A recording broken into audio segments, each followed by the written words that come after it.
Ooh, background music. Save me. Background music. Okay.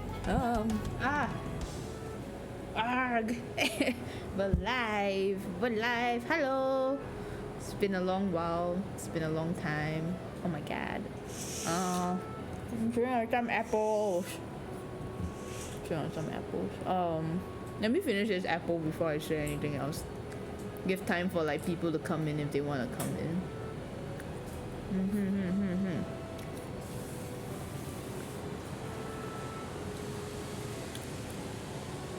Oh my gosh. Sorry, I'm still chewing. Oh god. Okay.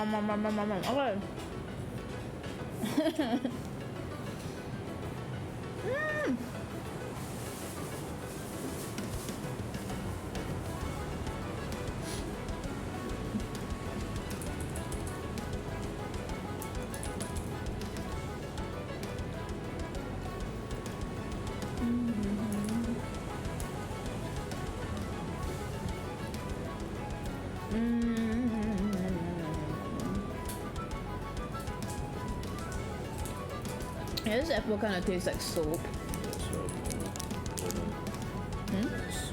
No, I don't want this sweet though. It's too sweet. Thanks. No, it's fine. I have water. I don't really want to eat anything that's too sweet now because I might die. Yeah, but okay. Anyway, hello. Sorry for chewing on stuff when stream starts. Hello.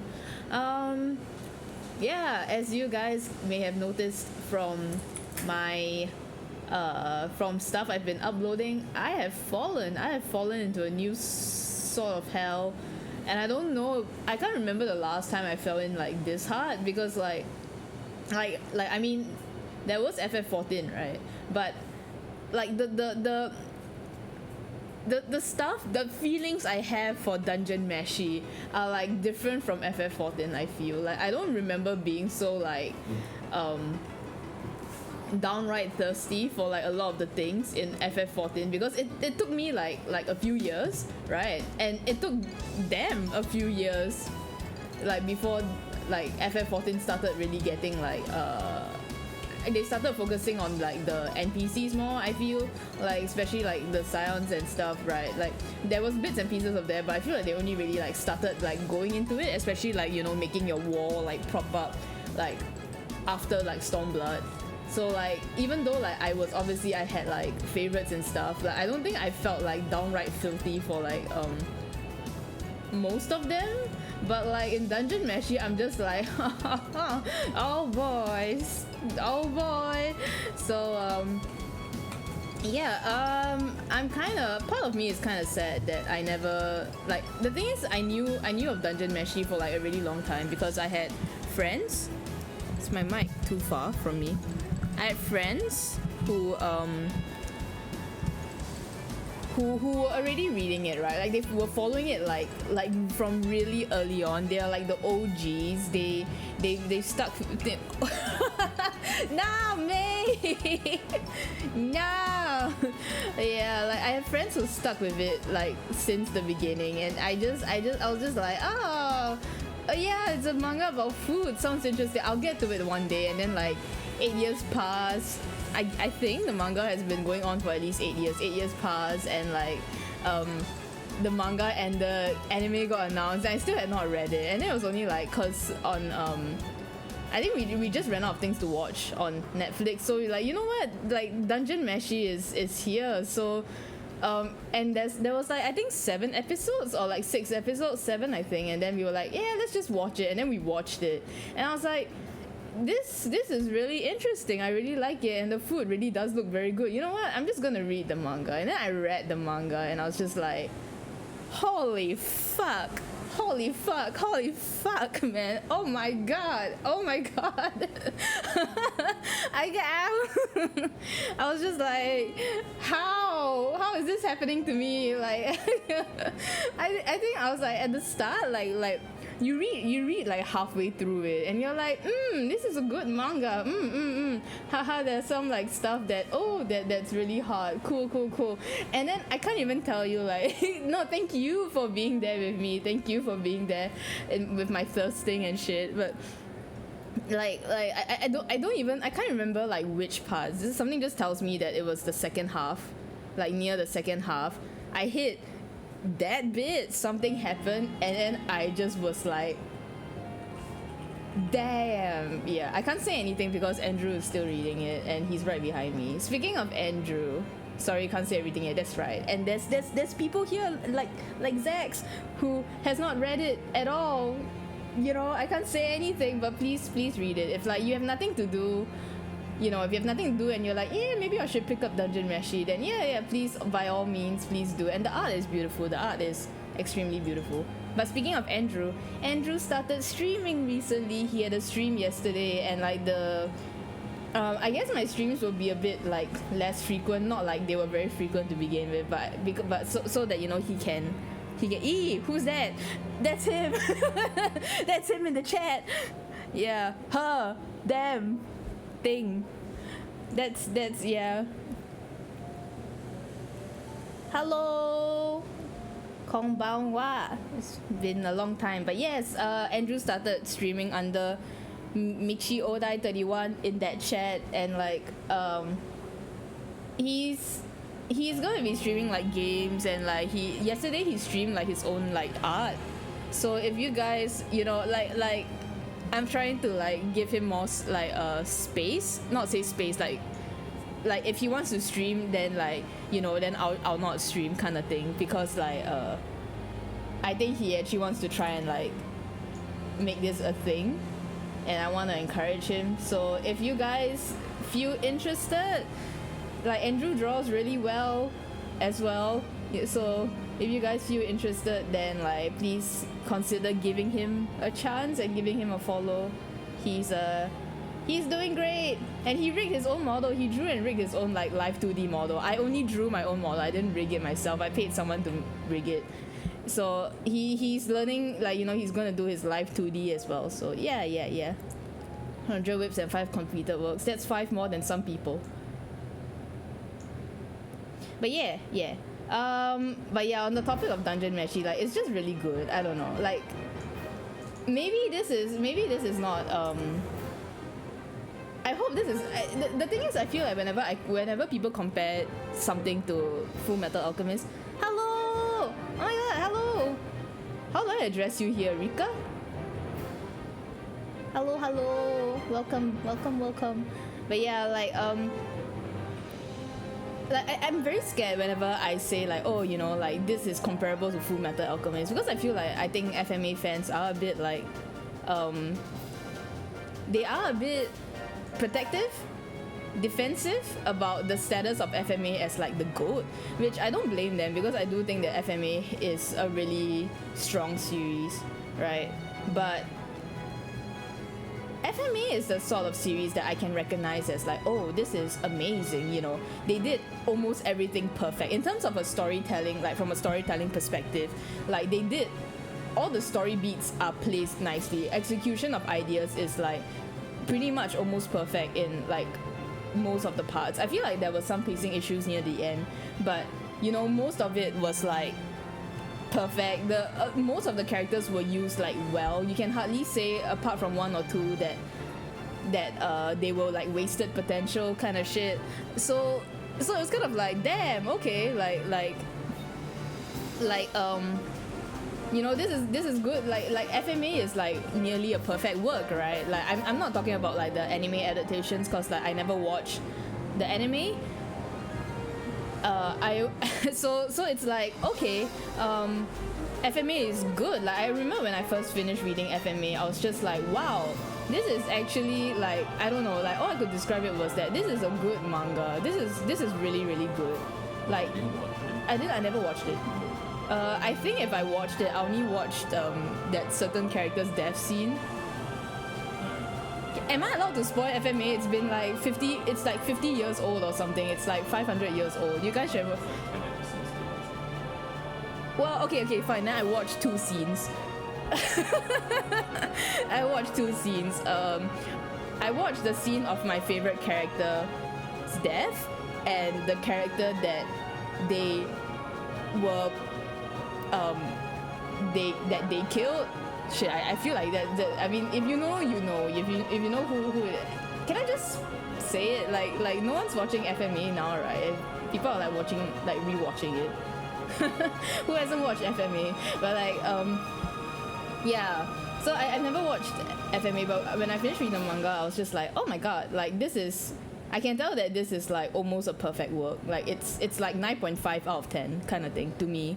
But I wasn't really like into it. I think it's just like, cause the thing is, I'm not a big fan of the steampunk aesthetic.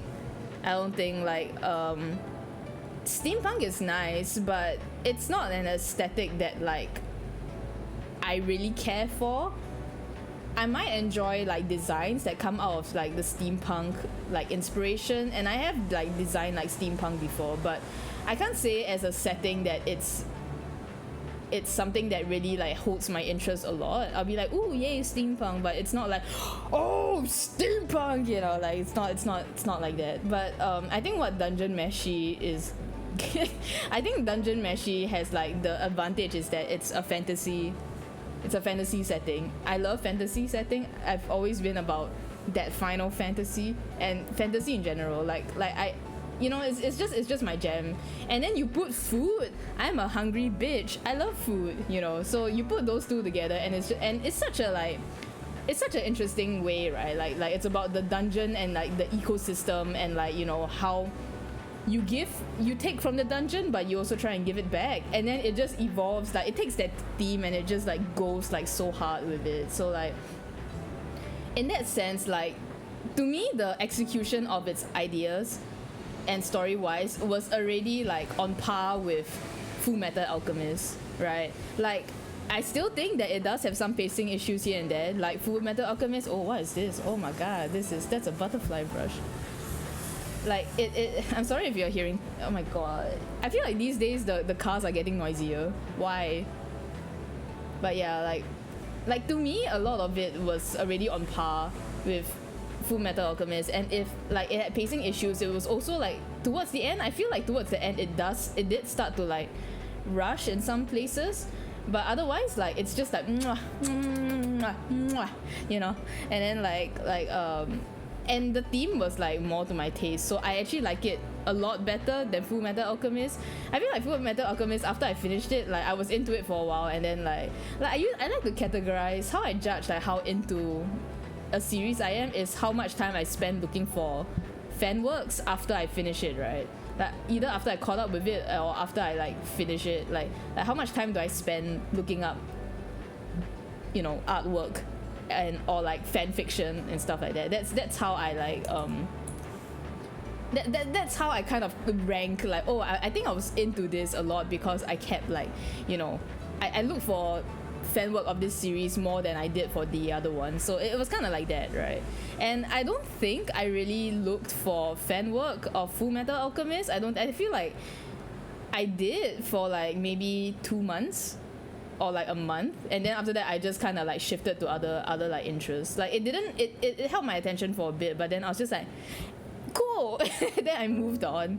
But like, I mean, Dungeon Meshi hasn't been a month, but I don't think it. I can feel it, you know. It ain't gonna stop here. It's gonna keep going. I'm probably gonna draw more of it. I want to draw more of it. I can't promise that all of it will be posted. Laugh. Yeah, but yeah, it's good. It's good. It's good. Oh my god, it's really good. I can't even say anything else, damn it. I can't say anything else. Talk about the characters, but if I talk about the characters, what if I say something fucking spoilery? Main character, I don't know. The main characters are, no, my god, no, as in there are things to say, not that there aren't things to say, but what if I slip up and I say something bad, you know? I might. It has happened before. That has happened before. You know it. You've been a constant like victim of it in the past. Just cause you assume that like right. Okay, fine, yeah, okay, fine. But sometimes I misremember things too, though. Who is my favorite character? Chilchuck, Kabru? I think those two. But like, who am I most who am I most like thirsty for, right? Neither of those two. Oh my god. Laios Toden is a very dangerous man. And I think he needs to bench press so many things. You know, he's built like a truck, probably eats like a truck, doesn't have as much muscles as a truck because apparently like the dwarves are stronger than him. But what was your first impression? Laios? My first impression of Laios was that he's a him. Like the thing is, because before I started reading, I actually saw that panel where he was gonna get seduced by a thing, and then he was like, nope. But then he got seduced by another thing, and he was like, yep. And so it was just like, oh, this is how much of a monster lover he is, right? And that was my first impression of him. That was like one of the first things that I kind of saw when the anime came out. That kind of just like, because most times when people talk about Dungeon Meshi, they just go like, oh, you know, do read Dungeon Meshi, here's like the basic premise, blah blah, right? But I never really hear anything about the characters and what they're like. Like, I only started seeing more of those posts when the anime came out, because I assumed that everyone started reading the manga like after the anime came out, and then so they started making like, you know, their tweets everywhere and stuff. So that was really like the first time I actually saw that, and I was like, huh. And I think that made an impression on me, because I was like, oh, so he's a hardcore like monster fucker. Like, that was my impression. I was like, okay. Like, I thought he was just cause you know, when you see like, oh, adventuring party,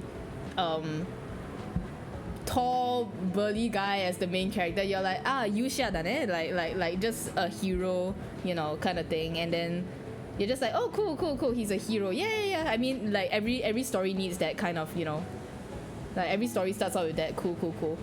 Then I saw that he was like a monster fucker, and I was just like, so he's one of them. Okay, he's one of them. Cool. That's interesting. And then that was all. So like my knowledge of Laios was that he probably likes to eat, and he's a monster fucker. That was the impression that I was going off on. So I was like, cool. And then when I read more, like, you know, it's just like, oh, okay, he's a himbo. Okay, cool. He's a himbo. And then now he changed my brain chemistry. Him and this other character that I cannot speak of yet, because they have not appeared in the anime at all. There's those two. And then like I think as like Kabru went on, I was just like, okay. I was just like, yeah, I don't know. This like I want to emphasize that I was already a freak. I am very open to a lot of things. I was already a freak, right? And this manga did not, like, Dungeon Meshi did not open up like new interests. I feel like I already had these interests. I just never really like I just don't talk about them, you know, because like, why would I? Like, why would I, right? I just don't talk about them. And I never also really, like, I don't produce anything that it relates to like the interest until I finished reading Dungeon Meshi, and I was like, so yeah, it's very powerful. And I feel like I don't know, I think this is something that multiple people have told me, but Ryoko Kui's art style like makes you want to draw. For I don't know why. I can't really explain why. It's just kind of like the way she draws is so fluid.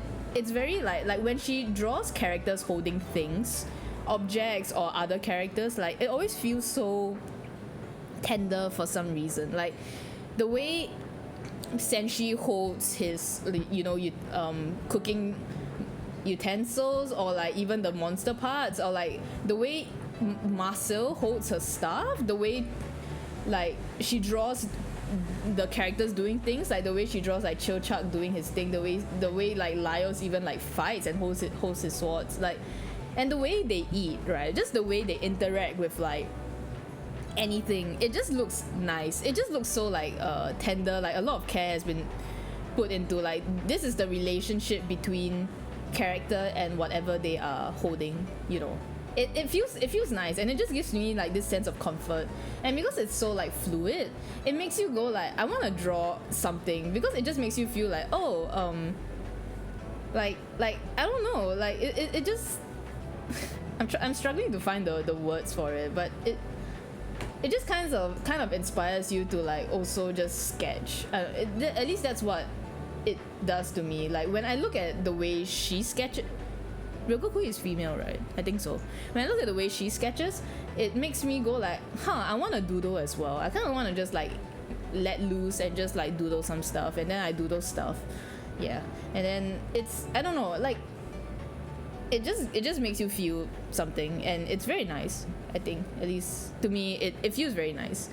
And a lot of other people have told me as well, like they've either become like inspired to like sketch more, or inspired to like draw stuff, you know, or like it's just in general, like it just makes you feel like drawing. So, which I think is like, I don't know, because a lot of the times when I look at like art, there are, you know, you get this feeling like, I want to draw because like this makes me feel like practicing my forms and stuff like that.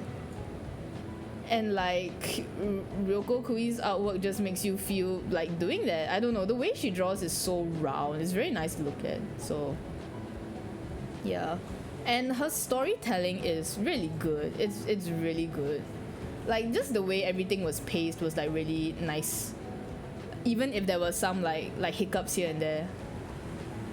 And like just the way she composes her shots, and even like I think one thing that really made me appreciate it was like the humor.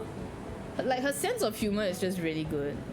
Yeah, you love the characters, they're wholesome. They're so wholesome. Like all of them are wholesome. Usually when I come out of a series, like I think I was telling May about this as well, like we were talking about it, like usually in a series it's like I would usually have like a least favorite, or like someone that I don't really like, because I have a bunch of like character archetypes that I'm just not a fan of. Like I don't really like this certain type of archetype, and maybe it's not that they're very badly written, it's just that they're not like, you know, my type, and that's normal, right? But I feel like for Dungeon Meshi, even if there are characters that aren't my type,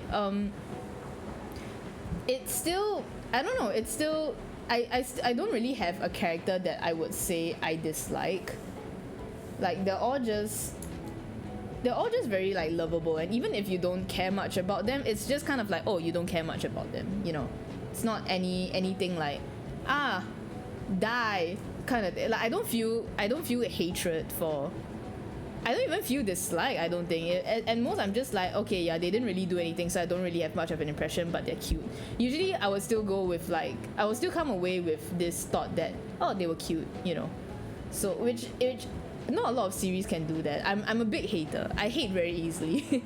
I go like really easily more times than I like to admit, which is not, I want to say it's not a bad thing, because sometimes it's just my personal preference, but like yeah. So for me to come out of like Dungeon Meshi, of like a series, and not really like have that kind of feeling for anyone, I would think it's quite impressive, you know. It's just very good usage of the characters, I guess. And I don't know, I think another thing I also appreciate is like how she pays attention to body types and stuff. Like you can tell that she really does like try to, when she designs characters, she tries to like give them all like distinct shapes. distinct, like even though they're the same races, right? Like you can tell that she designed the races first and like designed their the features that make them different, that separate them and stuff. But it's also like within those races, each of the characters kind of have like different shapes. Like Namari and Senshi look nothing like each other. Besides like maybe the stature, because you still need to know that like they're both dwarfs. But even within like the dwarfs, like there's differences between the two of them. So like I feel like that's really good. It's very masterful design. It's like using the body shapes to bring out the differences in within the design instead of like relying on clothes, because I rely on clothes a lot, you know. Like I'm very good at designing okay, very good is not the right word, but my strong suit is designing clothes and like knickknacks and stuff, but I'm not very good at designing just based on like shape and stuff. Like if you take away the clothes, right, like I feel like a lot of my designs would just fall apart, you know. So I feel like what she does is really great, because I feel like that's a skill that not a lot of people have. But yeah, that's Dungeon Meshi. And I highly recommend it. It's really good. Yeah, and the art is so good. Like I'm actually like so happy that Trigger got to do the animation for it. At first I think like when I didn't know what Dungeon Meshi was about. Like my only impression of Dungeon Meshi was that, oh yeah, they cook the stuff in the dungeon to eat, you know. Like, and to me that I really did think that it was maybe a bit of a slice of life kind of thing, until obviously I saw more of it and people were saying like, oh, it's not actually slice of life. And I'm like, okay, cool, that sounds cool, right? But like when I first saw that Trigger was going to be the one animating it, and I was like, oh, Trigger, they're making a food, they're choosing to do a food anime. Don't they usually do like more action stuff? Because like I feel like Trigger's animation, like technically Little Witch Academia is more slice of life than anything. I feel, to me, it has that kind of vibe. I don't know if it's actually classified as that, but to me like Little Witch Academia was more slice of life, and I felt that show didn't really like I think Trigger can do slice of life. It's just that I feel like their true power shines when they're doing action scenes, you know. So when I saw that they were doing like Dungeon Meshi, I was like, oh, that's interesting. Okay, like it's not an action anime. I'm fucking wrong, like, okay. I think like because I obviously watched the first 7 episodes first. So when I watched like episode 1, I was just like, oh wow, okay, cool. Oh, cool. Oh, wow, explosion. Yeah, so that was it. And then yeah, and then when the more I look at Dungeon Meshi, the more I'm just like, you know what? Trigger was like a good choice for this, because I feel like Trigger can really blend in like action sequences as well as like this sort of like gag, like this humorous vibe to it. And I feel like that's exactly what Dungeon Meshi has, right? Because Dungeon Meshi's humor, it does do it with this sort of art style that I think Trigger captures really well. So I'm just kind of glad that they got the rights. Also like I think it's amazing that, you know, to have this sense of humor where you can just place jokes in like even the climax of the series and not have it like take you out of like whatever is happening. Because I feel like sometimes, you know, when you try and force a joke and then like you're like, oh, you know, I can't do it in this like serious like thing because like something serious is happening, you don't want people to just like laugh, and then like the tension of the scene gets taken away. But I think like Miss Ryokokui, like when she puts in the jokes even like near the end, the tail end of the series, you just go like, oh wow, oh like you go like ah ha ha ha ha, but then, you know, like it doesn't take you away from like whatever is happening. Like the stakes and the tension of the scene is still there. And I just think like that's really difficult to do, you know. So, and a lot of times when they do fight scenes, like it's just tense upon tense upon tense. So I felt that the humor being placed at certain parts. The humor being placed at certain parts was like it kind of was a bit refreshing, because it's just like, oh, okay, she's doing it, and it's like who, you know, it's just kind of like, oh, gives you time to breathe, and then you go back in. Oh, does she get away with it? I don't know, she can't keep getting away with it. Oh, but she does. But yeah, I think that's also another reason why I like it over Full Metal Alchemist, because like Full Metal Alchemist does have some funny parts, it does, but I feel that it's humor is very like dated, like Shonen Jump humor, very dated, like anime humor in general, like you know, the anime like fall to the ground kind of vibe. It does have some like actual hilarious moments, but like that was how I felt like Dungeon Meshi's humor is a lot more like,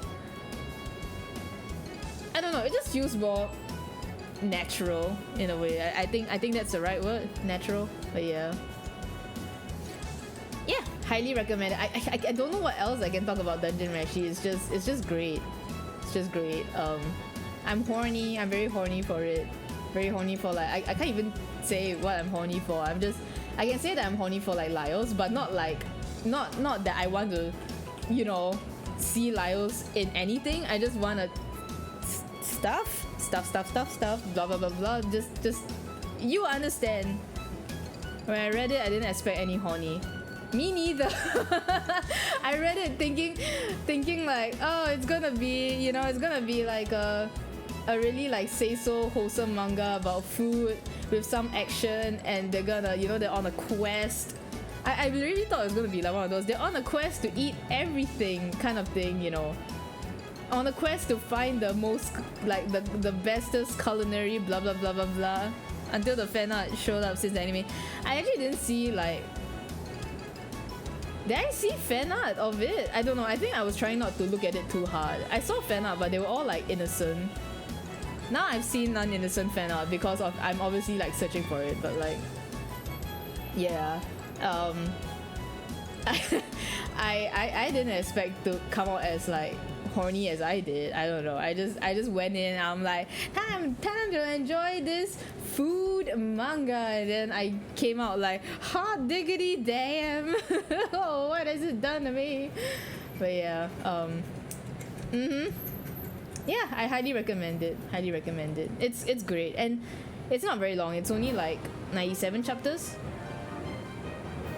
Each chapter is longer than what you would maybe like be used to if you're used to reading like shonen manga, like weekly manga, then it might be longer than what you're used to, because did I not color this? What? Oh, how did you get here?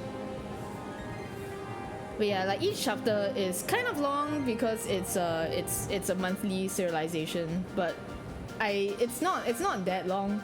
It's not that long, like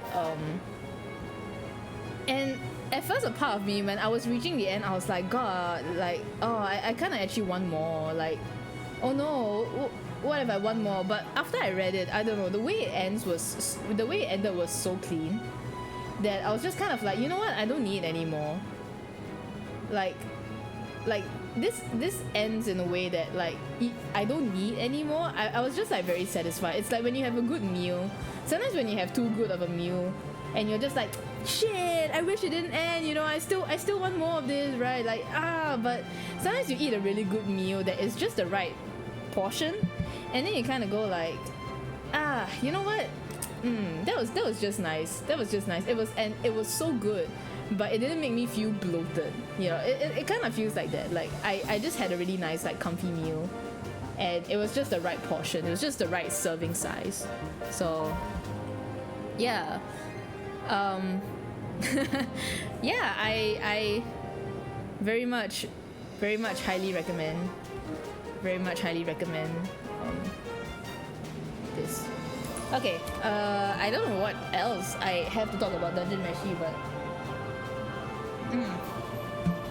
I have other stuff to talk about, like Pokemon. Okay, actually I I wanted to stream like last Tuesday, I think, during Pokemon Day. I wanted to stream it. like my reaction, but then I decided not to because I was like, oh, you know, like Pokemon stuff isn't very like long. Usually the present is only like maybe 15-18 minutes, like 20 to 30 minutes at the most. And I was like, oh, you know, like what if it's not you know, what if it's short and stuff. But I kind of regret not streaming. It always happens, the stuff that I choose to stream, it's like meh.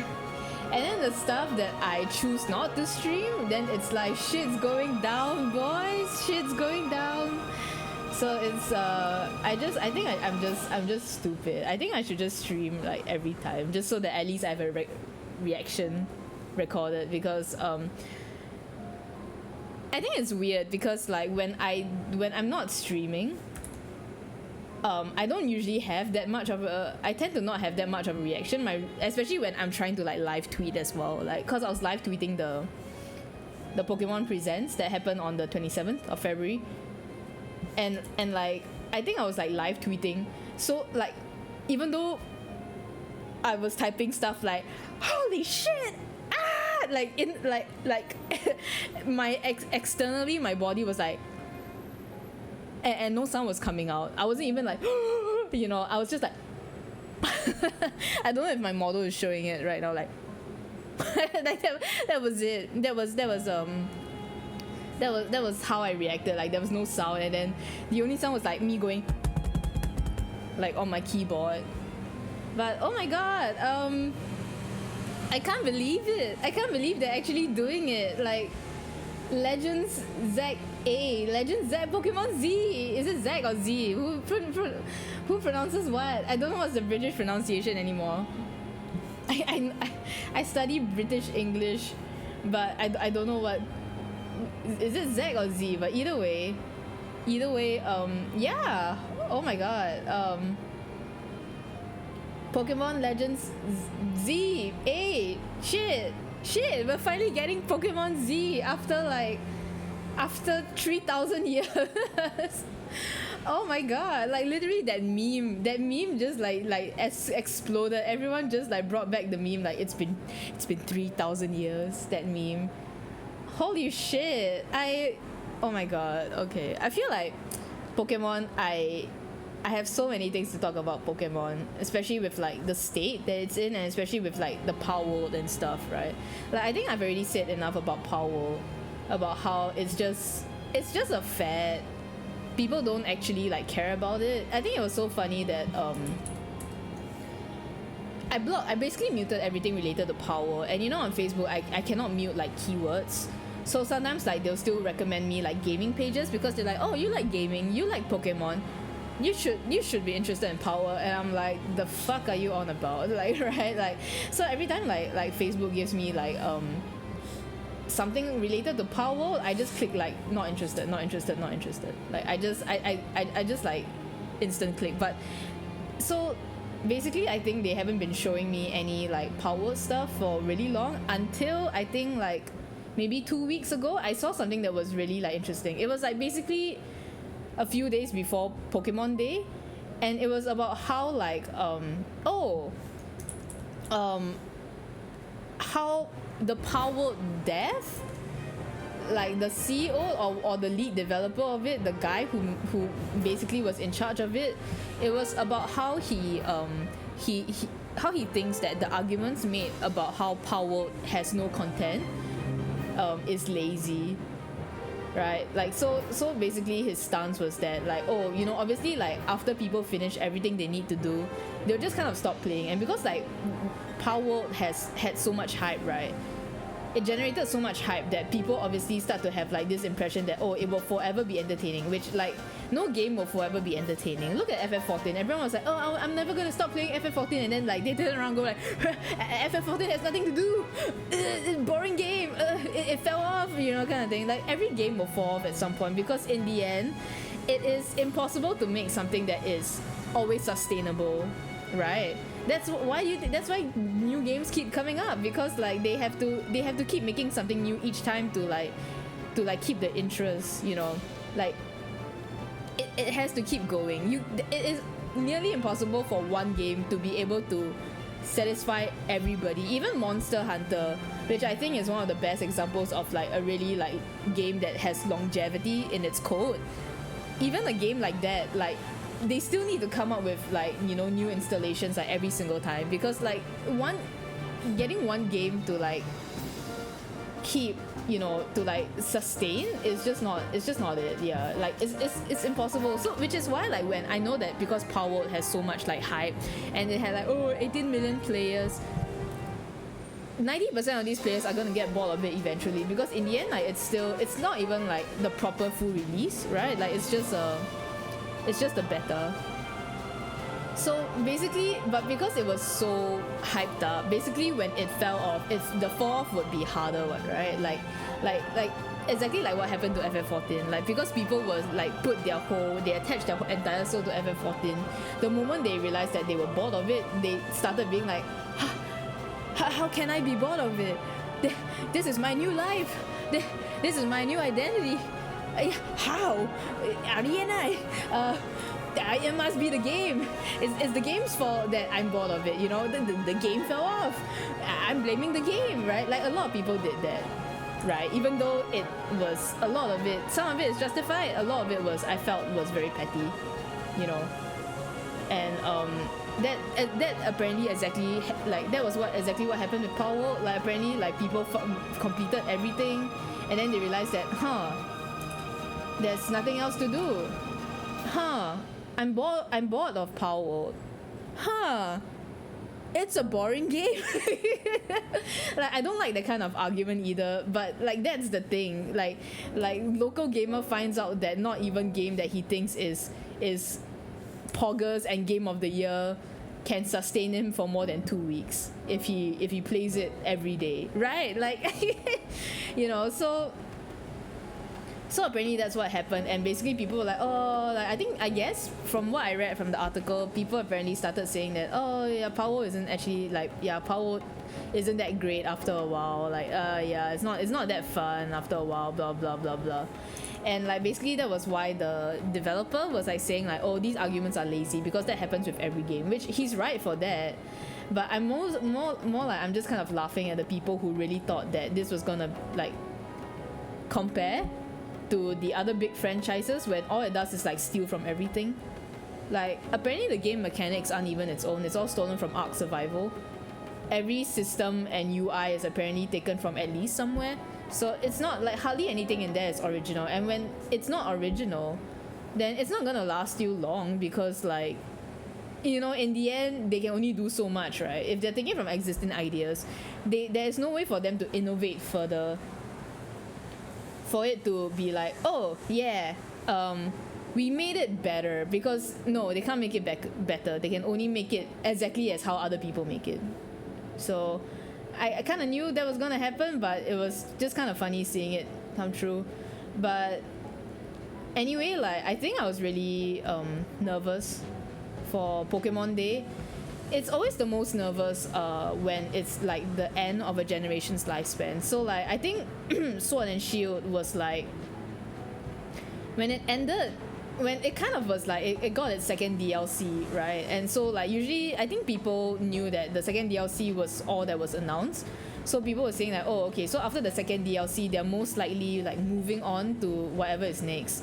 And for Sword and Shield they announced like Brilliant Diamond and Shining Pearl, which, as most of you know, was taken really badly, and even at its game's release it was taken extremely badly. So that was not great, and I feel like Legends Arceus actually really like saved that like lull period between Sword and Shield and Scarlet and Violet.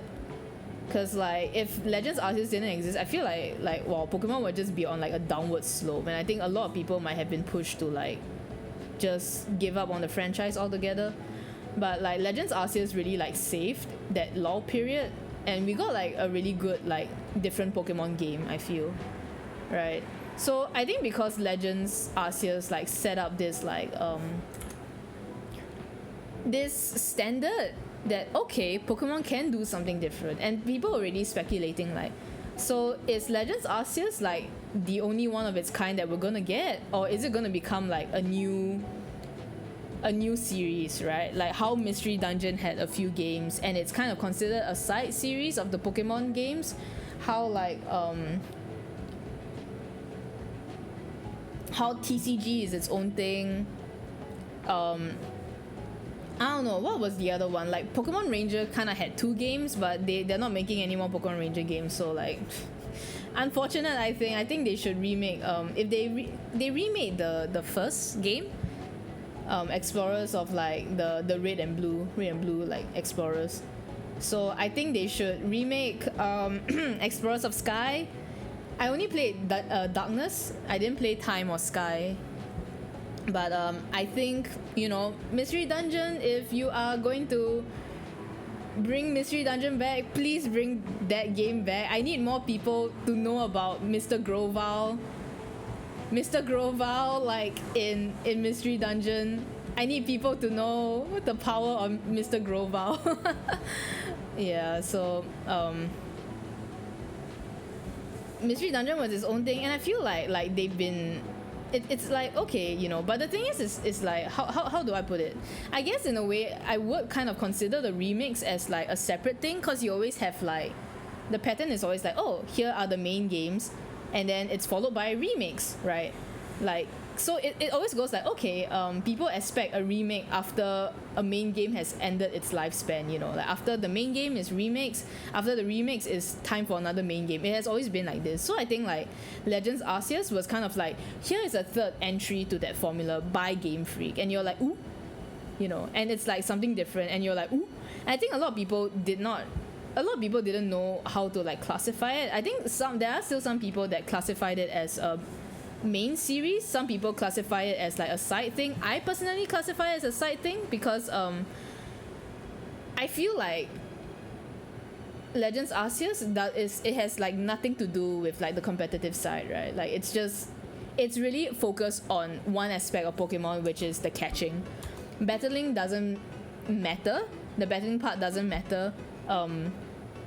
Testing your skills doesn't really matter. You can fight most of the boss battles in Legends Arceus without needing to use like a single Pokemon, right? Like people have done like the alphas, like the giant, the what do they call it, Andrew? Like, you know, those like the big Pokemon. No, like the really big extra big ones. No, the ones in Arceus that are like glowy and shit, and you know you go into the boss battles with. That's also not right. You're just saying that because I'm playing Sun and Moon recently. But those Pokemon, right? Like you can fight a lot of them without needing to actually send out your own Pokemon. So I feel like it's really different. Like I cannot consider it a main series. And then like, I think like Let's Go Pikachu and Eevee was also like another thing that people were like, so is it going to be like, you know, a thing? Are we going to get future Let's Go games, or is Let's Go Pikachu and Eevee like the only one of its kind that we're going to get, right? So, but I think like because Let's Go Pikachu and Eevee, I didn't really see them bringing it back, because I feel like that was like an attempt to get Pokemon Go players to transition to like the mainline Switch games. I don't know how successful that is, because I have a cousin who literally only plays Pokemon Go, and like she bought a Switch just to play like Let's Go Eevee and Let's Go Pikachu, and then she never bought another Switch game again. Like she's just not interested in like the main line at all. She just wants to catch Pokemon, and like that, like in that specific way.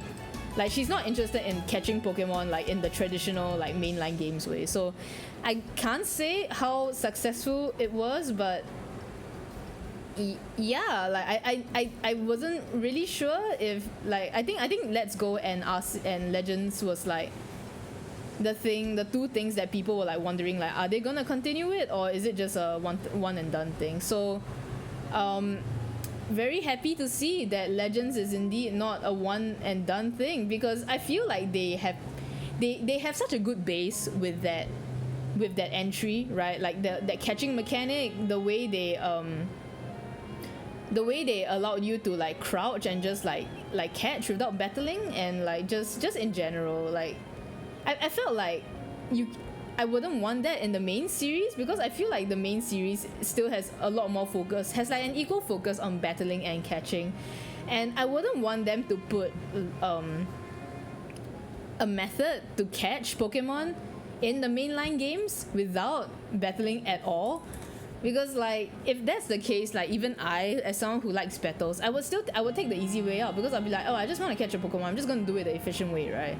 And I don't really want that in the main series. I was fine with it in Arceus because it was like a new thing. But if I was given the option to do that for every like Pokemon game, I think I'll be like, but I'm not really using my Pokemon to battle, so it feels a bit lackluster. And I would say that usually I get like quite attached to my team, to my main team for each Pokemon game, but I wasn't really that attached to my team from Legends Arceus, just because like there was so little battles. You don't really get to battle a lot, so I can't say I was too attached to like my team. And I think that's one of the reasons why like I don't want the Legends like catching system to be in the main games. So I'm glad that like, I think people were hoping that they would just integrate it, but I'm just glad that okay, they recognize that this catching mechanic is its own thing and it should stay as its own thing. I'm not sure, maybe they might like, you know, integrate it somehow into the mainline series, into the next Gen 10, but as of now, I'm kind of glad that it seems like they understood that Legends itself has enough things to differentiate it from the mainline counterpart, and they are like doing more of it. Very exciting, I think. And I think another thing is that I know everyone was expecting either like Gen 5 or Gen 2. No one, as there were some people who were hoping for Gen 6. There were some people who predicted Gen 6, but I feel like a lot of it was just like crackpot theories, like, oh, imagine if like they knew that no one wanted a black and white remake, so they decided to remake Gen 6 instead. I feel like if anyone said that, it was because they were just like, haha, like imagine if, right? You know, like I at least maybe there are some people who really like genuinely believe that Gen 6 was going to be the next thing, but not a lot, definitely not a lot. Definitely like no one really expected like Gen 6 to rear up its head and be like, it's me, did you all miss me? And I would say yes I did. For those who don't know Pokemon, I'm so sorry, like I just want to talk about, I'm just rambling while I'm drawing. For those who don't know like Pokemon, Gen 6 is like the bastard child. I feel it gets the attention of like that's just like how I think about it, because it got the least things out of any generation. So like let me drink a water.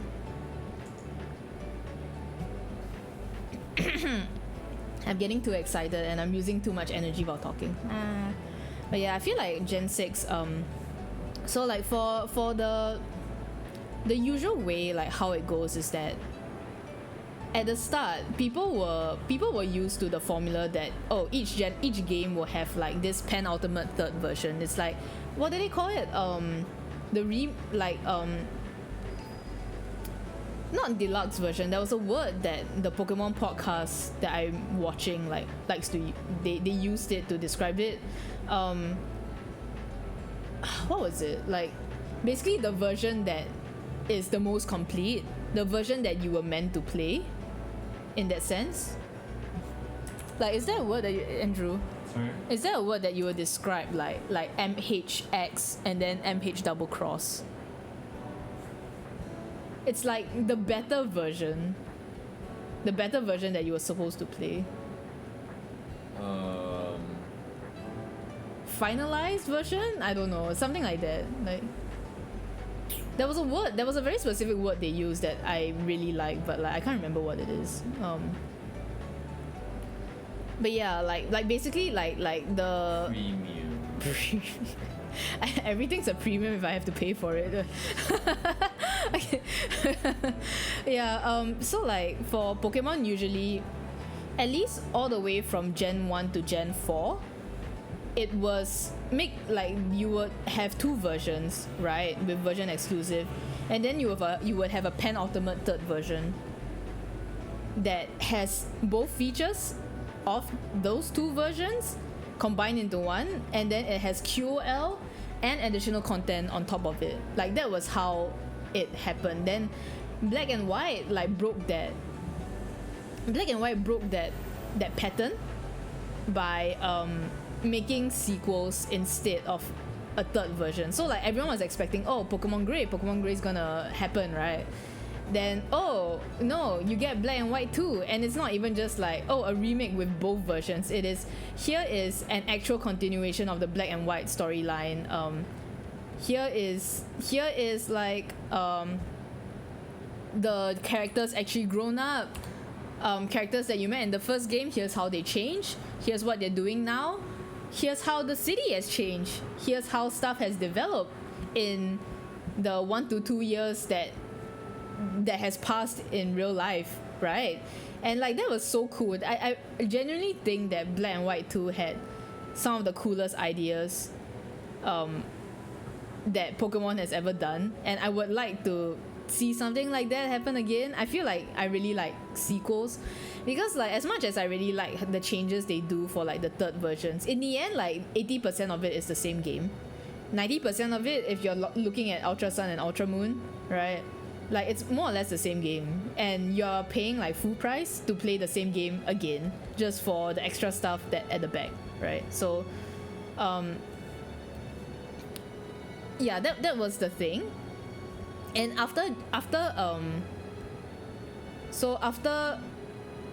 think Black and White 2 was also like, it set like a new precedent. Like people are like, okay, so are they gonna continue with sequels now? Are we not gonna get any like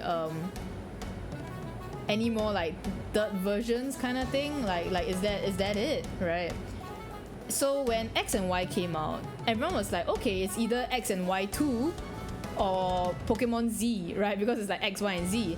And people were digging in the games files because like, I think like it was quite easy to hack like the 3DS and stuff. So people were already digging into like the files and stuff, and they found out this Pokemon called Zygarde, which looks like a Z and starts with a Z. So people were like, oh, Pokemon Z confirmed, right? Like Pokemon Z confirmed. And then like a year went by, months went by, and they're like, oh, Pokemon Day announcement, 20th anniversary, and people were like, oh, Pokemon Z is gonna be finally here. And then it was like, here's the next generation of Pokemon games, Pokemon Sun and Pokemon Moon. Everyone was like, what? And like no, like Gen 6 just got like, woo, just thrown in the water, like never resurfaced. They pushed its head down, it's drowning. It's like, and then it died. Yeah, screw the alphabet, we're going to space. That's what they said. Yeah, so that was like how it went down, and I think a lot of people were like kind of upset. To me, like, I think I didn't care because I still hold the belief, at least to me, Pokemon X and Y are the worst like Pokemon games I've ever played. Okay, and I don't mean this in like, they're so bad, fuck this game, fucking screw it, terrible, unplayable. No, it's not unplayable. It still runs better than, okay, wait, I want to say it runs better than Scarlet and Violet, but it caused like game-breaking bugs on the day of its release as well. And people couldn't play it for weeks because they had to wait for the patch. But after the patch, it actually worked. Like, it still ran better than Scarlet and Violet. So, hey, you know, but yeah, yeah, the pacing was bad, and I think it was the first game where your rival started like choosing the type that is weak to whatever you chose. So like gens 1 to 5, I believe I think Gen 5 was a bit different in that because you have two rivals, so one rival would choose the starter that's strong against yours, while the other rival will choose the one that's weak against yours. So I guess in a way it started with Black and White, but I don't really count that because, you know, you still had Charon who would like you know, choose the one that's strong against yours because he's smart and he wears glasses and he's educated, he went to school, you know, he read books, he knows how to read. We don't know how to read, right? So but X and Y I think was the first game where your rival Okay, wait, no, Kalum. Okay, no, sorry, not X and Y, but I feel like X and Y was kind of. It felt like the start where a lot of the things that people go like, they made Pokemon easier. It started there. So like the EXP share, the EXP share used to be like just one Pokemon, right? Like it used to be that you have to make the Pokemon that you want it to affect, hold it, and it will only like share the experience points with only that Pokemon. But in X and Y they changed it so that it was party wide, and you could still turn it off, but it was the first time they changed it to like, oh, this is a party wide thing now. It's no longer just like it's no longer just one Pokemon. You don't have to keep switching it now. As long as you turn it on, every Pokemon in your party will get EXP, no matter whether you want them to or not. And if you don't want it, you have to turn it off and you level up your Pokemon one by one without any shortcuts, right? It was either or. So I think a lot of people really didn't like that, and I think because of that, like I'm not they kind of, but I guess because they can't really backtrack on it, like I think because it was the reason why they did that was to make it more accessible, right? Like they didn't want Pokemon to be grindy. So somehow it's like it's the first new title of the 3DS, and I think they really wanted more people to like come and try it. They wanted more people to like play. And I think like cause Black and White didn't do very well apparently. I didn't realize. I thought like Black and White was like everyone's like God-given game or some shit. Like people make it out to be like the messiah of Pokemon games or something. Like I legit thought that Black and White was like the highest grossing sales or some shit. But I recently found out that Black and White actually did like really badly. Not really badly like in terms of like sales, because I think compared to like a lot of other titles it still sold really well, but in terms of Pokemon I think apparently Black and White sold like really little. It was one of the lowest selling like generations. So maybe they thought like, oh okay, we need to make stuff to get people back into Pokemon. Like they're like, oh Pokemon, like the Pokemon hype is dying, people are like growing out of Pokemon, we gotta get them back. So like X and Y, like not only did they make a lot of things easier, the pacing was really weird. Like it was really easy to like over level. Even if you don't use the EXP share, you would just be over leveled. The pacing was really bad. The way like they put in way too much like mandatory battles was also bad.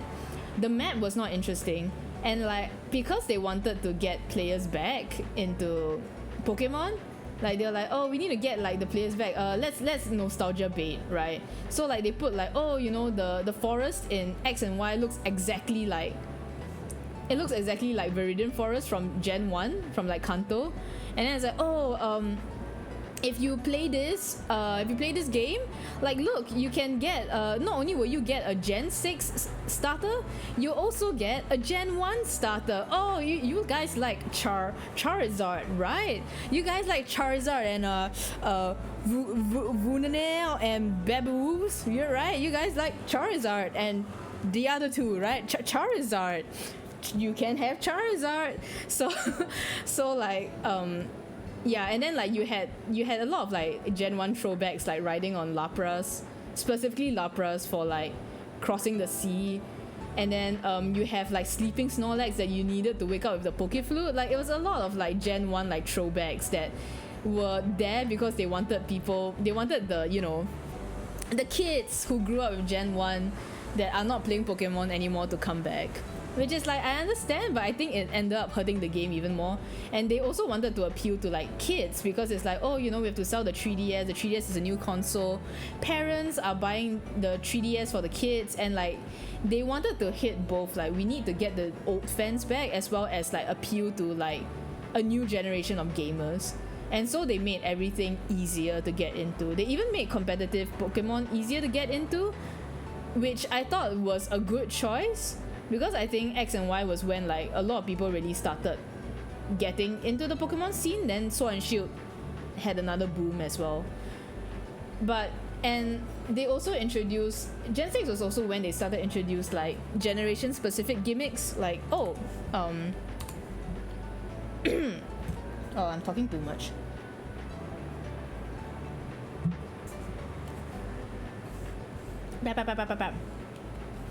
Like they introduced like generation specific gimmicks. They've never really done that.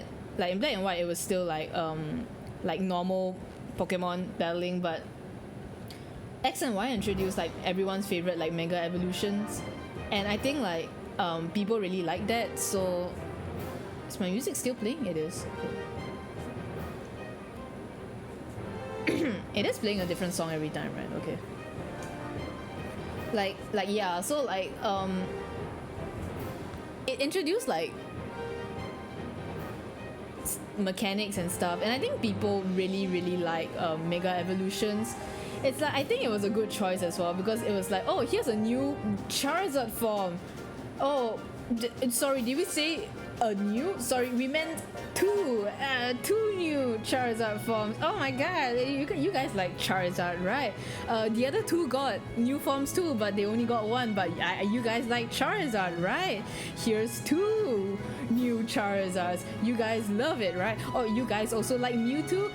Here's two new Mewtwo evolutions. It's so cool, right?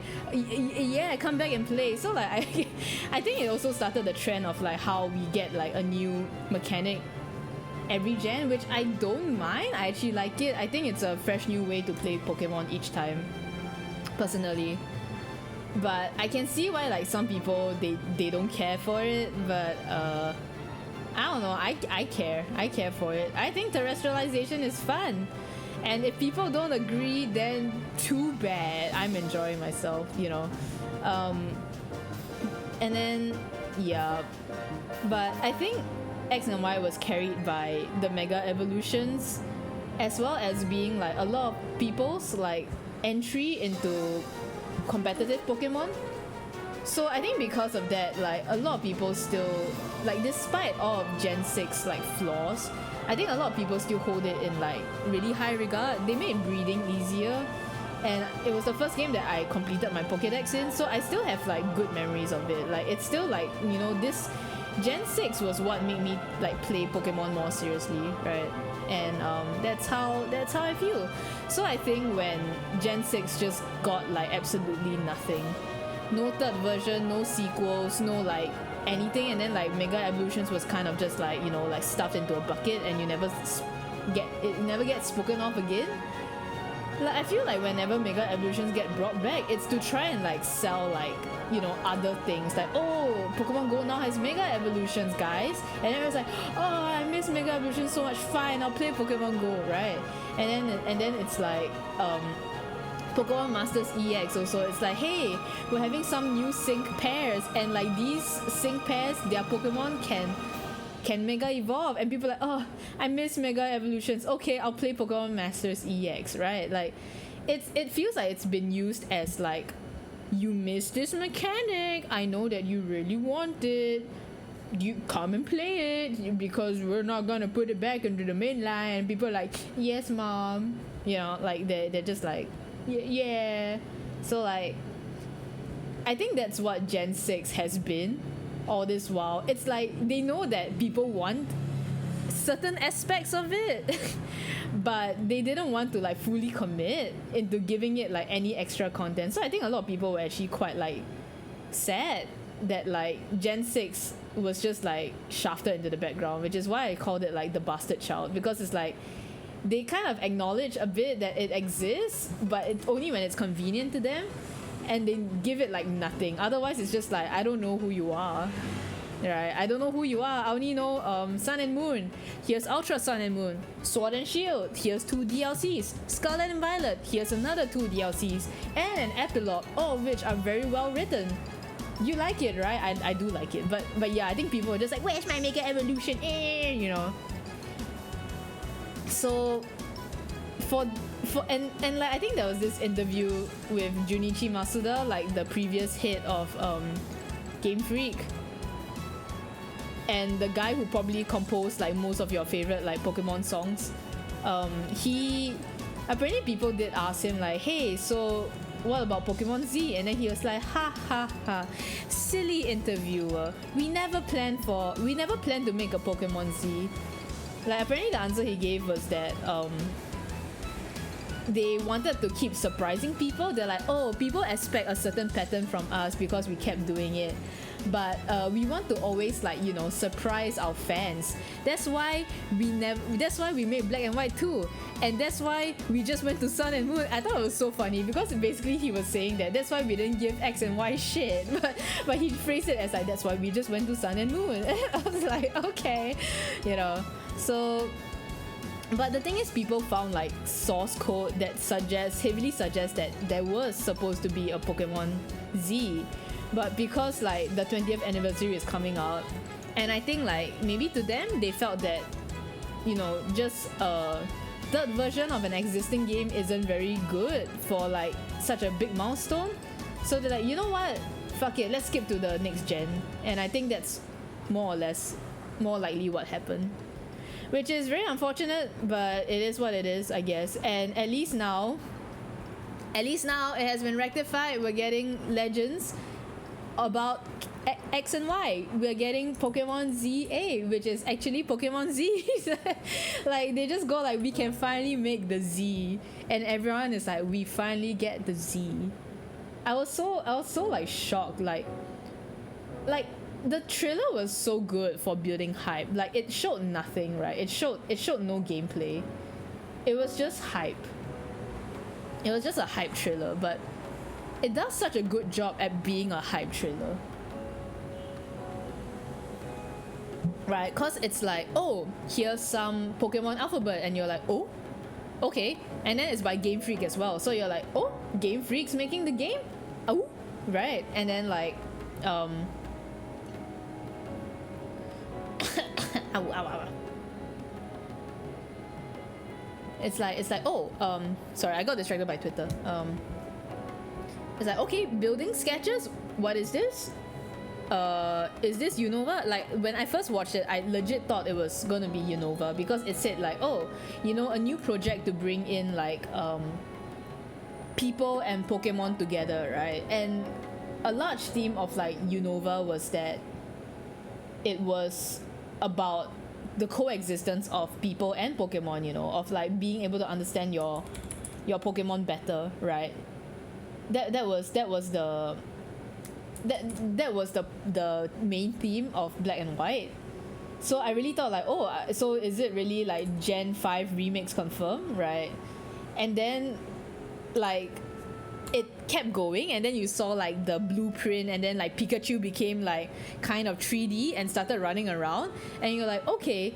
And then the first Pokemon you see is like Pyro, and I was like, oh, that's a Gen 6 Pokemon. Like the thing about Gen 6 is that it has a lot of designs that I would consider mediocre. There are some standout designs like Aegislash and Sylveon, but I don't think it's far-fetched of me to say, haha, far-fetched. I don't think it's far-fetched of me to say that Gen 6 had a lot of design that you don't see used as advertisement a lot because they're so like forgetful in a way. I don't like saying that designs are forgetful, but I don't know. I feel like it's a bit appropriate to say that for Gen 6, because I feel like people remember the Gen 6 Mega Evolutions more than the actual Gen 6 Pokemon. And none of the Gen 6 Pokemon got Mega Evolutions anyway, right? So that was one. So like when I saw Pyro, I was like, Pyro? Like Pyro is never used to like advertise anything, especially not with like the first Pokemon that you see Pikachu run into. Like they never use Pyro, and I was like, okay, that's a weird niche Pokemon.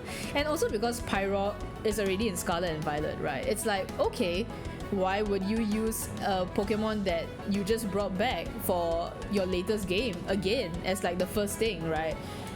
But the thing is, Pyro does a very good job because when you look at it, you know that's an X and Y Pokemon. So when I saw, I was like, Pyro, X and Y, right? And then the next one was like Flabébé, which is also in Scarlet and Violet. And then it was like, wait, that's also X and Y. And then I saw Furfrou.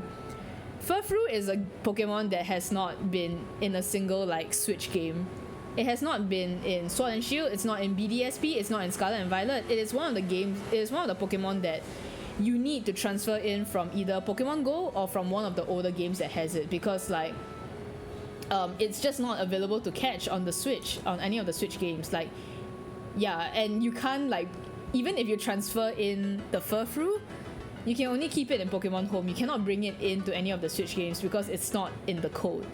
So when I saw Furfrou, which is also an X and Y Pokemon, I was just like, hold up.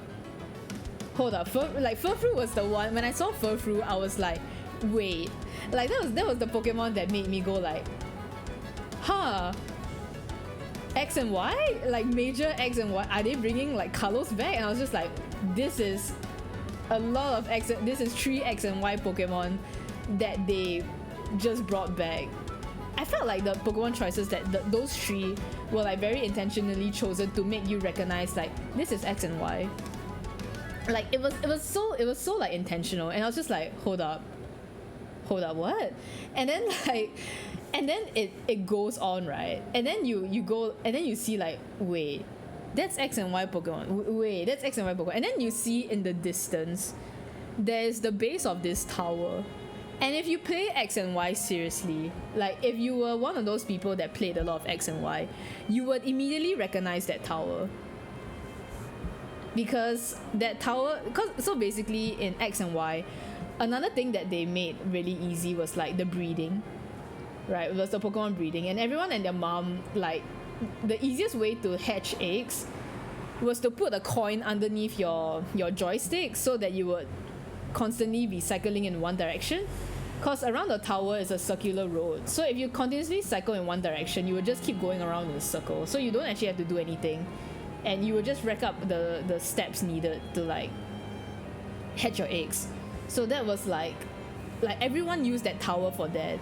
Everyone hatched their eggs like that. Like no one. I don't think anyone hatched their eggs like any other way. So that was so like when I saw that tower, I was like, hold up, is that Lumiose City Tower or am I tripping?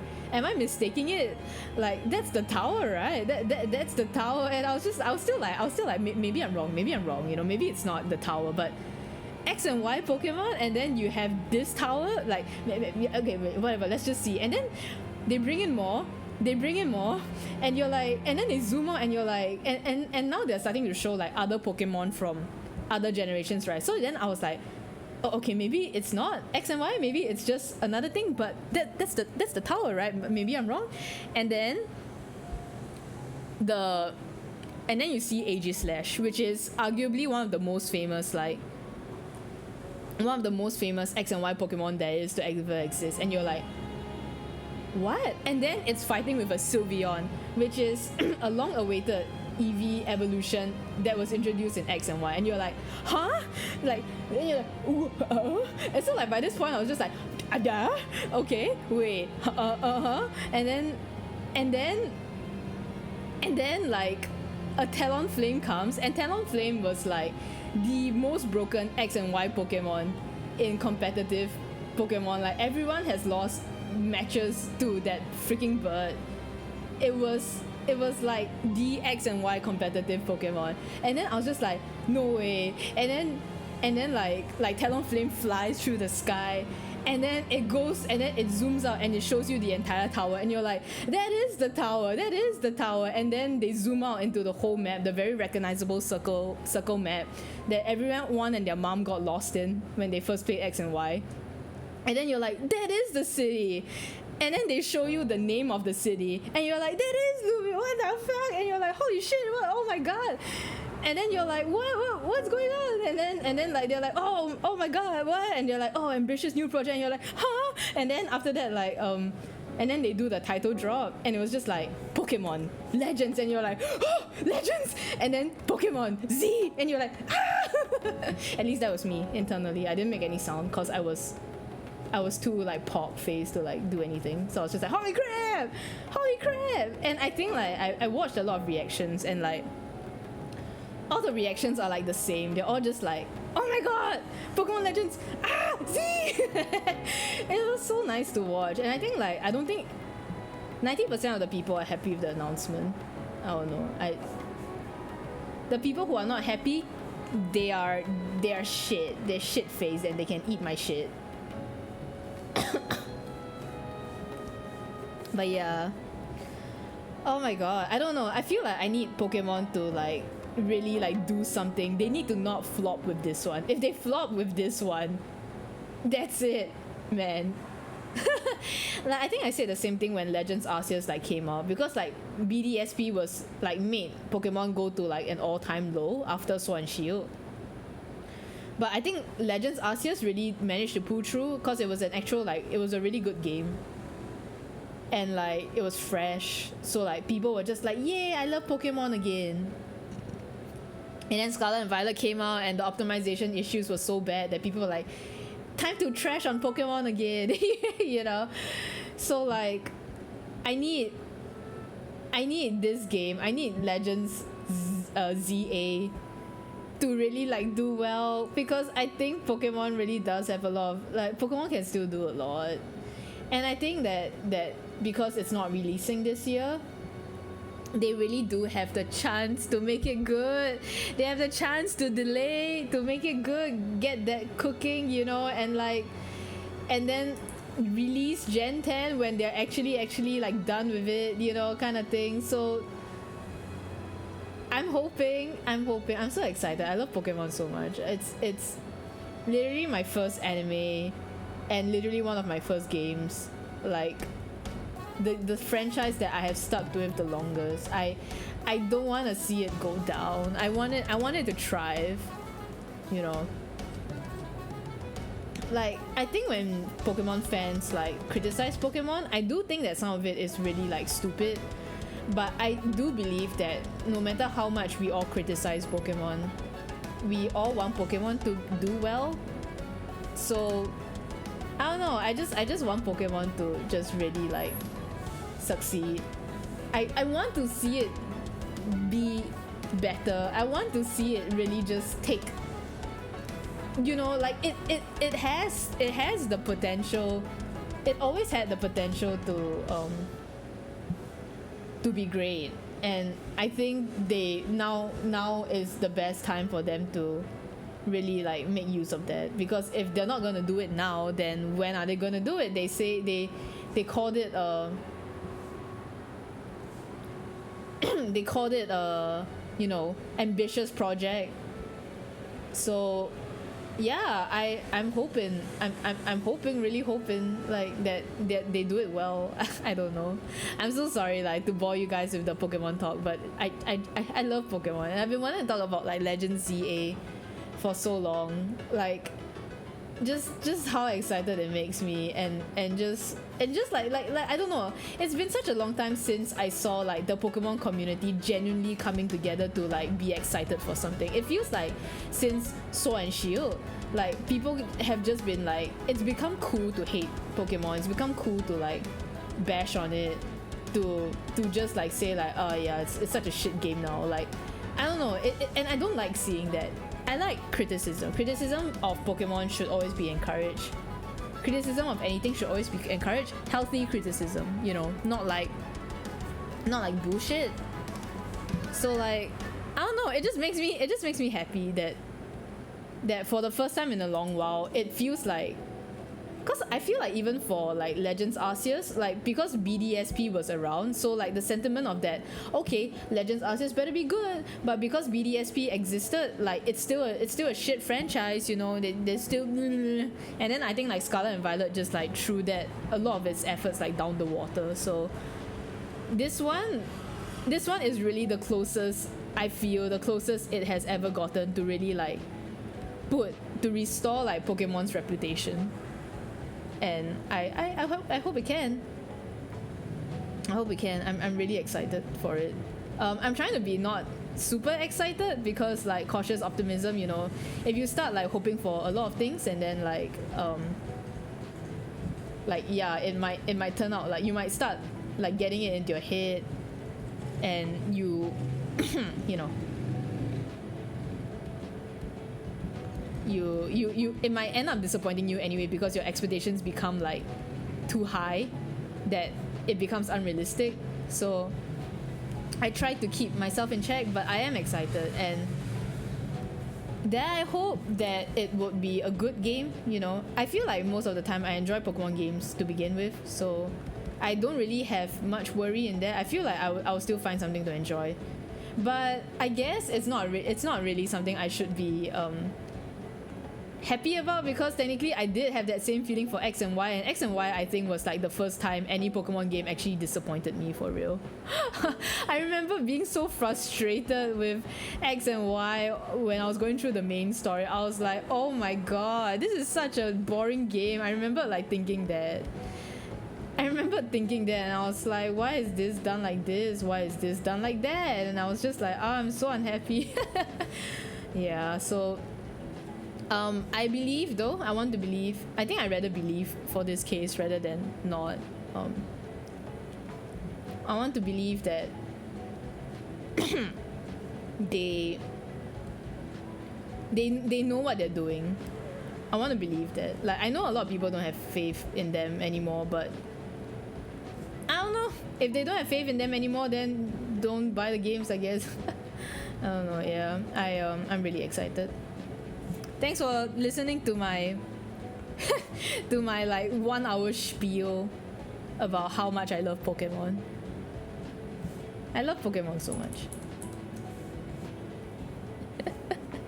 Oh my god, my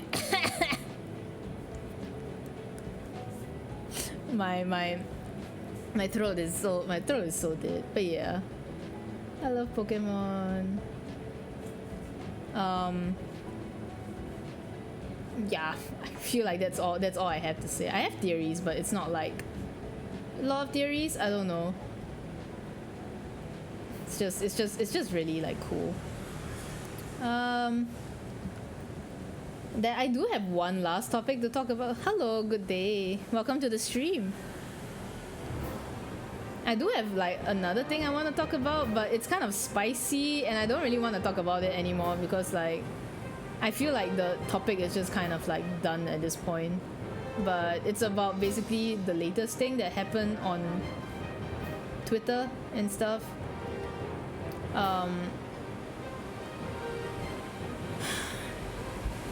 Hold on. I'm gonna get some water.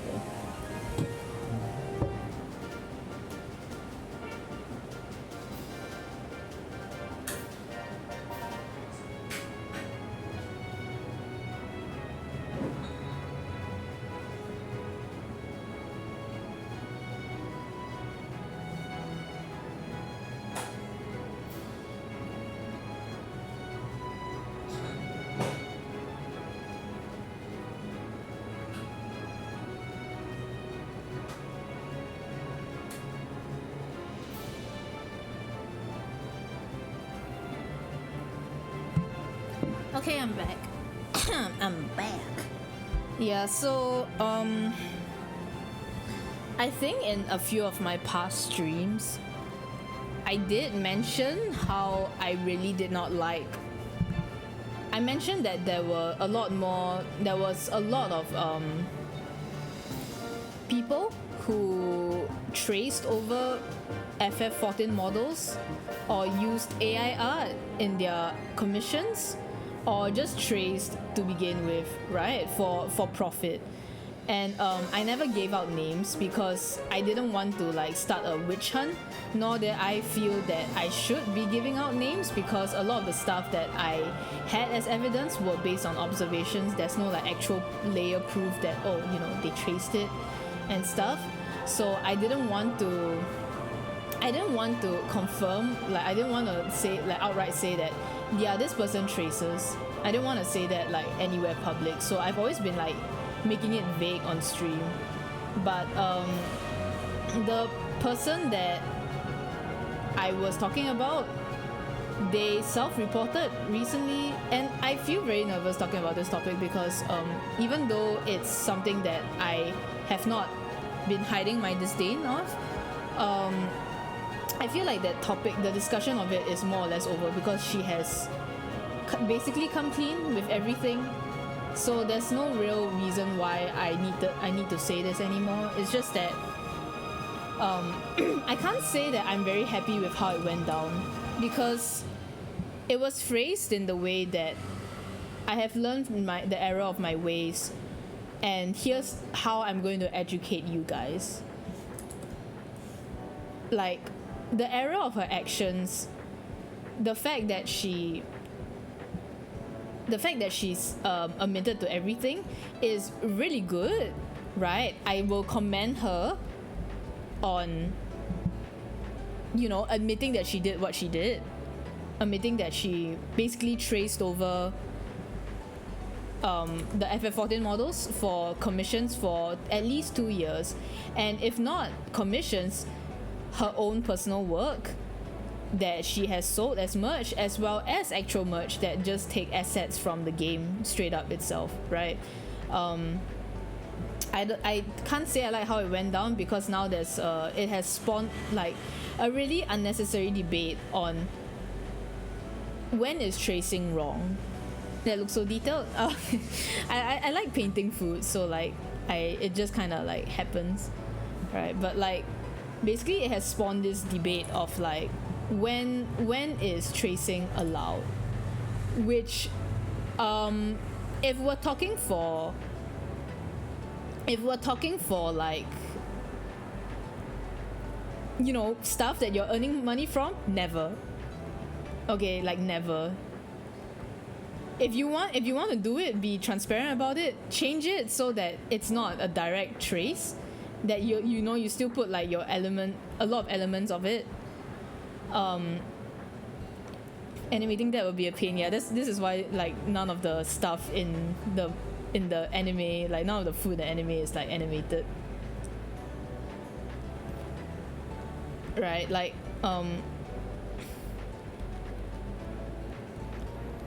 like by right, no one is supposed to be using these models, the FF14 models, in any capacity for making money, whether it's tracing over for commissions, to sell for merch, or anything, right? Like Square Enix could sue you. Square Enix will not sue you because it's not worth their time or money to sue someone like you, but it is against the law. Technically it is against their rights, and also it's just like not honest, when you advertise that you can do this, that this is the XIV painted style, and then you call it painted because you are trying to pass it off as your own work, or anything, or just commissions in general. If you are not advertising them that, hey, I am selling stuff that I'm tracing over, please pay me for it, then it is wrong. There's no ifs or buts about it. It is just wrong. And it's kind of a bit upsetting that people are using no, but you see, industry veterans, industry professionals do it all the time. Like they trace over 3D models all the time, and that's why I made my tweets, because guess who is industry? Me! I'm industry. Me! How long have I been working in the industry? 5 years! More than 5 years, I've had to go through so much to get stuff approved, to draw things in certain ways without any sort of like help, because it is not allowed. Because yes, you are allowed to trace from 3D models if the rights of the 3D models belong to you. So either you own the 3D model, like you made the freaking 3D model yourself, or the 3D model was made with the intention of you being able to use it like that. So stuff like the clip steel paint models, stuff like like post reference websites and stuff like that, those are okay to be used. No one said that they weren't okay to be used. What is not okay is people taking models from FF14, which is an IP. The models are copyrighted. No one besides Square Enix, not even the Square Enix artists when they get off work, are allowed to use them. No one besides Square Enix themselves working on Final Fantasy XIV are allowed to use those models in any capacity to make money whatsoever. Like that is just not a thing that is allowed. And I don't like that people are saying that like people do this all the time. They don't. If they do this all the time, it's because they own the model, or the model is explicitly said, the person who made the model said, it's okay to use it. Yeah, you want to trace over it for stuff? Yeah, go ahead. You know, I give you permission. That is when it's okay. And it angers me so much that people keep quoting, oh, industry professionals do this, so you can too. And I'm like, no, they don't.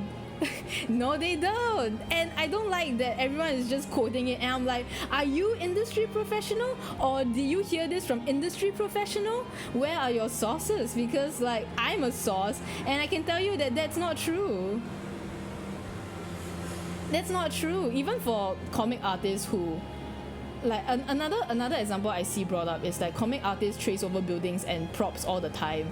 And it's like, yes, they do, but the issue of it is not the tracing. The issue of it is that the stuff that they are tracing from is meant for that purpose, and that's why they are allowed to. If a comic artist is tracing over stock images that they don't have the rights to, or someone else's fucking fan work, someone else's artwork, they can get into trouble too. It's not allowed. Like, I don't understand why people find it so hard to you know, wrap it around their heads. It's common sense, you know.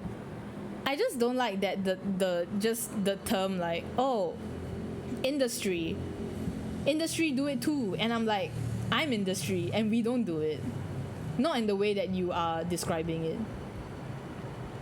If I trace from anything at work for industry, it is because that work was either made by me, it was a past work that I made for the company, or it is a past work made for the company, and the company says, yeah, you can trace it, no problem. And even then, like, we aren't allowed to trace it because people, you know, they don't want people to know, like, oh, they just copied that same post. Like, very rarely are we actually allowed to like trace our own work. You know, it's always reference first. It's always reference first, and like make it different, because like if they don't want people to notice that, oh, you know, you just did the same thing again, you know. So like that's the thing. Like I wish that more people understood this, because what she's doing, and I don't know why people keep bringing up the comic as an example, because like comics have their own thing. Comics have their own like set of rules, I think, that is not the same as whatever she was doing, you know. So I just hope more people understand that. Like, I know that the tweets I made about it aren't gonna go anywhere, you know, because like I feel like no one likes it when I talk about this. No one likes it when I go like, hey, like, guys, don't do this when it comes to art. Like, people always go like, oh, you're gatekeeping art, and I'm like, literally I am not. And are you sure you want to draw like this? You know, they gotta stay informed. They do. Like, it's a truth that no one wants to hear, but it's important that they hear, because like, what are you gonna do if you get into trouble one day, you know? Like, Square Enix will not go after you, because the moment they go after you, they have to go after like everyone, and it's just not worth their time. So like, I don't know, it's just weird that like I think my friend like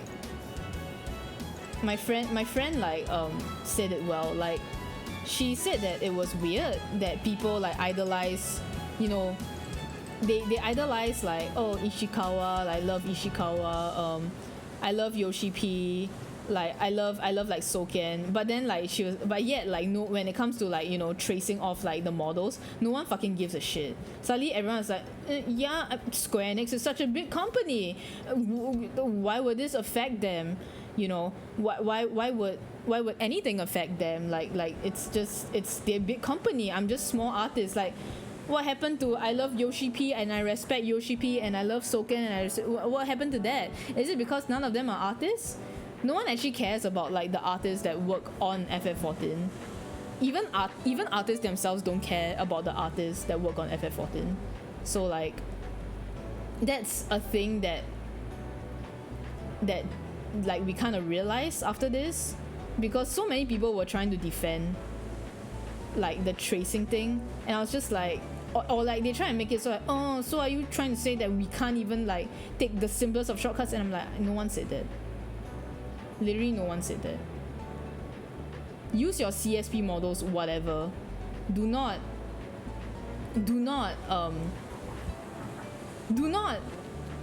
extend that courtesy to actual copyrighted models. Like, that's just asking for trouble. You know. And it's more like people are getting way too confident with like saying stuff that they only have like 10% info about without like source checking. Right? Without source checking with like people. Like, I think when the people say that, like, yeah, like how people found out that industry professionals like do trace or like use shortcuts is because like I'm pretty sure it's because there was one time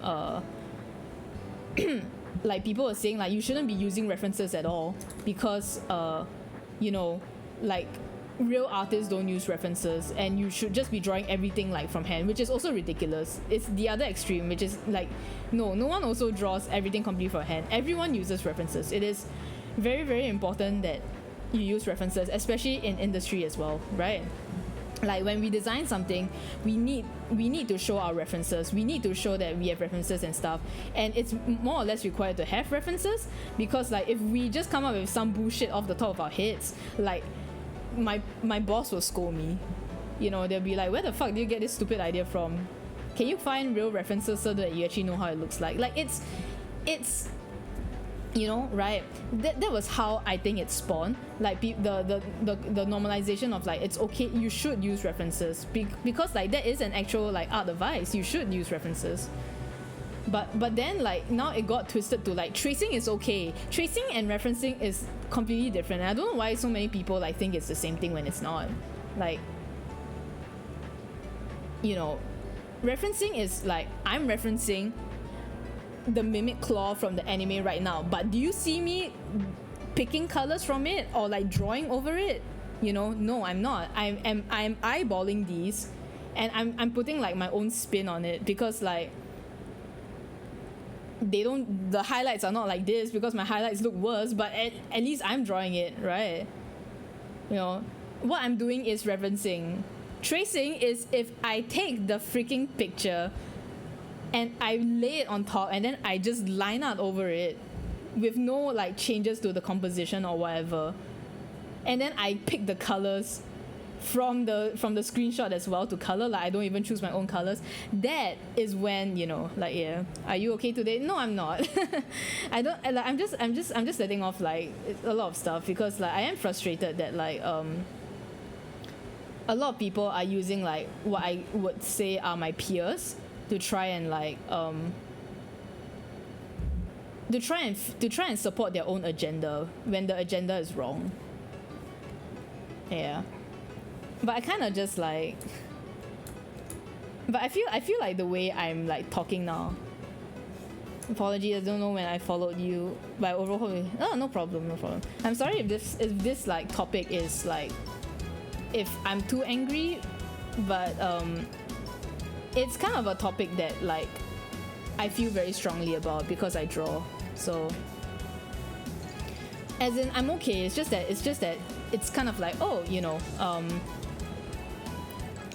I just wish more people were more aware of what is. Oh, it's fine. Carry on. Thank you. But yeah, it's kind of just like, you know, the state of the art world is not very great because, you know, like AI art and stuff. It's like, you know, it's a lot of people already disrespect like the efforts of artists because of AI art and stuff. But yet it doesn't help when if even artists themselves are going to excuse like practices like this that are not really, I will not say moral, you know. It's just why I kind of want to bring it up. And like, okay, if you want to do the moral practices, like immoral practices, like if it's out of like actual ignorance, then, you know, it's fine, right? Because you can always still learn from it. I think like I saw someone who genuinely did not know that wholesale tracing like that for paid stuff is wrong, and so like they got very sad that they didn't know, and so they apologized for it and owned up to it. And I thought that was great. Because it was like, you know, like they realize the errors of their ways and they know that, okay, now I should never do this again, which is fine, right? But yeah, I just don't like that people are like, what do you mean? Like, what you're doing is fine. And it's like, and a lot of the things that she did do was not right, you know? But, like, it was not right, and it was good for her to own up. But I think people, like, took it another way and stuff. Yeah, that issue, yeah. So, like, I think people took it another way, thinking that she was talking about, like, oh, yeah. Like, I think people took it another way and thought she was talking about, like, the 3D models, which is, I don't think she was talking about the 3D models. She was talking about, like, the fact that she traced over, like, the fire pit, and the fire pit was a stock image that she did not have the rights to. You know, the 3D models, I think that her tracing over the 3D models is fine, because, like, I think those 3D models were from, like, either Clip Studio Paint or something. Can I ask you to do Blender and Unreal Engine? I don't. I do not know how to use Blender. I have 3D modeled before, but I do not use neither of those programs. I do want to learn Blender at some point, but I've also been saying that for like 2 years. So I think yeah, I think, like, unfortunately so, like, I think, like, if you do make your own models in Blender, like, that's fine, right? Because you made the model yourself, even if you were trying to make the model as similar as possible to, like, an in-game model, because you still took the effort to, like, replicate it. So, like, I still think that's fine, right? But yeah, I think people were just like they were just, like, interpreting what she was trying to apologize for, like, own up for. And I just thought, like, you know, like, now more and more, and then I think I just saw so many people saying, like, oh, industry this, industry that, and that's why I just wanted to, like, bring awareness to it, that, like, hey, industry here, it ain't like that.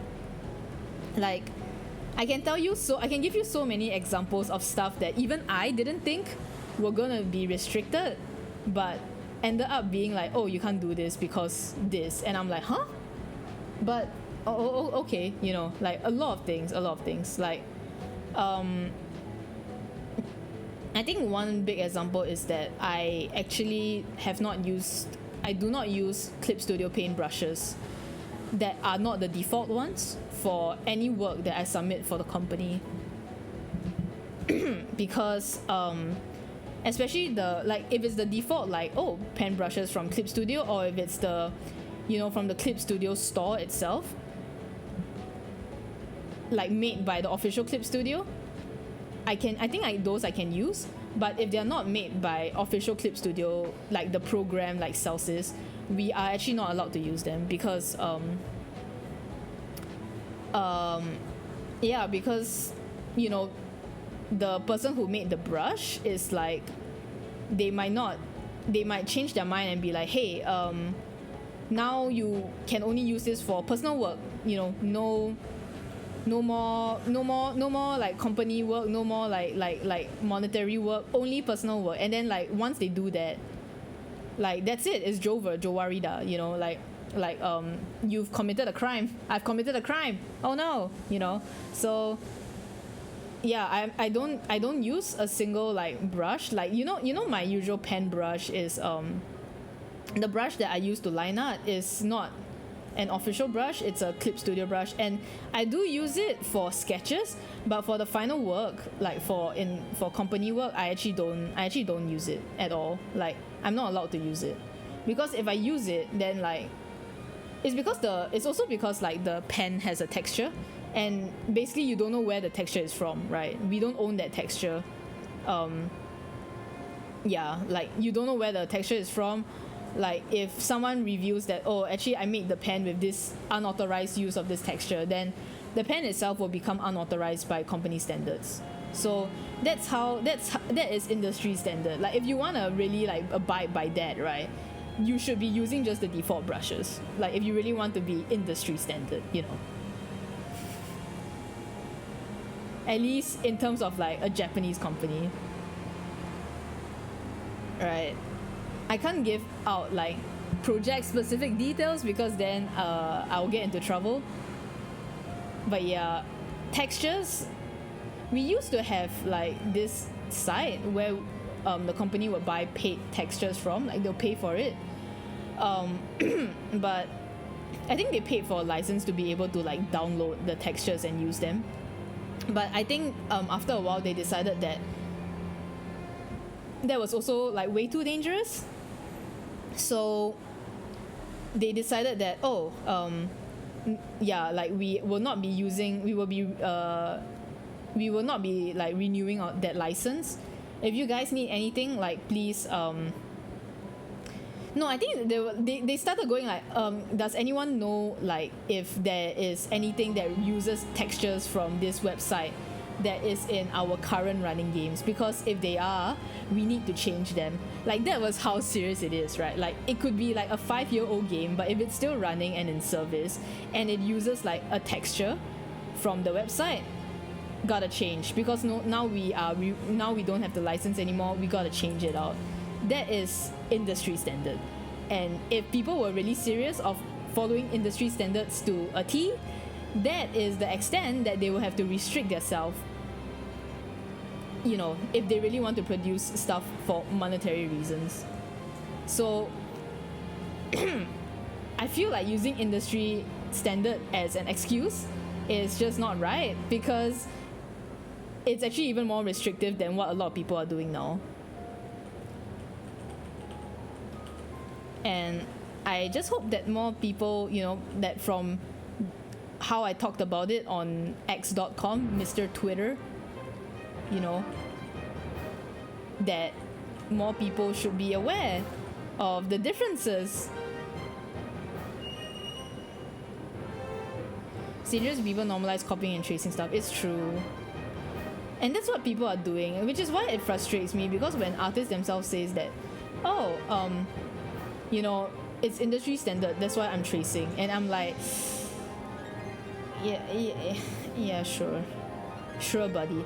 You're just, if AI art becomes like a thing and it takes over everybody's jobs, know that this is the kind of attitude that AI bros also have. You know, because AI bros like to use the argument that artists copy other artists anyway. So like, what's so bad about AI art? It's the same thing. Like, they like to use that argument, right? And if you want to say that that's different, but then you're okay with like tracing with unauthorized usage, you're no different. That's how I feel. But yeah. Either way, like, I also don't like the fact I haven't actually seen anyone what they've said about our statements. Like, I don't even like calling it a statement. I'm just saying stuff. Like, I don't know what other people are saying about like when I and Noah and like I guess a bunch of other people like made their opinion on it. But I saw that Noah said that it seemed like a bunch of people thought that this was just like a disagreement between friends. I would like to correct those people. She is not my friend. I consider her at most an acquaintance that I met through the fandom. We are at most only mutuals. We're no longer mutuals because we are mutuals in blocking each other. That's for sure. But she was never someone that I considered a friend. If she was a friend that I cared for, I would have told her. All of us would have told her back when she first started doing this to stop fucking doing it. A lot of people knew, it wasn't just us. A lot of people in the fandom space knew that she was tracing. And a lot of people were not happy about it. Like, more people than you might imagine. A lot of them are just not like saying anything because obviously they don't want to get themselves involved. Right? I got myself involved because I felt that if I can't even stand up for this when I've been angry about it for 2 years, when am I gonna do it? When am I gonna man up, you know, and like say something? Like, I've been angry about it for 2 years, and now is my chance to finally like say something, and if I don't say it, then like I might as well be encouraging it, you know. So like that was why I decided to say something, because I wanted to make it clear that she was still trying to hide stuff, and it's just not great that, you know. But either way, everything is out in the open. She has admitted to everything, so whatever she decides to do, whatever. It's just that I don't like that the way she did it, and I don't like how simple-minded people are, to the fact that like they're still like, oh, you're so brave for like saying all this, yeah, you're such an inspiration, and then I'm just like, this is exactly what she was hoping for, you know. She was hoping to seem like the bigger person so that all her misdeeds would like be swept under the rug. So I don't know. I don't care. If she does like change, that's great, you know. I'm proud of her. Well, not that I really want to be anyway. If she doesn't change, I don't care. People, you know, that's also her problem. And just sucks to be her that she just never wants to improve, I guess, you know. So whatever she does is not my problem anymore, and I don't care how angry she feels about me or about any of us, because I can say that seeing how much success she got from doing what she did, while I worked my butt off to do what I do with not even like a fraction of like what she gets, I think I'm allowed to be more angry at her than she is angry at me. If she's angry at me, then maybe reconsider what you were doing from the start, you know. That's, yeah. Anyway, yeah, it more or less was just me trying to like I really just wanted to like clarify the whole industry standard thing.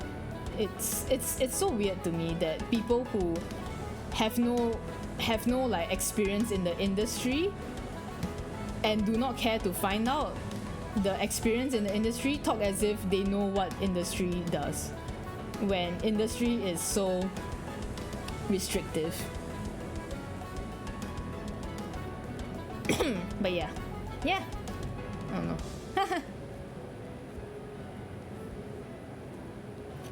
You know, like when I first started drawing this, I originally wanted to focus more on the line art so that I don't need to render.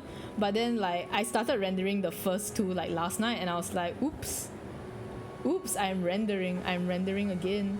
Oops, it's too detailed now. Now I have to render everything properly. Oops. So, sucks to be me, I guess.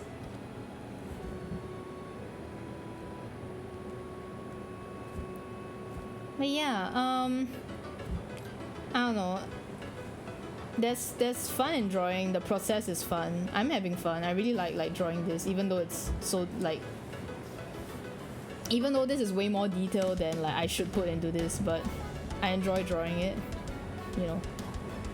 And I think more people should enjoy the process of making things, not just the end results.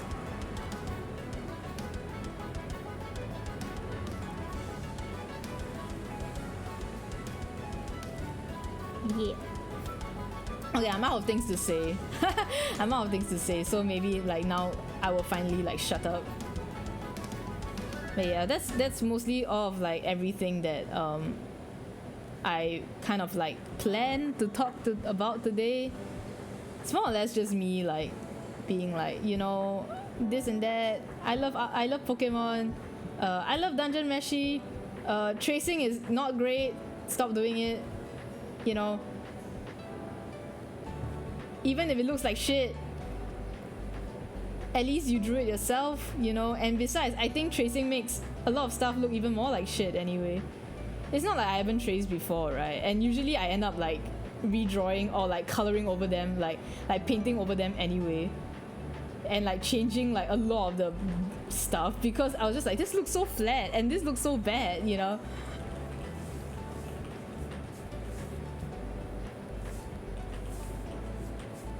Like, yeah, I don't know.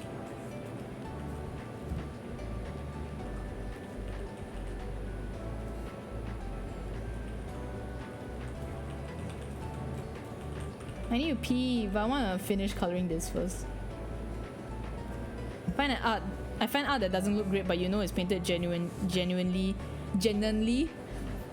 means a stronger person is behind it. So true, bestie. My husband can't spell. But yeah. Just don't trace. Simple as that.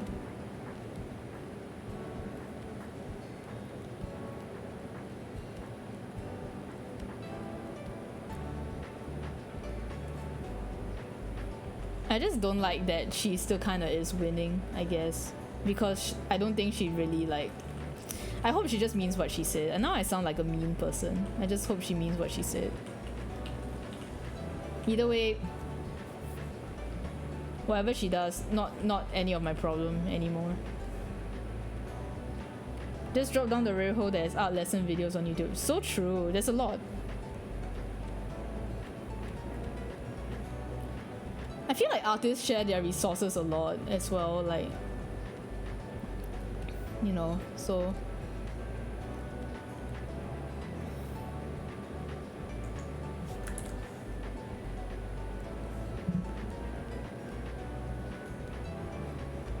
like if PewDiePie can do it, so can you.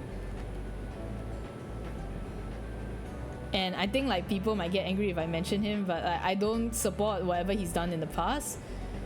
I'm strictly like looking at like, you know, how his attitude to learning how to draw in general.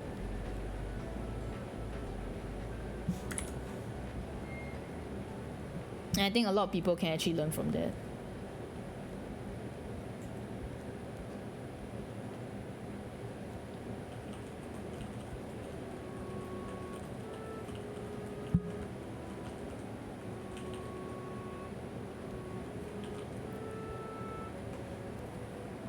Tap some grass and do some observation was so true.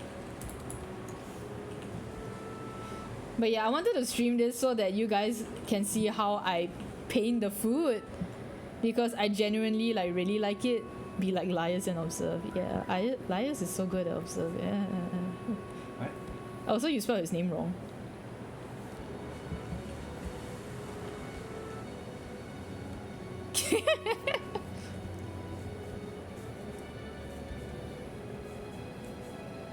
But yeah. Who messaged me? It's May. May messaged me. Oh my god, she sent me shit. She's not here anymore, but she sent me shit. This girl and like my horny kink mate. It's so funny because like I only really first like met May through like other friends in the FF14 community, but I never really talked to her until like we did UU together. And then we found out that I think because like I know that she likes like Dungeon Meshi, so she was like talking to me about it while I was reading. And then so I kind of started like live reacting to her in a way, not really live reacting, but like some parts where I'll be like, what the fuck is this? And then like I'll just like send her the screen cap of like where I am at, and then she'll be like and then the more we talk, the more we realize that we have a lot of like very similar like taste for certain stuff. Our taste in characters are so different, but our taste for like what we like in shipping is very, very similar, and it's a bit scary how similar it is, but it's just so funny. How do you spell Liars then? Laios. Oh, this translation is Laius. Well, they translated a lot of names wrong also. Like they they spelled Mithran's name as like a future character. Sorry, he's not that. He's not that. Sorry. Fuck. Why do you suddenly say See? things? That's why I don't want to talk about it. That's why I don't want to talk about it. He's not that much of a spoiler anyway. And I knew about his existence before reading the manga, so he's not that much of a spoiler. You just know his name, like you don't know what he does. But like they spelled his name like with a S-R-U-N, like Misrun, like that. Cause I think they're just taking it from the katakana as well. Piece is looking really good. Thank you. Okay. I think that's more or less I am done. Hold on, yeah.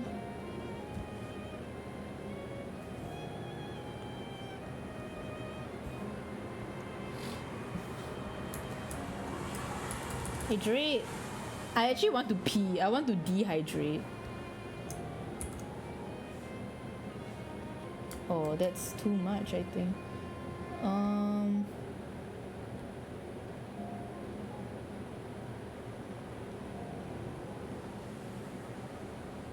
Okay, I think I need to.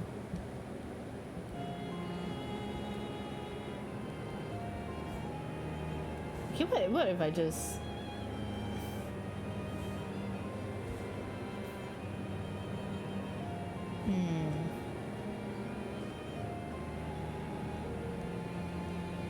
Yeah, I have to do it like this. I mean, so you're good days, looking really good. Dungeon Meshi is fantastic. I recently finished the manga. Are you horny like me? Are you horny like me? Oh, I'm so horny, guys. I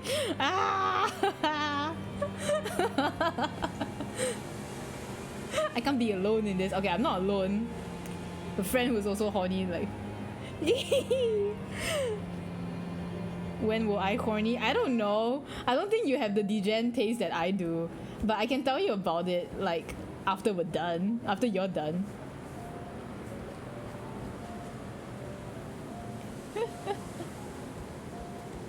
But yeah, I'm horny.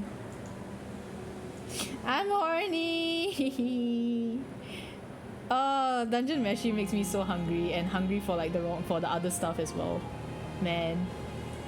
How is Dungeon Meshi so good? But yeah, congrats on finishing. How do you like it? How do you like it? I mean, I know you say it's fantastic, but like you know.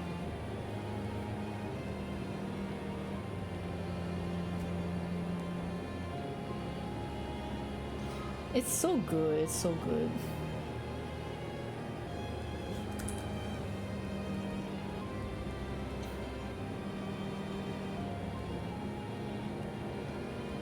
I don't know if I'll be able to finish Senshi in 1 hour because like I think Senshi has a lot of stuff to do. One of my favorite manga, I love the art and designs a whole lot. Yeah!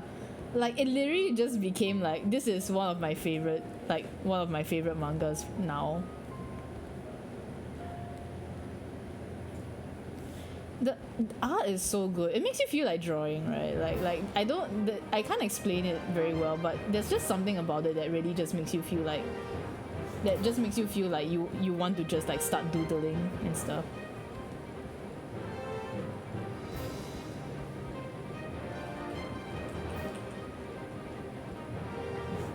You want chips? You're gonna get fat.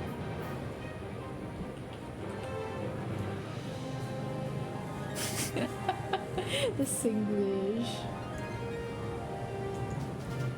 Oh, by the way, like for people who just came in, that's Andrew, and Andrew's starting streaming, and he draws too. So he drew yesterday. So if you guys are interested in that, like do check him out, give him a chance. Yeah, yippee, yoo-hoo, yahoo, yee, yeah. Okay, I think that's Chilchuck more or less done.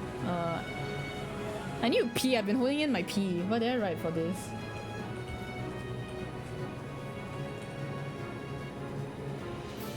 Stop, man.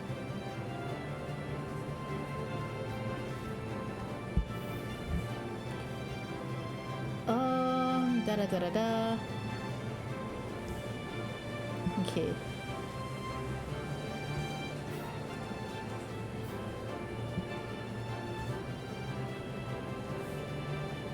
Ah!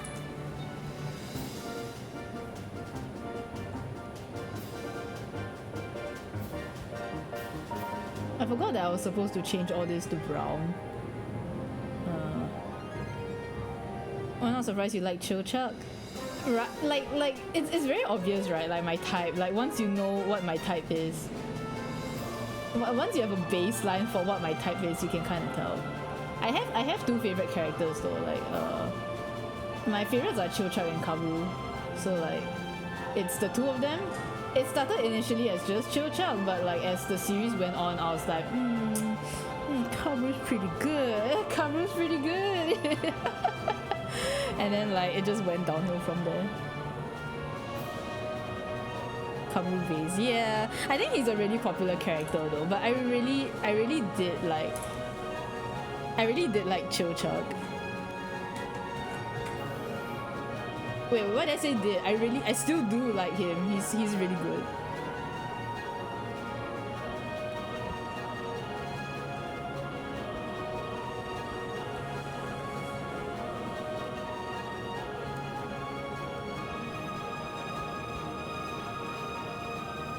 Kabru really grown. I think that's how like a lot of it goes on, because like when I first like when he first appears, I was just like, okay.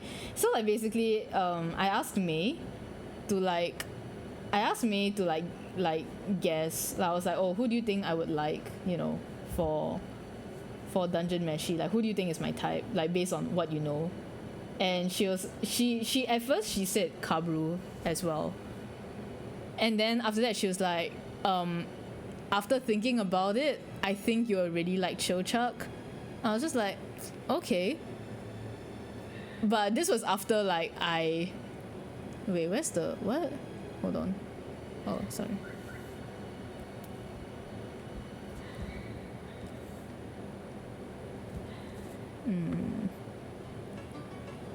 Hold on, yeah.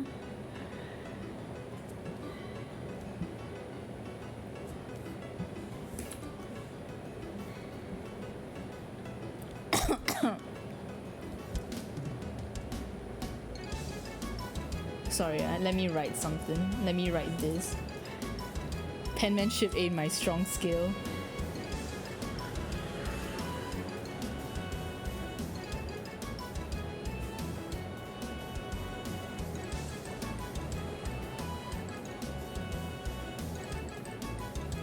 Make these smaller.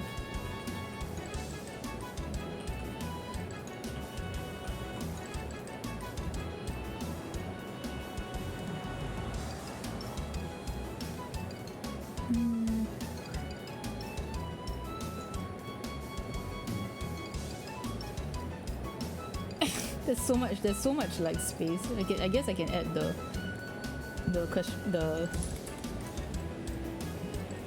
maybe I'll move the mushi down. Yeah, whatever. I think my UI senpais will like cry at me for this, but whatever. Kind of want to make it a bit brighter though. Let me see if I can.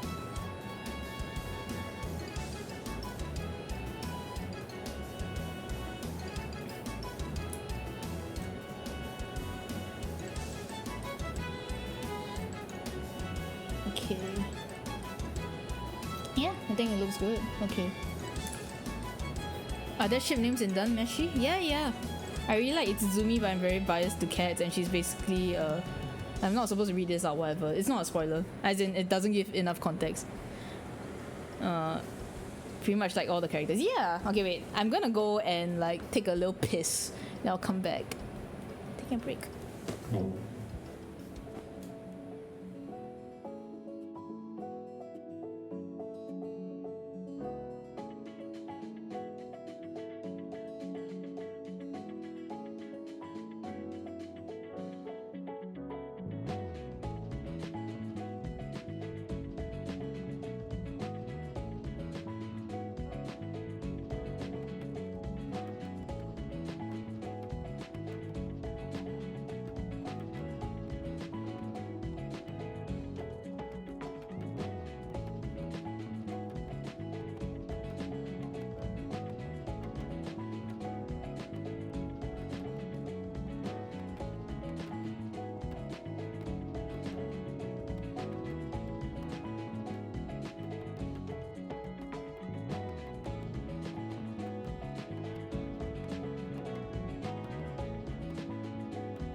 Minz needs a toilet break button. Well, Minz wants to draw.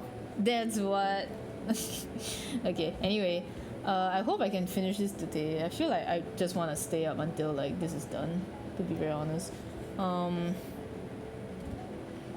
Yeah, there's ship names in Dungeon Meshi there are, yeah. But I feel like it's kind of just the usual, like, oh, you know, they wait, what? Oh, wait, fuck, sorry. It's like it's just like two names like combined together. I don't think there's a like there's no special ship name. So like for Laios and Kabru, which I think is probably the most popular ship right now in the fandom, I think it's like there's two names for it. It's I think if you want to go by Japanese, it's like Laikabu, or if you go by English, I see English people call it Labru, which I think is really ugly. I think it's such a like ugly name. Labru. So like love you. Eee, disgusting. Okay, anyway, gross. But yeah, so like those are the two names. Then I know Falin and Marcel is like Facil or something. And then Lasil is obviously if you ship Laios and Marcel. Yeah, then yeah, fart. Pui. Yeah, you like fart? What's fart? What's fart, Andrew? Huh? You're a fart. Yeah. Yeah, I think most men like Facil. And I don't really know. I feel like if I hear of other like ships, it's like usually when I see ships, I'll just like, oh, I like this character X this other character, right? Like I'll say their names. Like I'll be like, oh, I like Laios X Kabru. Like I'll still say it like a boomer, right? And then May will be like, oh yeah, like smashes their names together, and then she'll tell me like, yeah, that ship is cute, and I'm like, ah, okay, so that's the ship name. Like I'll just say it like that, I guess. It's so funny, but yeah.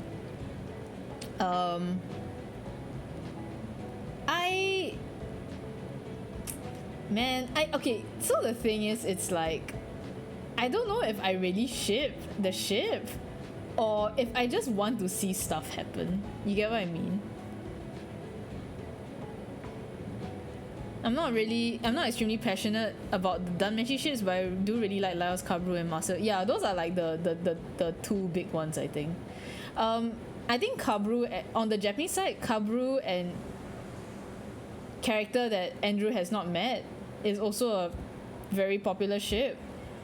But I think in Western side, Lai Kabu is more popular, I think.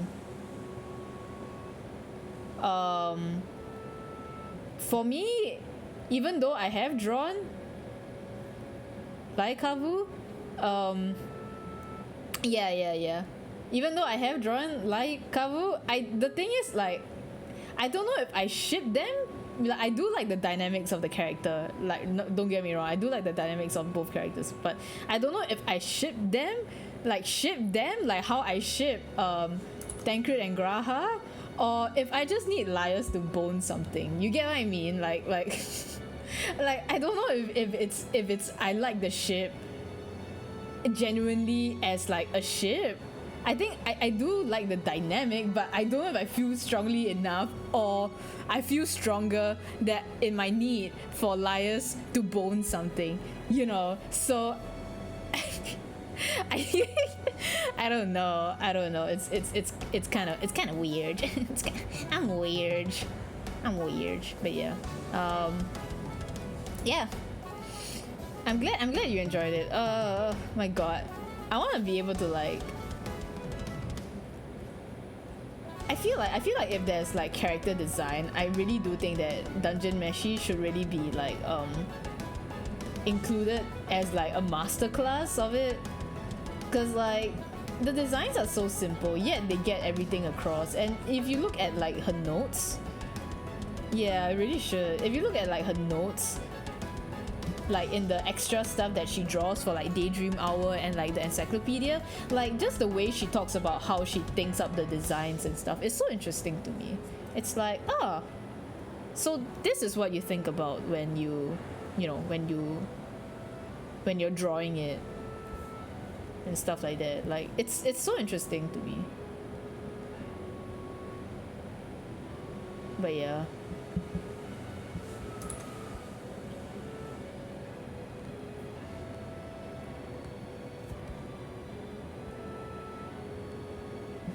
Anyway, yay! I think this is like one of the first few streams where like you don't actually see me drawing the line art.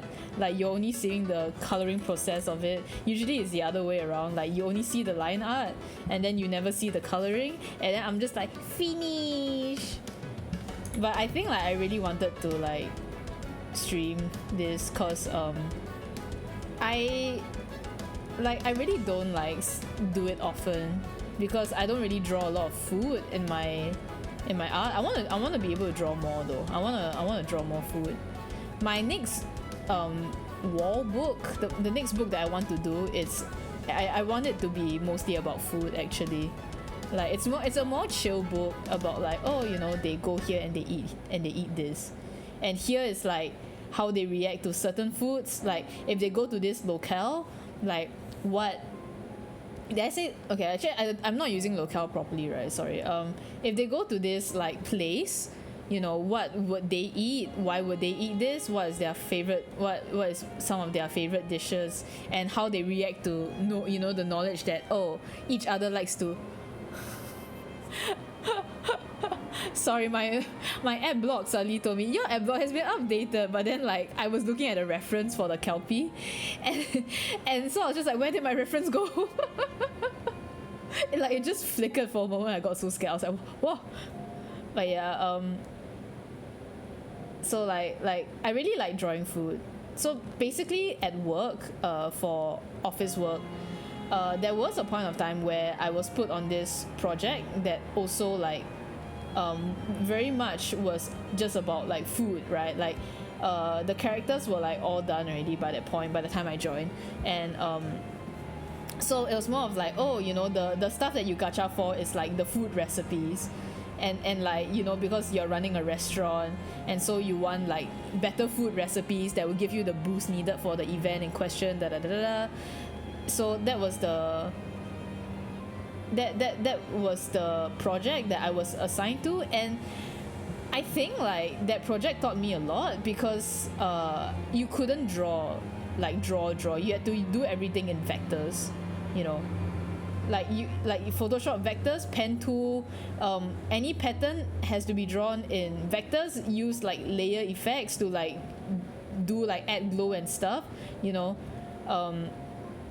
You want an outline, you have to use stroke.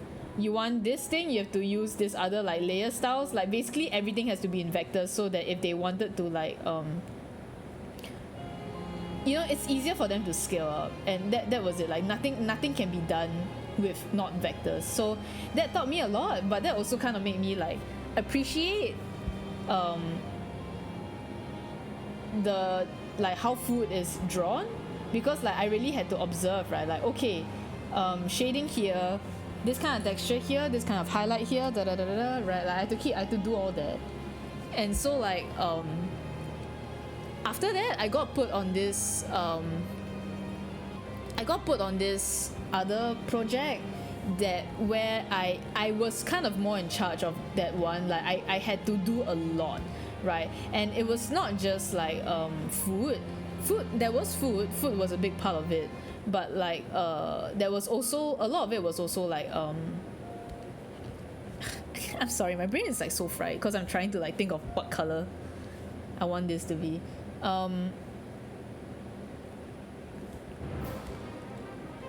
But it was also like a lot of like objects and stuff, because I think it was more for like an otome game.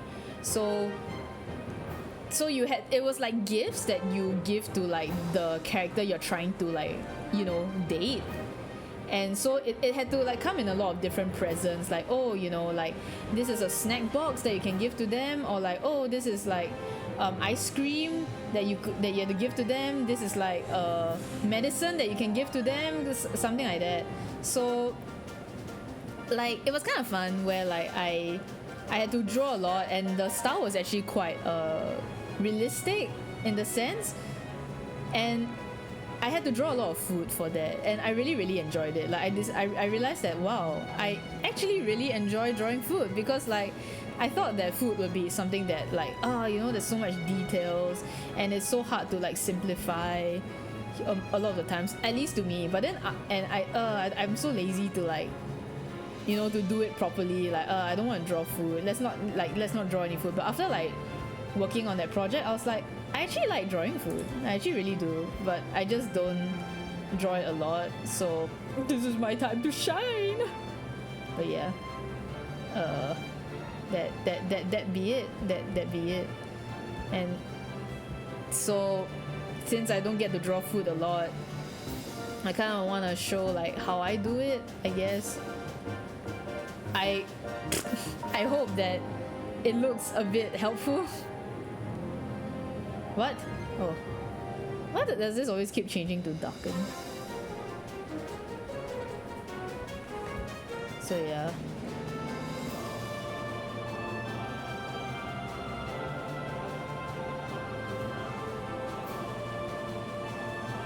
But yeah, there's also like the next wall book. I don't think I'm gonna complete it within the first half of the year, because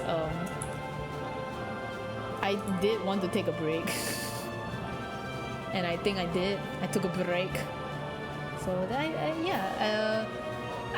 don't know if I felt better after the break or not. Like in a way, like I liked the break because I got to learn like video editing, and I'm kind of proud of like the video that I put up.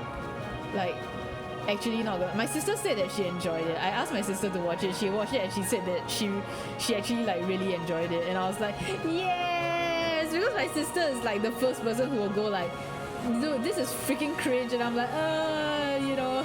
So like for her to say that she actually enjoyed it, she's like, my attention span is usually very low, but I sat through like your entire video, which was more than 20 minutes long, so like I liked it. And I was just like,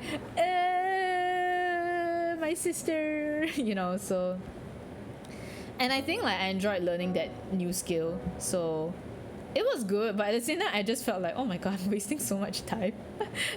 Like I could have completed so much work, but like I decided to take a break, which I shouldn't be feeling guilty for that, but I just do. Yeah. Yeah. Andrew has to finish reading Dungeon Meshi this week, if not I'll kill him.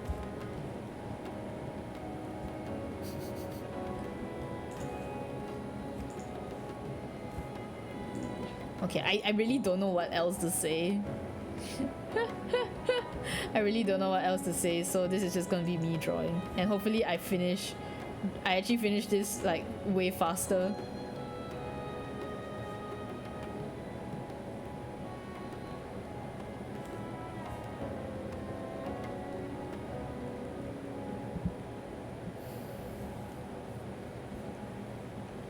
Oh no, I forgot about the Kelpie tail. I'm so stupid. Oh no.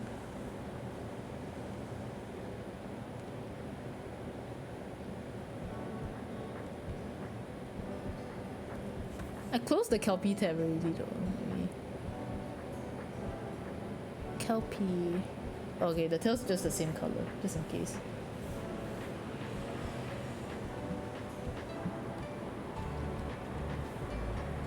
Yeah. How's everyone doing? I'm sorry, I rambled a lot like this stream. Like it was like 3 different topics or something. And I think like not all the topics was like stuff that people are interested in. But you come into my stream, so you have to listen to me talk. Oh. But yeah. Hope everyone's been doing well though. Like, I feel like with the latest release of like AI videos, it's kind of like googly moogly. Everything's gone to shit. Is anyone playing like FF7R or planning to play? I really want to know like what's up with FF7R, but I just kind of want to know like what train wreck they're on right now.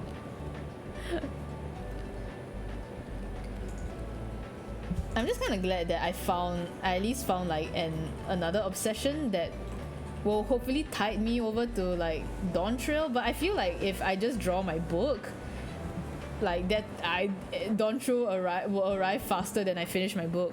Trainwrecks the Mughal face. It's true. Have you guys seen the FF7R Mughal? So apparently like Andrew told me that this Mughal has been there since the first game, but because they're always in the background, so you don't really like look closely at them. And then now that there's an NPC Mughal, people are realizing like just how ugly that shit looks. And I looked at it and I'm like, oh my god, what is going on? Like, first of all, you make the Kabanko look ugly. Second of all, you make the Chocobo look ugly. Then now the Mughal also looks ugly. Like, what is going on? What is going on with this? I wonder how it sounds. It sounds like this. Oh no. It's just like, how do you make? It's just so weird to me that they insist on like changing the thing. Like, how do you change the thing? Like, oh, it looks like Sesame Street. It's true. It will go like hey kids, today let's learn to count. Cloud, do you know how to count to 3? Let me show you. And then start slapping you like 3 times. Count to 4. How many materia am I stealing from you? That's right. 1, 2, 3, 4. Now let's count to I don't know. Let's learn how to spell. Firaga.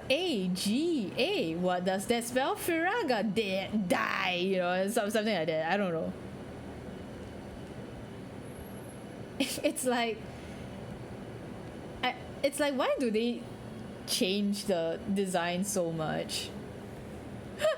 Like, they have such a like why do they feel the need to change the design, you know? It's already like a lot of their I know they change like the Mughals here and there every time, but these are literally some of the ugliest fucking Mughals I've ever seen in my in my life. It's so ugly. And I've drawn Mughals for work. You know, I'm like, oh my god. Like, how is it? I don't get it, because usually for like stuff like this, right? Like mascot creatures like Mughals, Kabankos, Chocobos. It's like the safe choice if you want to market like your stuff, right? Like, oh, you need a plushie. Here's Mughal plushie. Oh, you need a Chocobo plushie, like Kabanko plushie. And it's like, yeah, maybe they have so much like Chocobo and like stuff like these kind of plushies that they're just like, yay, we don't need to make them cute. But it's just like, why would you make them so ugly? Like, you're not gonna be able to sell these things. They look like ass. They look like ass. So yeah, I don't know. It's very weird that they design it like that.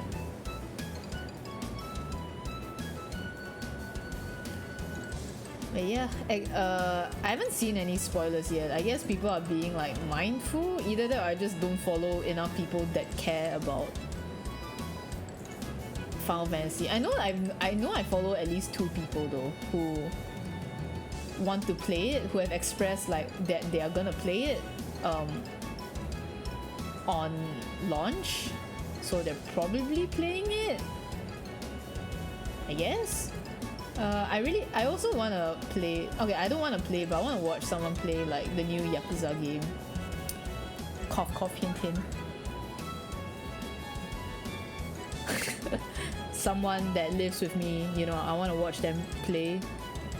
You know, waiting for okay, true. But yeah.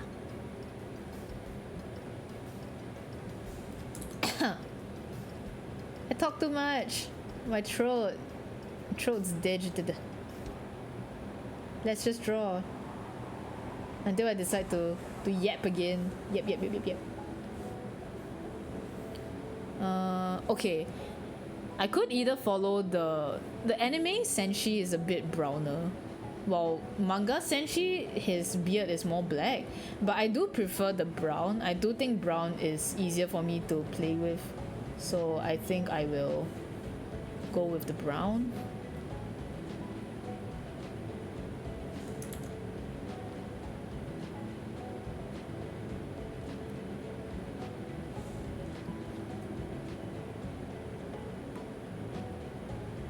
But yeah. Is Andy gonna start like... I don't know if you're still here. He's probably not here anymore. But yeah.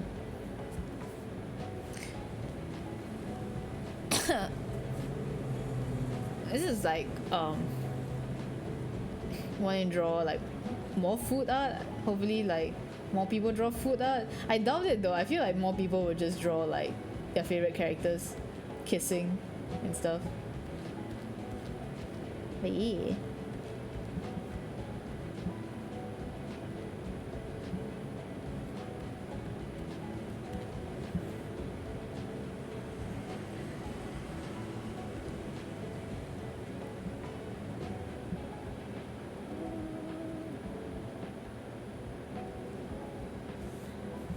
All right.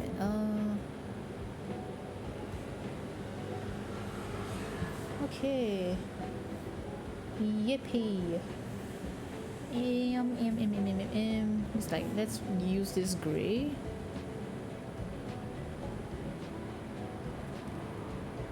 Change this gray later.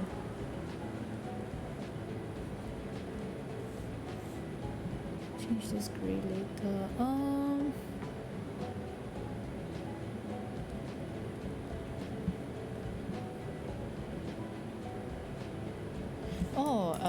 I didn't... Well, okay, to be fair, I think like his beard goes all the way.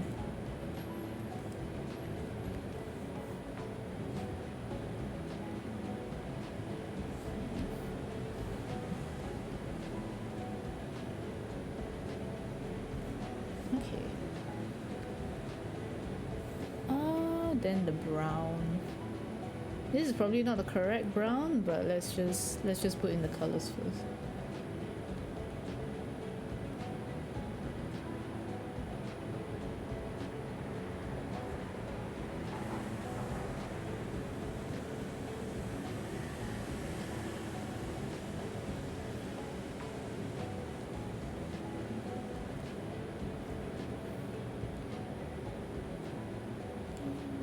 Yippee, color, yippee.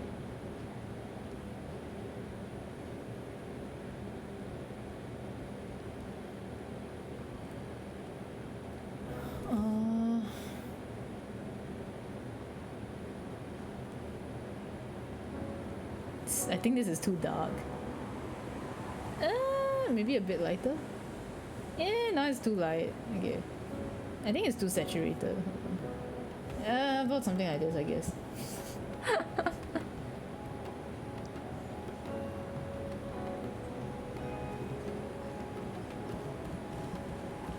Okay, I think I can put the saucer and the spawn.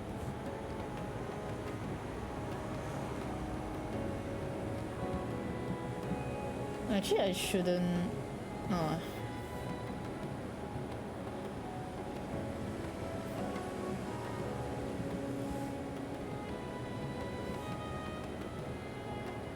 My bad. I don't think this should be. Actually, this shouldn't even have the line art. What am I doing?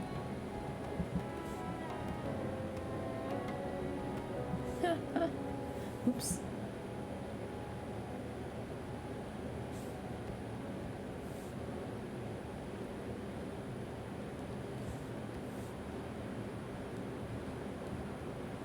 Use.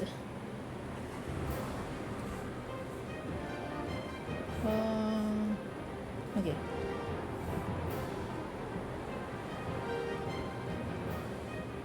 Actually, the pot is the same color. I might as well just... I think the pot does have like...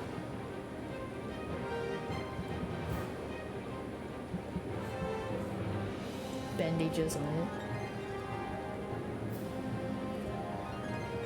Not exactly though, I guess. Well, on the stew picture it does. But I remembered that like when they were using it to fight the Undyne, it didn't have it. I don't know if that was like a mistake or... Eh.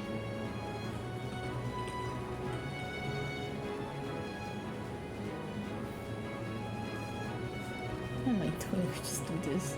So much faster. Lives without armor be looking... Holy hell! Wow!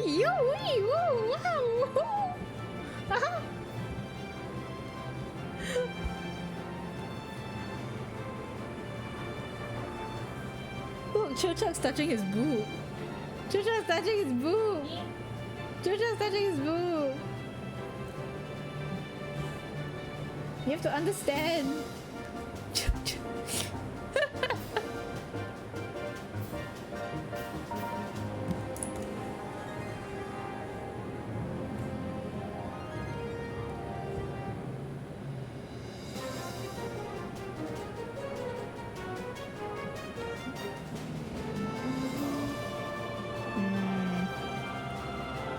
Senshi's helmet is too dark, so let's just turn it back up.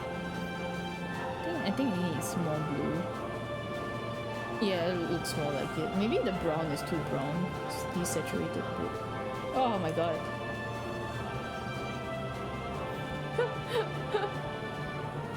Yeah, that looks better.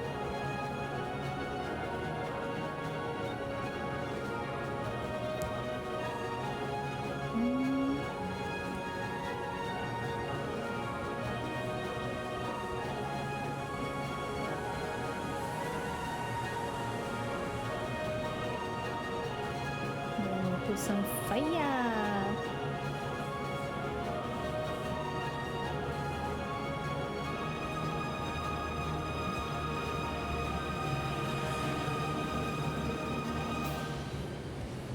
Yeah. Okay.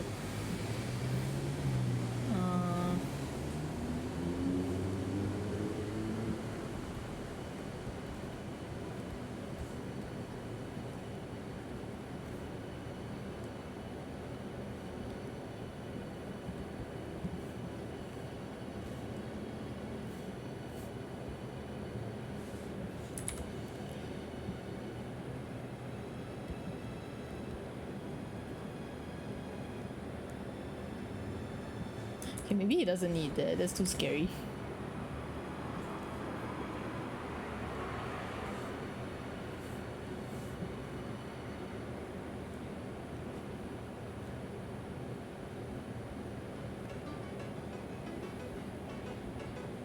Senshi. Senshi is such a nice dude. Such a funny dude too. Your Oshi. It's cause he cooks.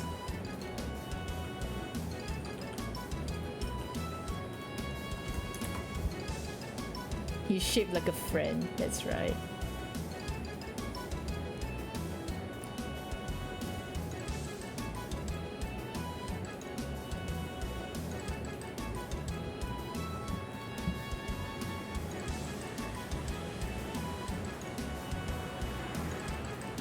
Yeah, I don't think there's any like punchy girl in the main cast for you to like Oshi.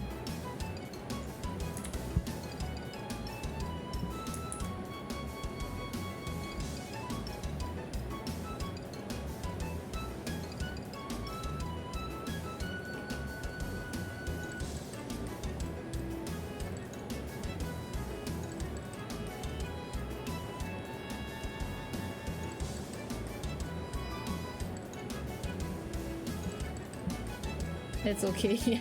yeah, no, as in like he will be your Oshi because I don't think there's anyone that's your type to overtake him.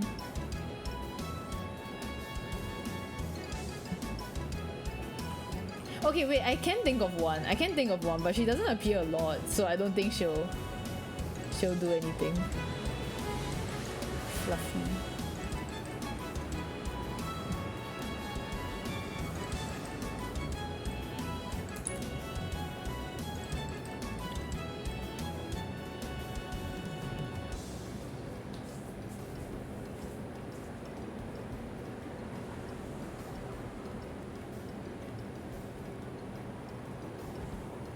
Yee. How do we do this?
What are you up to now? Where are you up to? Well,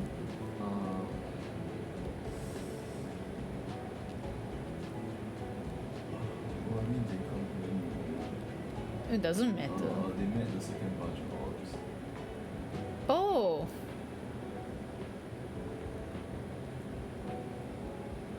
Was this after the forbidden stuff or? Yeah. Oh, okay. Wait, you sit there? Yes. Oh, okay. Stuff. Stuff has happened. Okay. No, you can stop guessing. You can stop guessing. Because sometimes when you guess, you say like, oh, did this happen? I'm like, what? Then how am I supposed to ask? I'm sure there's a bunch of forbidden stuff there as well. Yeah, the forbidden stuff is the sexy. I mean, what? Just ask me like where I'm at, and I'll tell you. Like, because you just keep quiet. Let's see, like so busy. Shut the fuck up.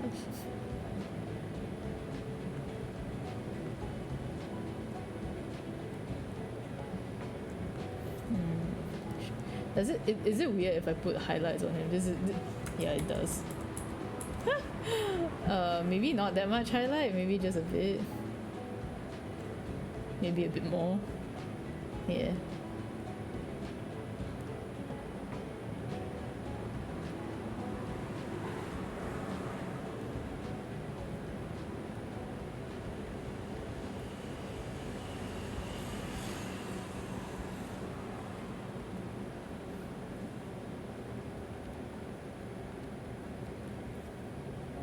Okay, Senshi's done.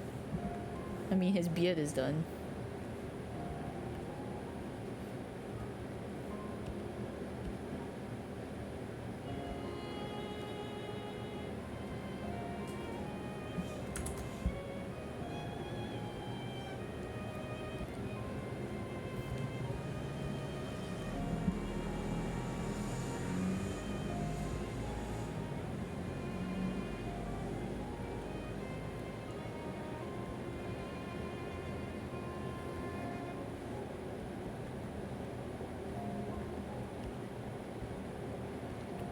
Oh, I forgot his actual like mustache. I'm so stupid.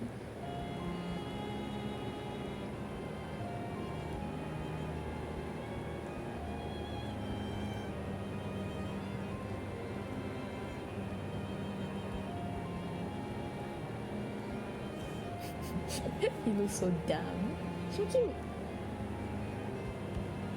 I shouldn't call my own drawing like cute.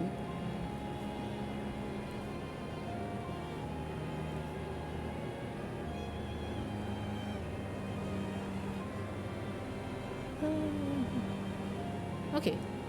Yum.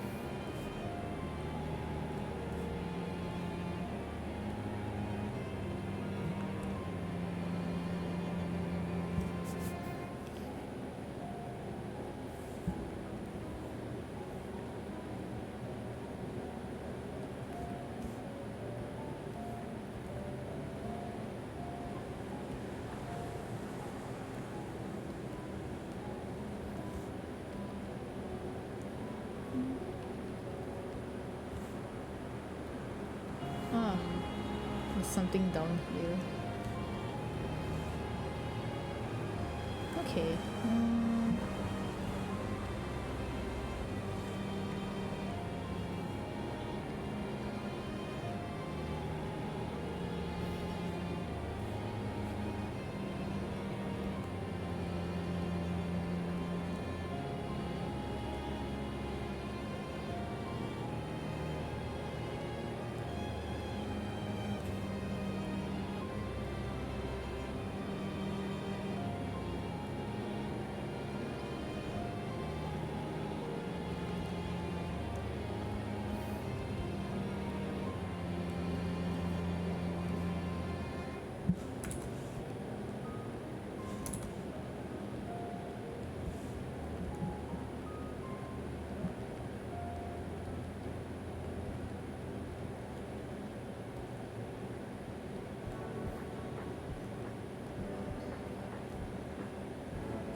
I don't know if I should add more highlights to this.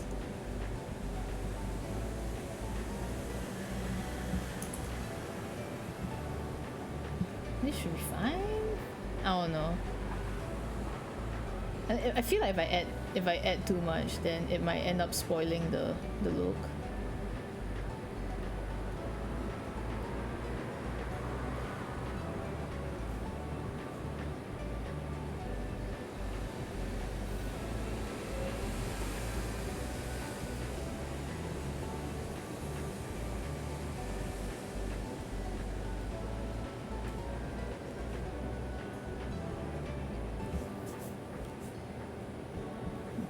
Saucer and the horns as well. Actually the saucer is more like a bluish white rather than a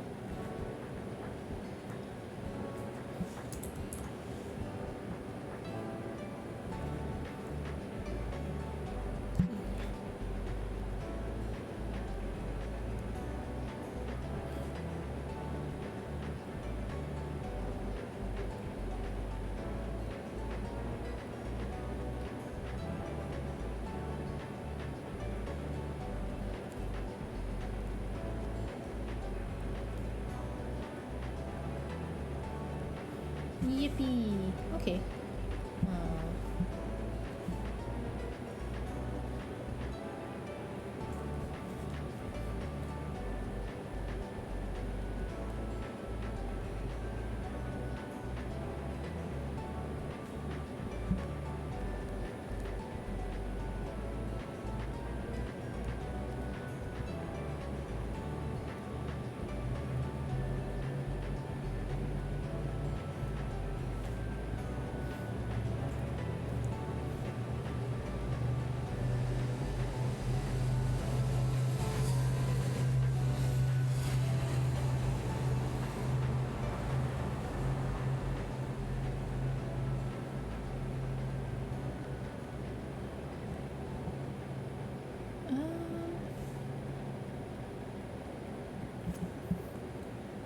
Okay, what color is the stew? It's kind of just like normal, like soup color. So I think I'll just. Oh, okay.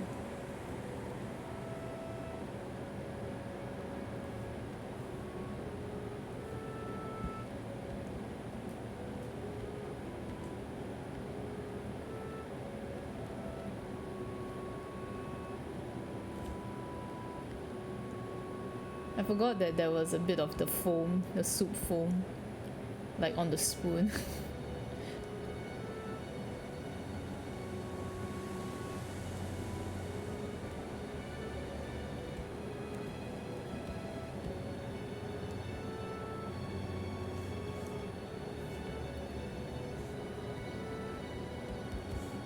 Where's the spoon layer? Where's the spoon?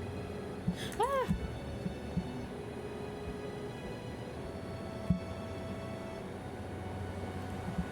Okay, then the fire. I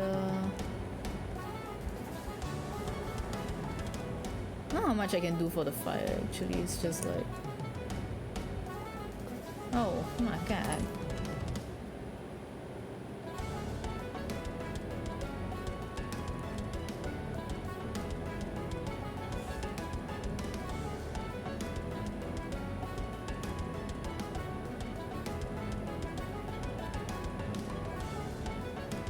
It's like kind of like this.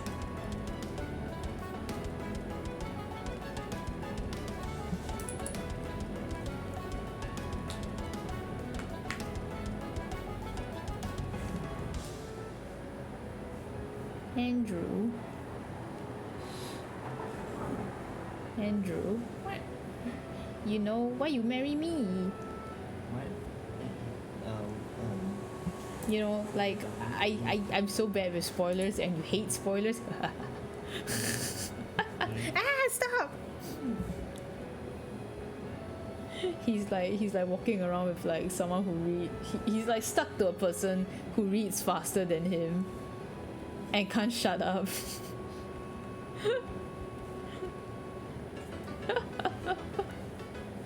Read faster.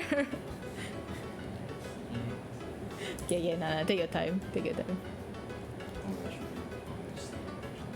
Huh? I should be going to sleep. Wait, what time do you have to go to camp tomorrow? Wow, yeah, go sleep. Say bye, Andrew. Bye bye, Andrew.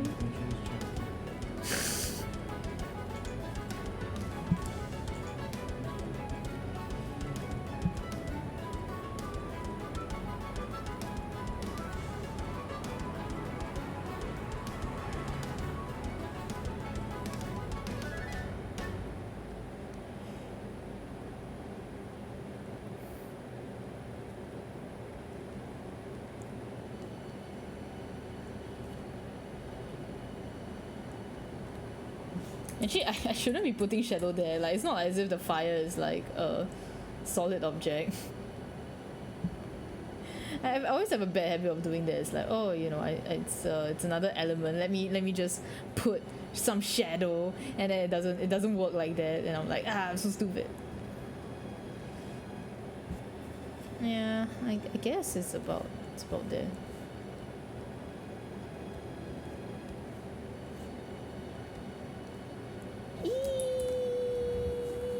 This is too blue.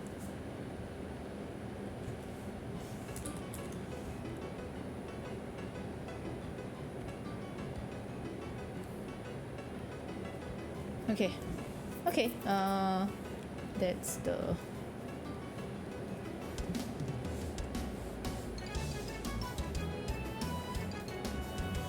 yep.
I feel like this is a bit too bright.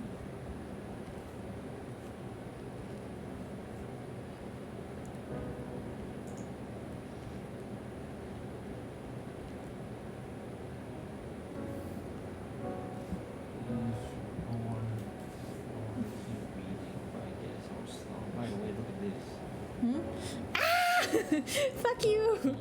Wait, I forgot they had like a...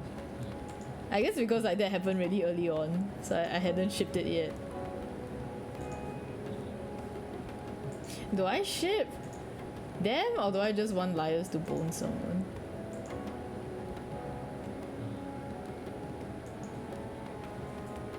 Andrew has too much power. He knows what I like. Oh, you have all the power, bro. You could destroy my anti-spoiler barrier with one word. I guess. Oh, that looks very nice. Thank you.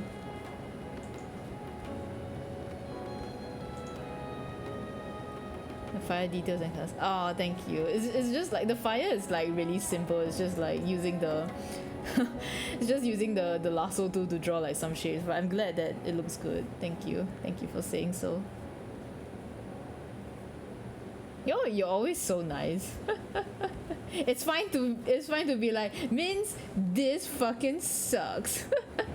Like, thank you so much. Like, I honestly really appreciate it. I forgot that this is like bandage. And that this is also bandage.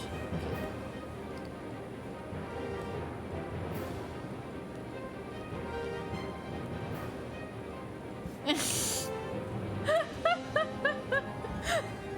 Ow. Oh. I'm embarrassed. That's what it is. Okay. Yeah. I think I'm going to add a bit. I'm going to overlay some like brighter colors on this.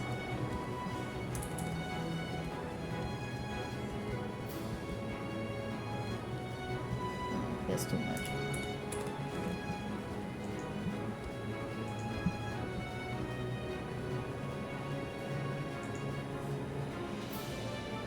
Oh my lord.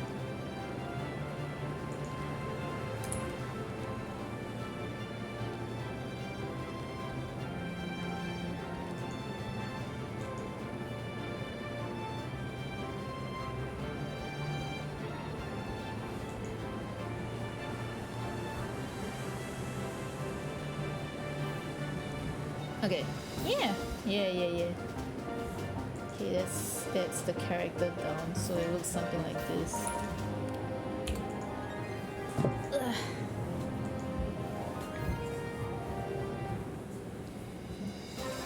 Cool.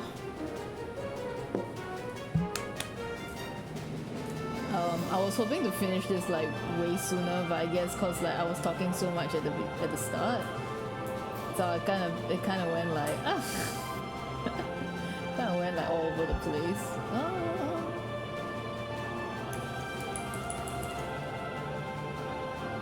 Alrighty.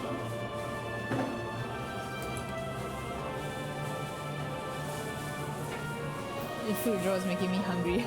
How do you think I feel looking at the reference pictures?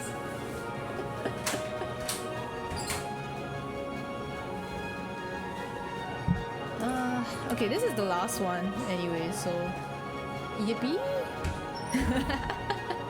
Yeah, you know, like when I first started watching Dungeon Meshi, like we only watch anime while we're eating dinner, so like basically we were just like eating, and even though I was eating, I felt hungry. I've never felt that before. I was just like, why do I feel hungry? I feel like eating even though I'm already eating, and I was like half done with my dinner, so I was just like I'm supposed to be full. Like, I'm actually like full a little bit, but I feel like eating.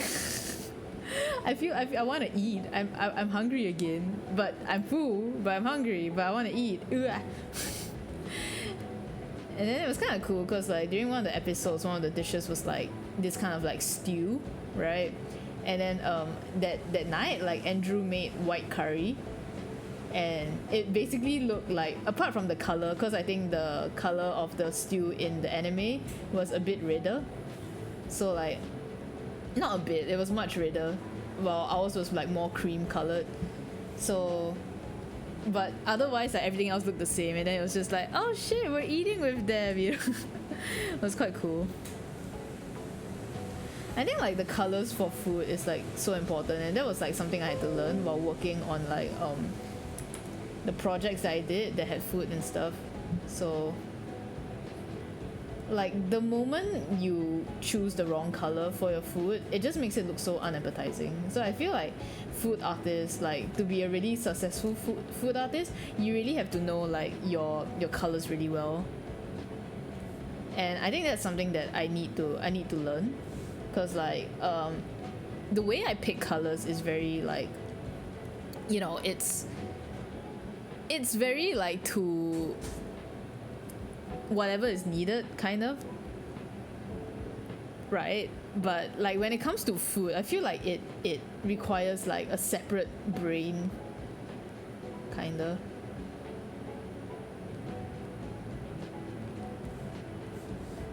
Should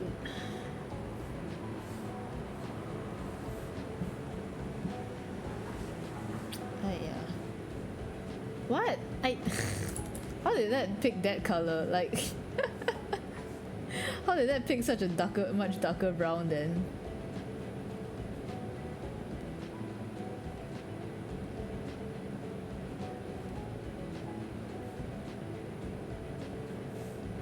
Yippee! Yahoo!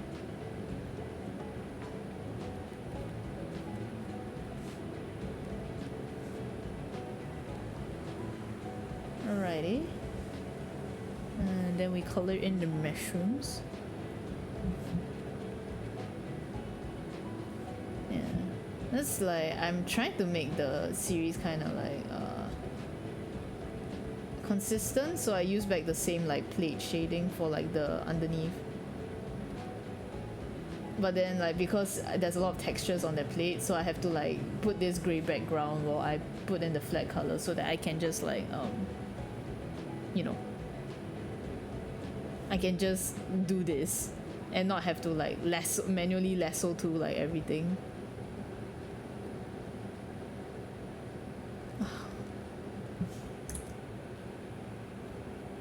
Makes sense. Yeah, that's like at least the way the fill bucket works is that you can kind of adjust the settings so that it will like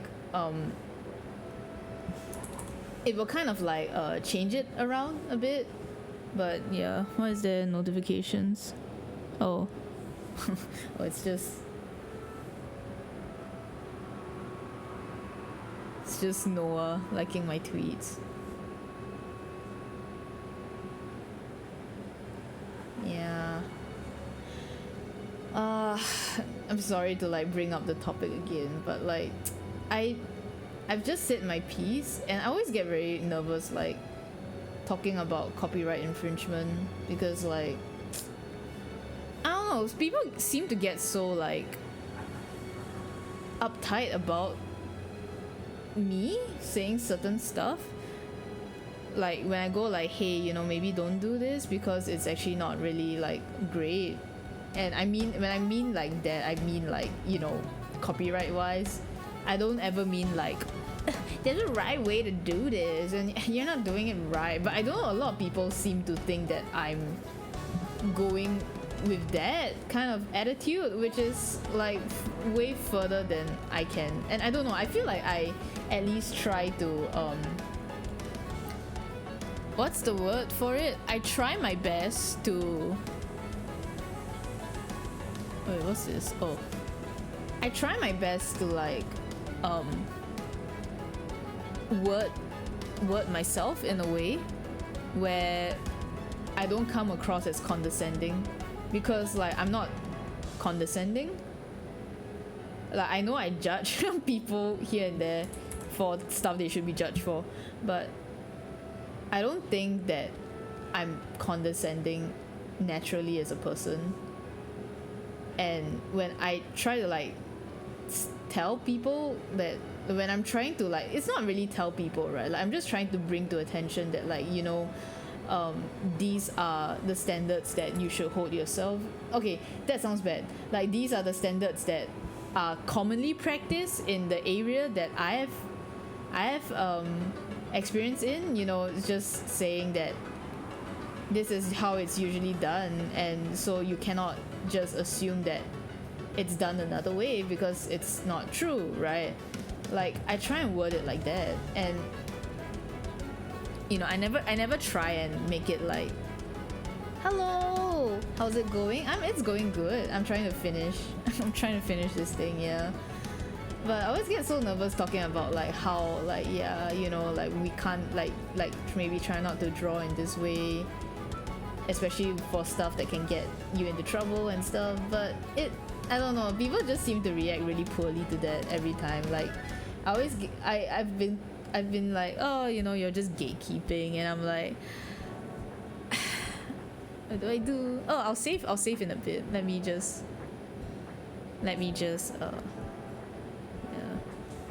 I don't know. I just get so scared. That's why I'm also kind of like looking at my phone, because I'm really scared that like maybe I pissed like some guy off, and then and like I'm getting cancelled or something, like with what I just said this afternoon. But I don't think I said anything that bad. I mean, very I hope I am, because I'm coming from a place of experience, you know. I'm like, hey, did I save? I'll save again. I saved.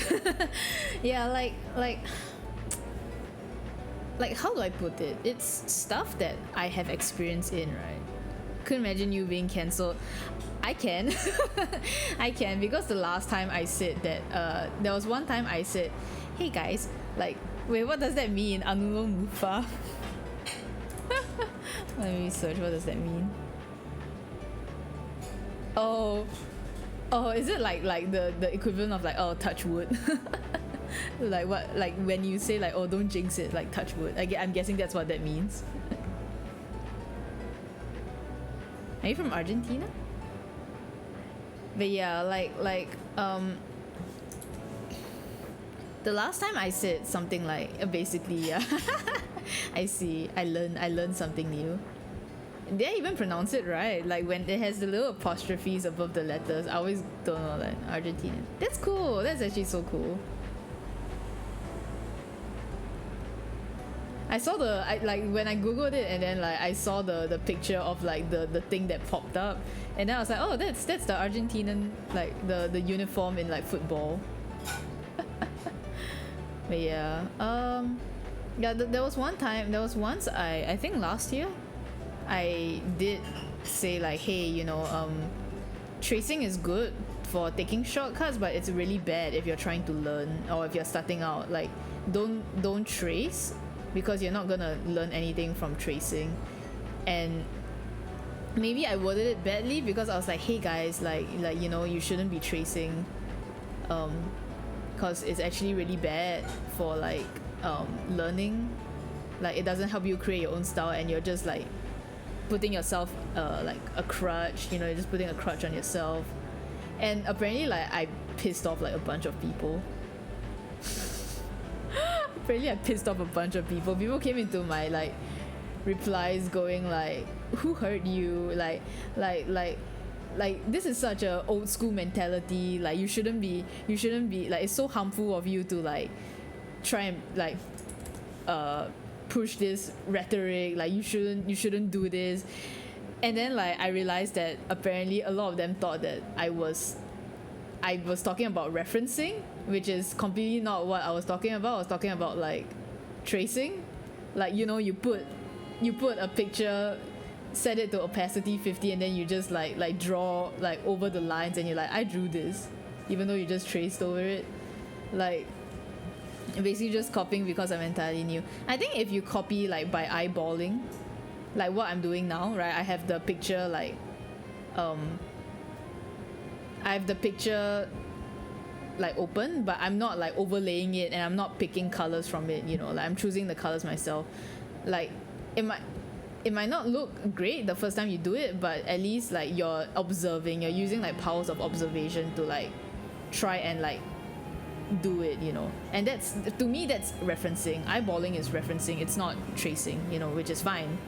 But tracing is when you like, you just put, you know, the picture there and then you just like trace over it, like you just draw on top and it's like, oh yeah, this is my line art. Like that one is bad, because you don't learn anything, right? You only learn like how to, it doesn't actually like I got people telling me that no, it helps you train your line art, and I'm like, get used to software and tools. Okay, yeah. Like I had some people telling me like, no, but it's really good for like training line art. It's like, no, it doesn't, because you don't put any line weight. You don't learn where to put the line weight on like certain areas, right? Like, because you're just copying, like you're just like blindly following the, you're just blindly following like what's there on the screen. You don't there's no thought of like, oh, you know, we should make this sticker here, you know. You're just like, oh, they made this sticker here, so I should too. And then like not many people actually go back and look at why it was sticker there. Like they don't understand the fundamentals of like, the reason why it's sticker at some parts is because for this effect, you know, because like they don't draw it themselves. Like I feel like if you try and like at least eyeball it, and then you're like, something looks off, what is different? Oh, okay, they make this part thicker here because I see. And then when you try, it's like, okay, why did like oh, it does make it stand out more, so that's why like these parts are thicker, you know. I feel like it's easier because you're making active observations. You're being like, okay, this is here because this reason, you know. But if you just trace, you're just like, why do you do it? I did it because they did it, you know. Like, I mean, that's also possible with eyeballing, but I feel like because you're making more of a conscious effort to try and like follow why like stuff, so it ends up like becoming like better. And I guess a lot of people just thought that I was talking about eyeballing, so a lot of people like flaming me like my professor said that I shouldn't use references and he was wrong, so I don't get why you're saying this. And I was like, you're using like a completely different word, please read what I'm saying. So yeah, I very easy to get cancelled, I think. I can imagine the only thing you train like that is pulse. Pulse? Like, what do you mean by pulse?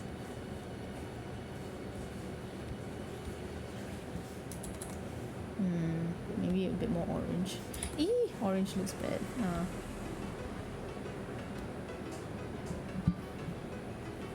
But yeah, like it was just kind of like okay. Do I have a brush for this? You know, I'll just draw it myself. I'm too lazy to find a brush. Actually, wait. I do have a ripple, like a water ripple effect. I'm not sure if I can find it. Oh god, I've downloaded so many brushes over the past, like... Oh. I found it. Image material.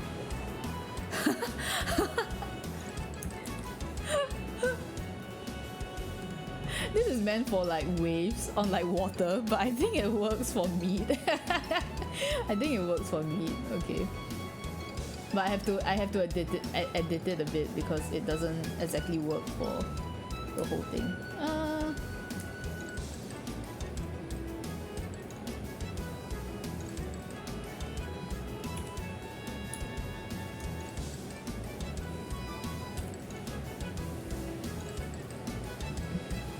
Yeah, I mean, I really don't understand what is being trained, I guess, when it comes to like doing that.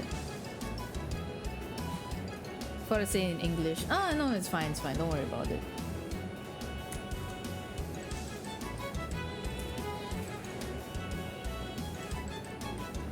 I guess I kind of get it in the sense that like you kind of train like stability. Yeah, oh, okay, I see. I get what you mean. Yeah, I get what you mean.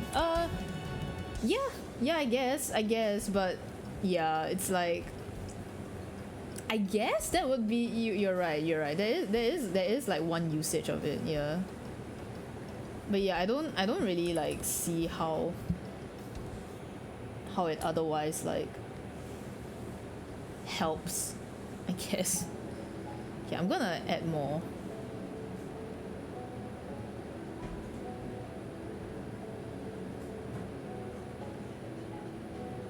I'm gonna have a roll. I have a good night later. Means looking forward to see the computer. No problem. Thank you for dropping by. Please get some good rest.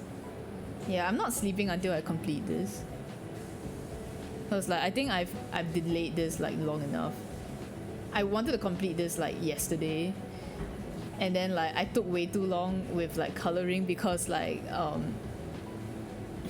that's well okay, yeah. But the gain is minimal. Copying would be better for learning, yeah.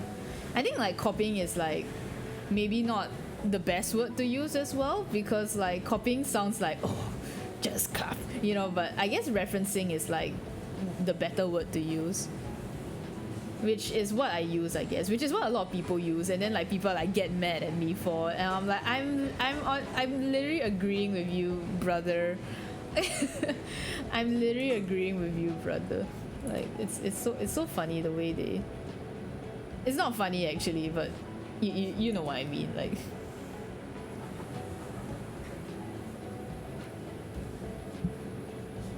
Yeah.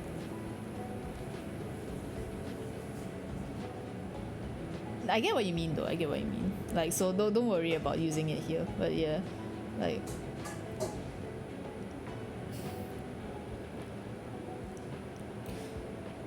But yeah, I wanted to, like I put so much work into the line weight because I was like thinking like, oh, like if I do the line weight like enough, like detailed enough, then I don't have to I don't have to like color as much. And then in the end, like when I did when I did like the colors for like the first two like yesterday, and then I like went super ham and I was like, fuck. Fuck. So that was my fault.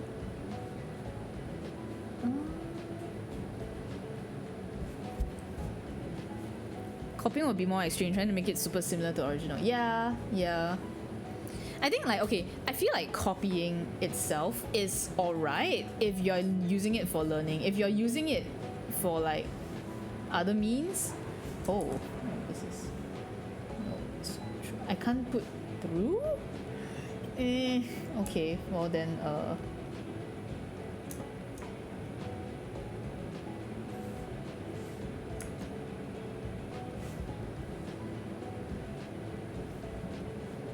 I feel like copying is fine if really it is just practice, which is why like referencing or like you're copying an idea, you're trying to get like how you're trying to understand like how the, a thing is done. I think that's fine, right? Because you're still learning. Like that's completely fine. What I cannot agree with is when you're copying but then with the intention of like yeah, I drew this. Yeah, I drew this. Ooh. I'm so good. Look at me when I draw this, right? Then that's like, you deserve a special place in hell. Like it's not.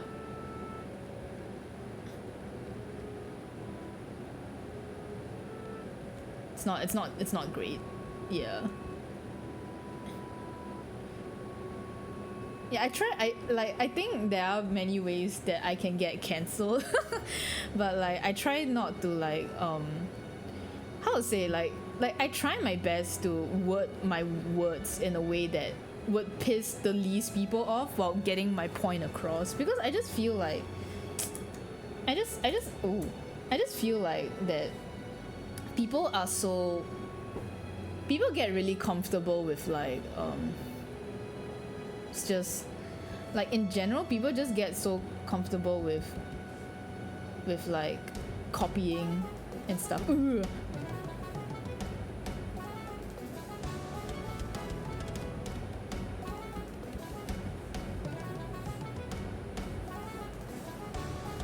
I wanted like a veiny texture, but I don't know if this actually works. Maybe I'll try this. Yeah, but all of them are taking you out of context. Yeah, that's right. Yeah.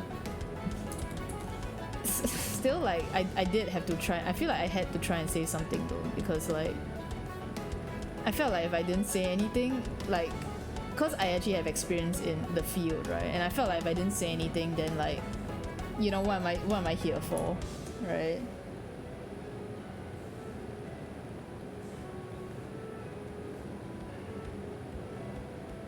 Okay, I think this looks not bad. It looks like meat, right? This is like so many layers just for the meat. Oh my god. Okay. This is the bowl.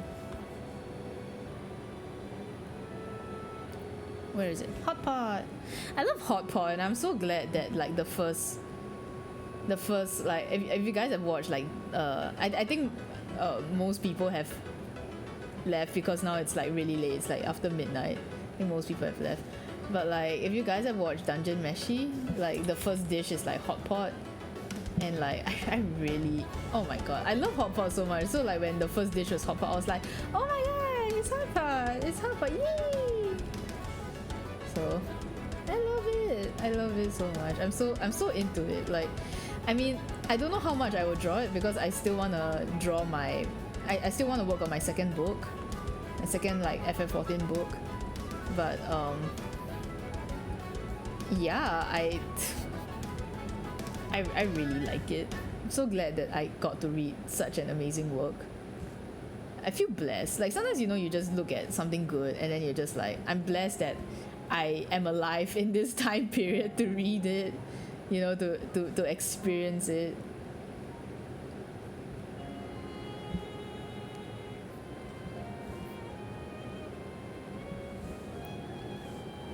Okay.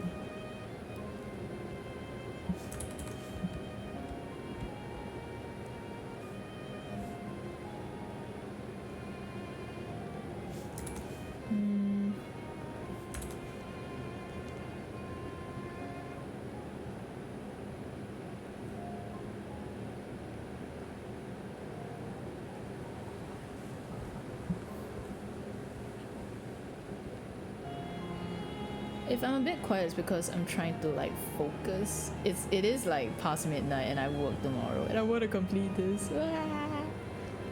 So I might be focusing more. I feel like I kept saying that and then like I just end up talking more anyway.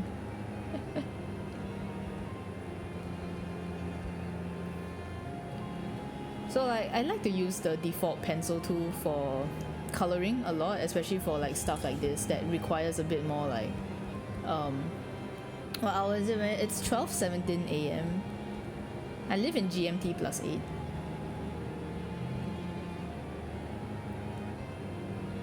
But yeah, I really like using the default pencil brush, like the darker pencil on Clip Studio, because I feel like sometimes, because you know you need to draw a few times, you need to color over the same spot a few times to get like opacity, and then it gives you like different opacity like results. Sometimes you can use them for like more detailed shading, like what I'm doing now, you know.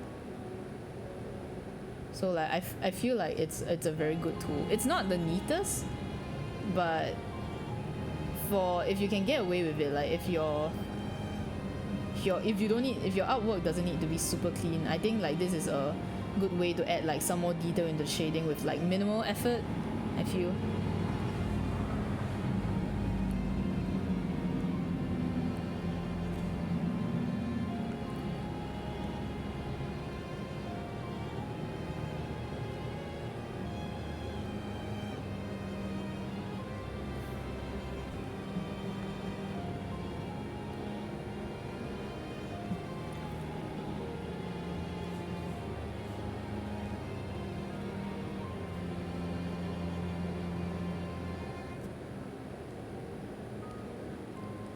I've been sleeping like 5 hours a day, which is, I know to some people that's like a lot, but I think it's starting to like take a toll on me because I actually feel like really like during work, so I should probably.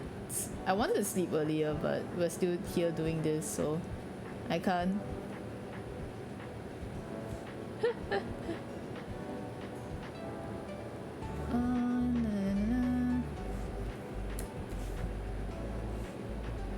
So like sometimes I'm really lazy and I don't like to separate these parts into like different layers, especially when I'm rushing.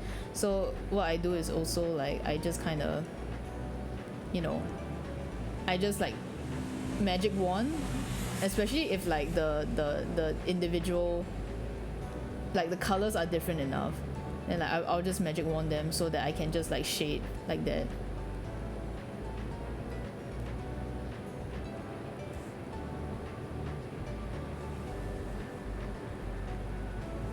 Like this. Yay, yippee! And then so like for highlights,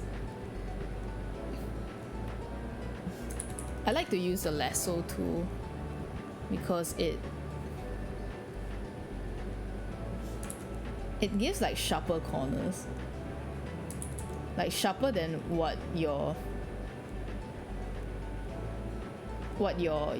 normal pen, the default pen can do, the default G pen can do.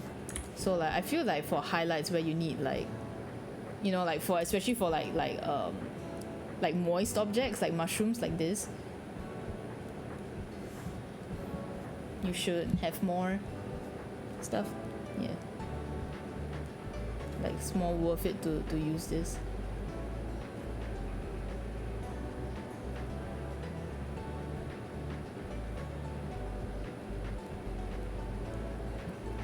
Yeah, that's a mushroom.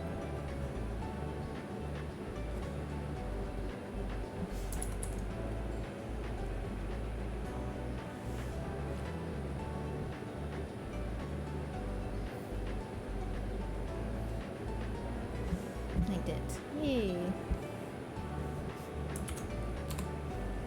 Then we move on to this. Oh, saving.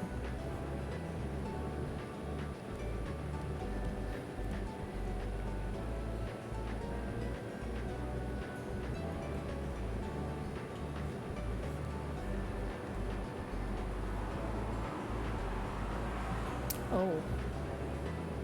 The insides are not dark red. Okay.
So interesting. Like they use more like pink and purple inside. I guess because it's like the coloration of the creature.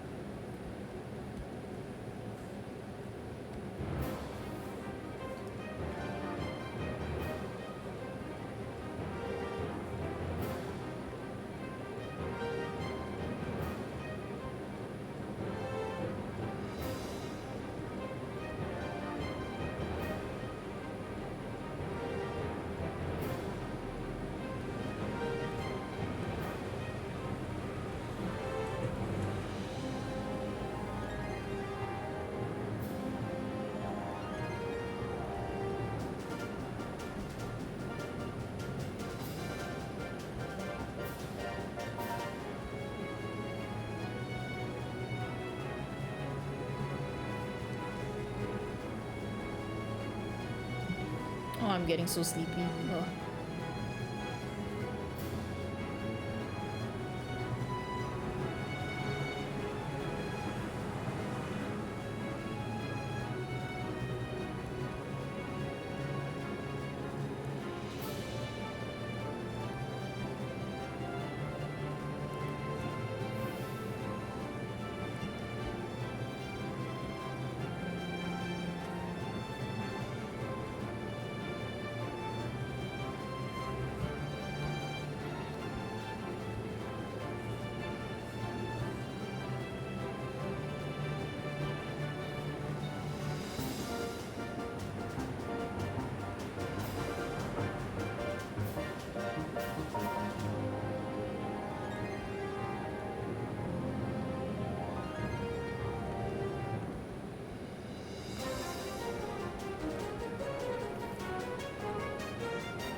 I should just put some highlights because there's some highlights on the reference.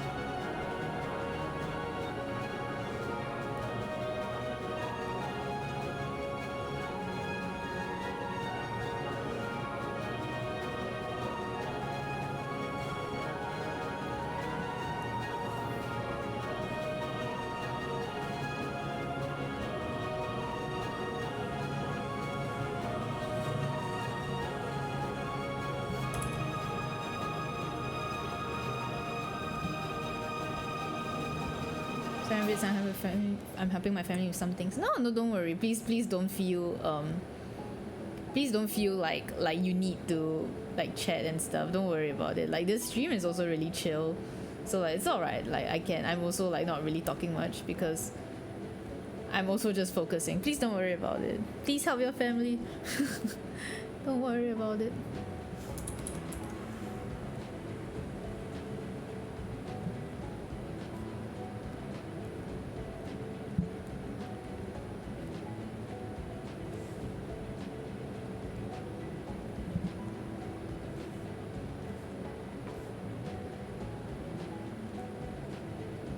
Socializing with those NPCs that should no NPCs.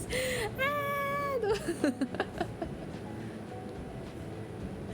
These NPCs give you food and water and sometimes money. Unless now it's reverse and you're the one giving them food and water and money.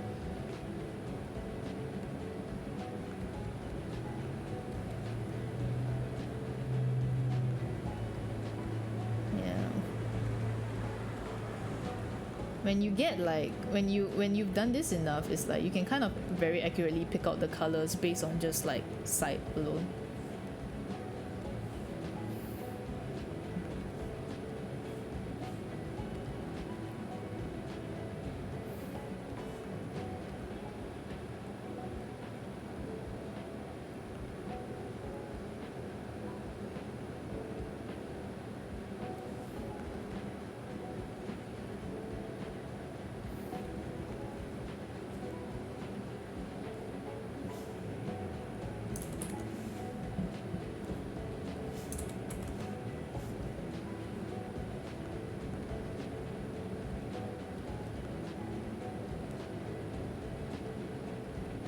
Yeah, I really like your streams, and I'm really available to you. And I'm rarely available during your stream hours. No, it's okay. Don't worry, please don't worry about it. But thank you for liking the streams. Thank you. But yeah, please don't worry about it. Been trying to catch up since I met you. Ah, Naruhodo. I should actually like announce my streams on Blue Sky, but like I did that once, and then like I forgot. I because now I don't even really like I announce on Twitter, but it's like so. You know when you have like too many social media and then you just like I gotta post here, I gotta post here. And sometimes it's like when I'm posting on like Twitter, like I'm already letting the stream run for like for like too long. I'm like, oops. Sorry guys, I'm still posting. Yeah, I think the soup is that's as much as I can make it. Now we move on to the I think this should be the easy parts now. I don't really understand this color. It's like green and yellow, but if I do it too much, okay, I think I got it. I think it's this.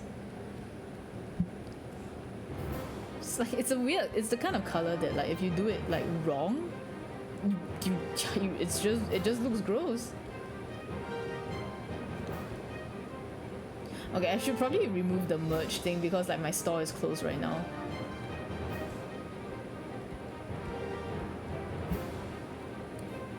I just managed my menu. Oh, thank you, thank you.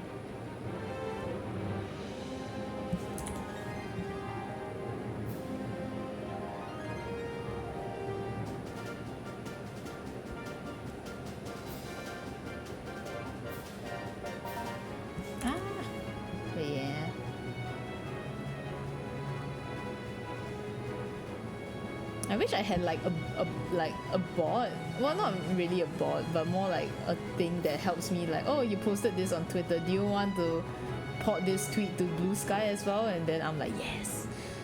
And to your other social media, yes. I think like Facebook used to have that thing, but then it got really annoying because sometimes I would just tweet stuff like, yeah, good, like I'm eating this, I had some really good food today, and then it will go on my Facebook as well. And because I tweet a lot, and then I was just like, oh my god, this is so embarrassing. There's a tool like that. Oh, maybe. I wouldn't be surprised if Elon Musk started charging for that though, because like, you know.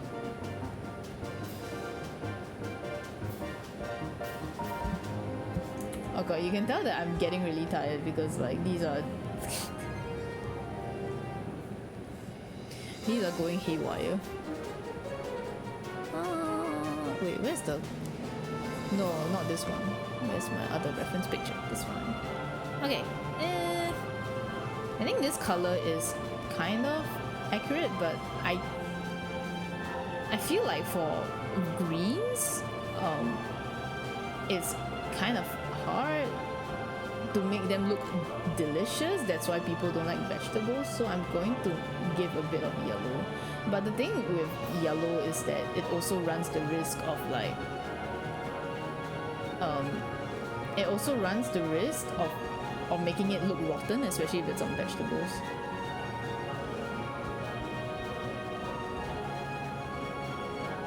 So we're gonna be very careful with how we...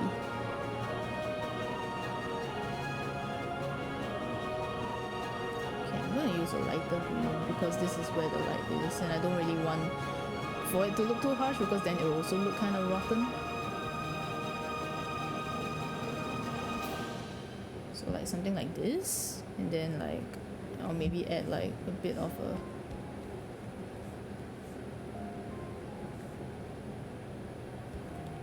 And then we'll use white for the stems. Okay, this is not really a stem, but I don't really know what to call this.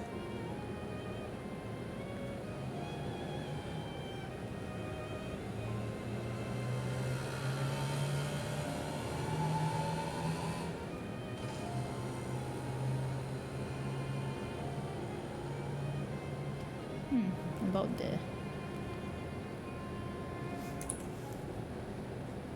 At least to connect to them blue sky. Ah, is there? Ho ho ho ho ho. That will honestly help me a lot though, but I feel like that tool, if it exists, it ain't gonna exist for long, but who knows. Elon Musk is like killing off Twitter a bit every day. Okay, I think that's about it. Now it's just the final touch-ups. I'm so tired. I'm so tired.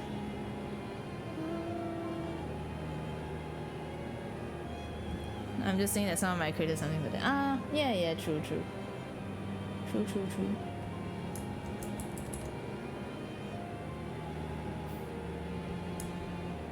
Yeah, that's why I'm using blue sky more. Yeah, the thing is like I want to use blue sky more, but then what is it like? It's, I don't know, like it still feels like most of my stuff still does better on Twitter. So like I have to still keep using Twitter, and you know, it's just like force of habit. Like everyone I know is still there.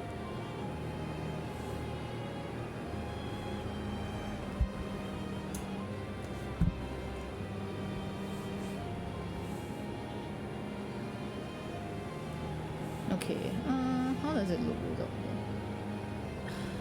I guess it...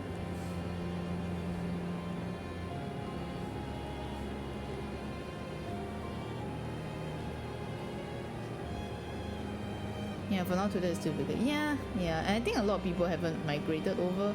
And you know, even if you like, you advertise like, hey, I'm on this other social media too, like maybe less than a 10th of your following will actually like follow you there. And like, because Twitter's algorithm is so bad, like most people won't see it anyway. So then you're just like, you know.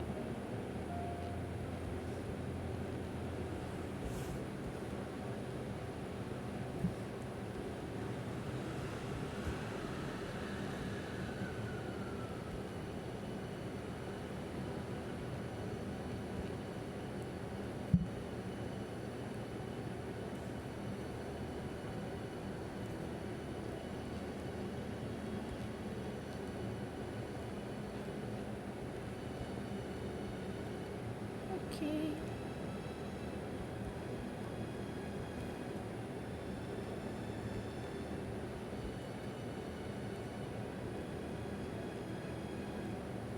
Oh my lord. But the Blogger account is much newer, so you have less people there. Yeah, exactly. Exactly.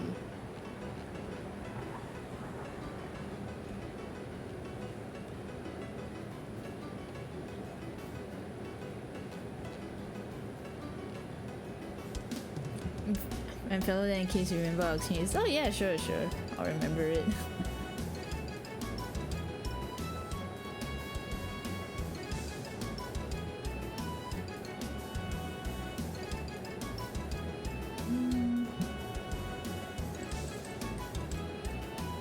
As in, I don't think I can remember like exchanges before, but like from now on, I definitely will remember. I'm so sorry.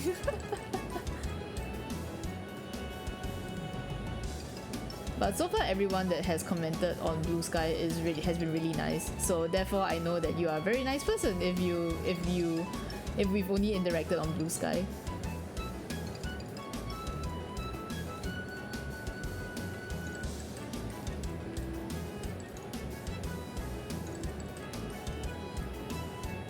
Okay.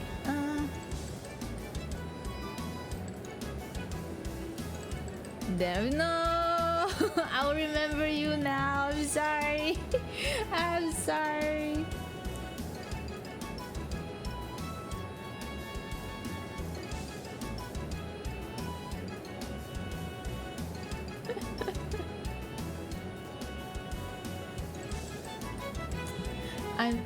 I'm seriously so bad at like, you're just kidding.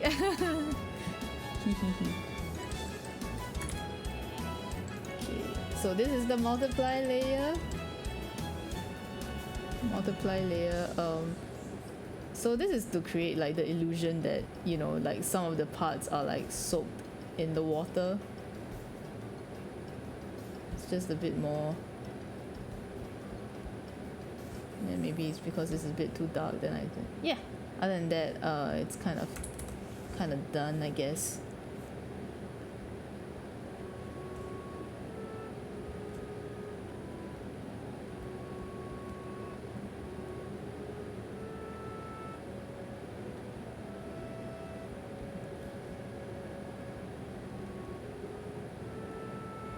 Yeah. Okay, we're done. Oh my god, we're done. We're done. Sure, I'm not sure I follow you on Twitter, though. I'll check. No, please don't don't feel pressured to follow. Only follow if you want to. And I don't really mind. It's fine. If you do decide to follow, thank you.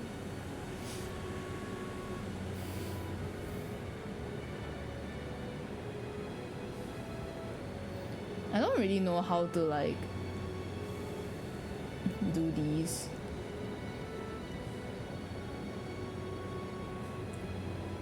I don't know how to like post these on. Like, do I post it with the template or do I just like?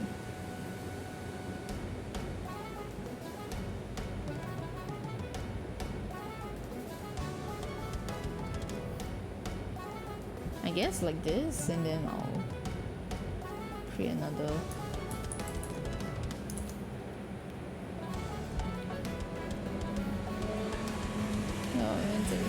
No, thank you so much. I just, I just want to like make it clear that you don't need to.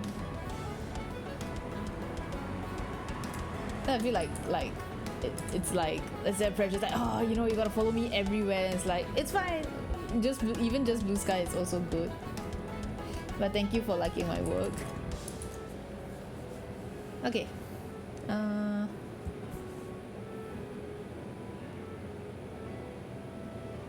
Merge.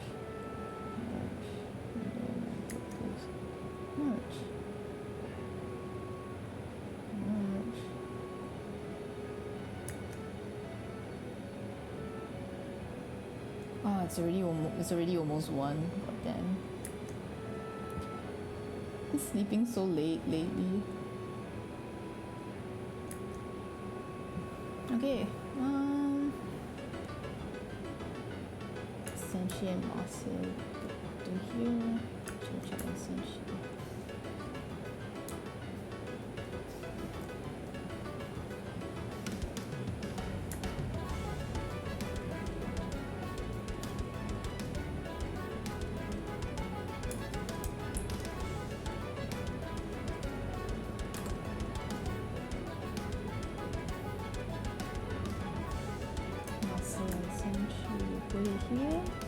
Yes, I guess I can move faster a bit and 3 of them a little bit closer. No. Yeah.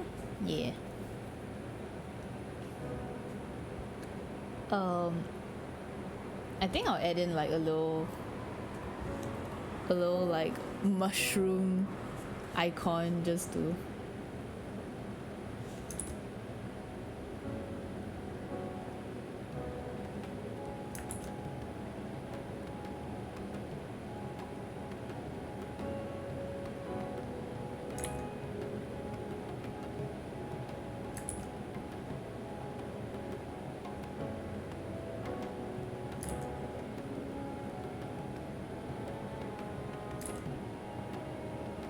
So good, thank you.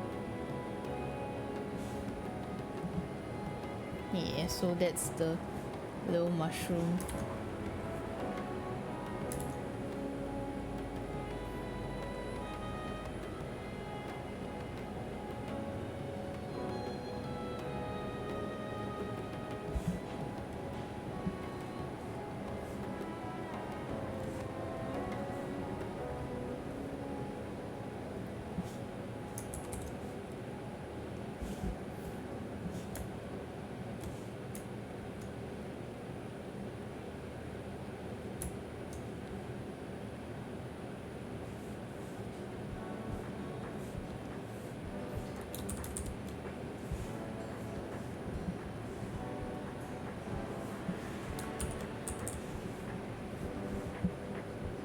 Okay. Should I make them? Should I make them red? No, red takes too much away from the. What about this?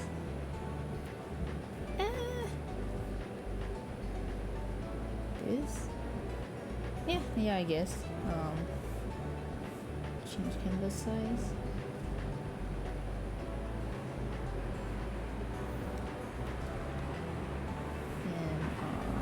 Just take some pattern. Where's my background? Or was it background?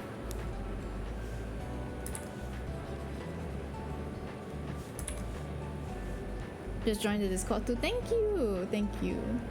There's a lot of good artists in that Discord, so like feel free to stick around.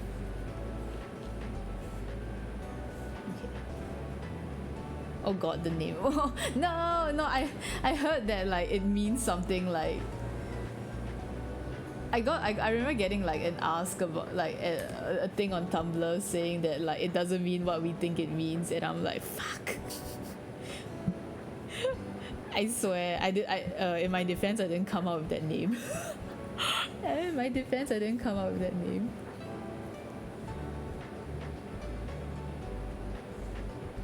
Okay, graphic design is my passion. Yeah, Dungeon Meshi. Dungeon Meshi. Okay. Oops.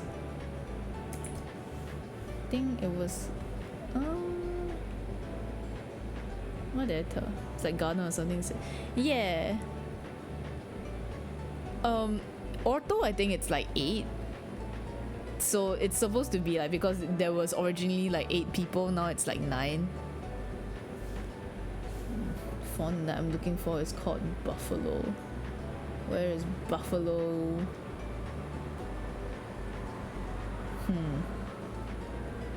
Suddenly it doesn't look that great. Maybe this? Dungeon Meshi.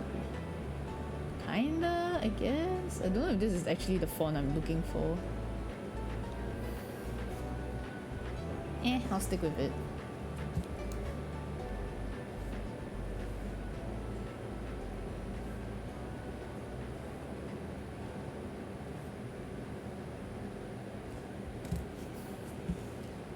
I hate that like I have to draw out the, I don't know how to do it in Clip Studio Paint to like manually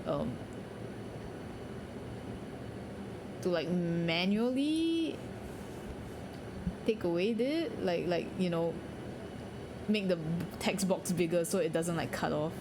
No idea how to do that. I should probably search at some point. Dungeon Meshi. Dungeon Meshi.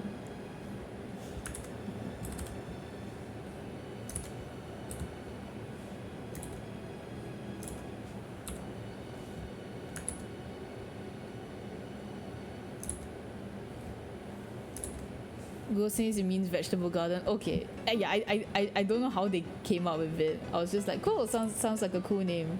Yay.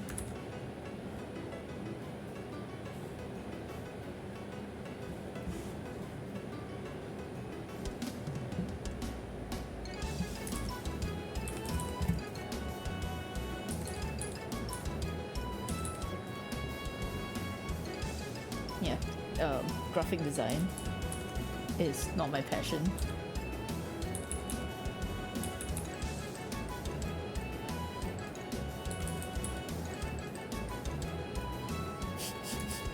Okay.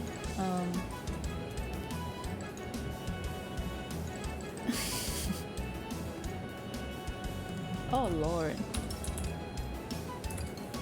Maybe I should just copy this.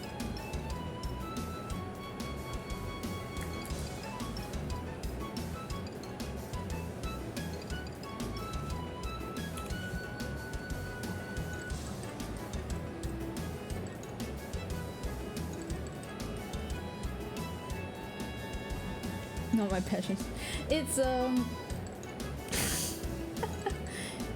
it's stuff that I've had to do for work, so it's just kind of like, okay. So okay, in a way, like I had some interest in it, but it's also kind of like, oh, okay. Maybe I should make the Mr. Lyos.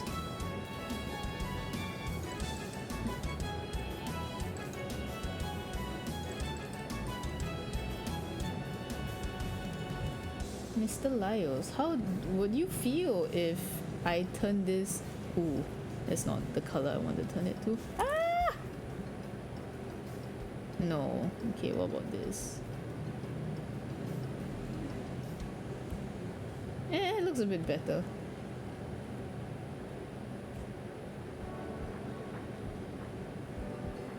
Yeah, okay.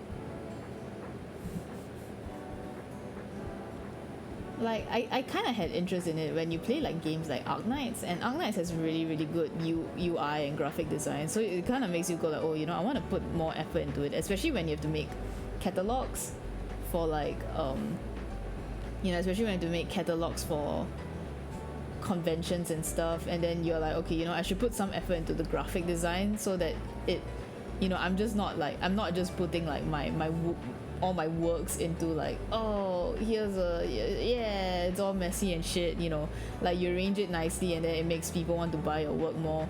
So like that's a thing. And also because like I have to do it for work as well, so it's like I think I have like very minimal knowledge of it, but it works for what I need to do. Okay.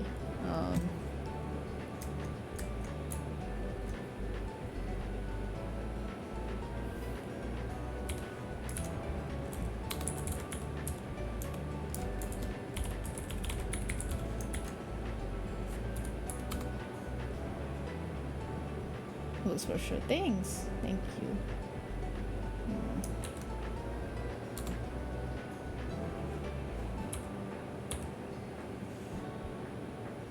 Yeah, okay.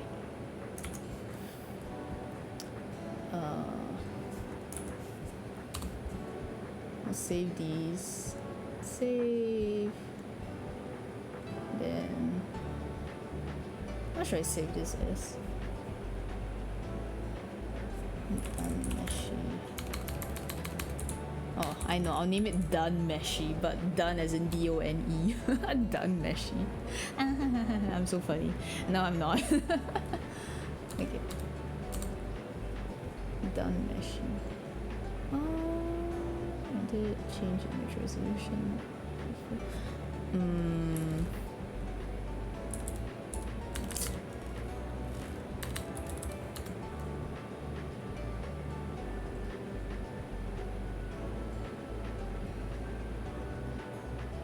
Okay. Oh my god, I'm so stupid. I forgot to write anything for the dwarves, like for Senshi's thingy. Or is that CSV? Yeah, it is. I'm so stupid. I completely forgot to. Oh my god, I forgot to write the food name on the. I'm so stupid. I'm so stupid. Okay. Oh my god, I gotta redo everything again. So dumb. Oh my lord, how can I forget? Okay. I think this one is just like quite. Oh my god!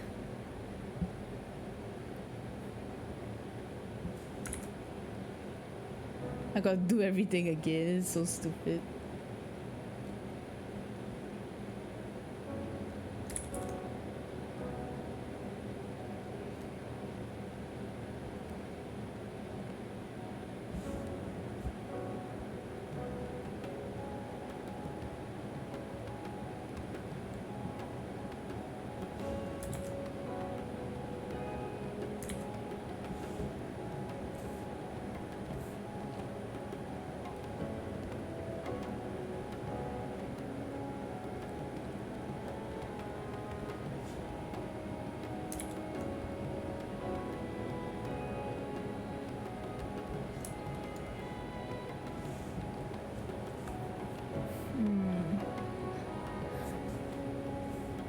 Yakiniku.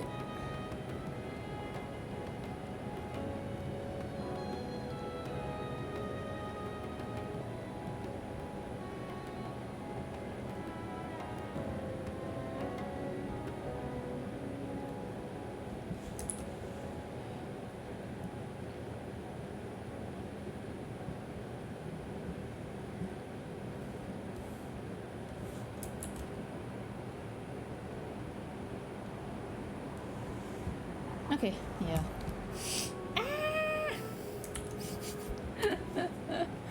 Oh my god, I'm so stupid. Okay,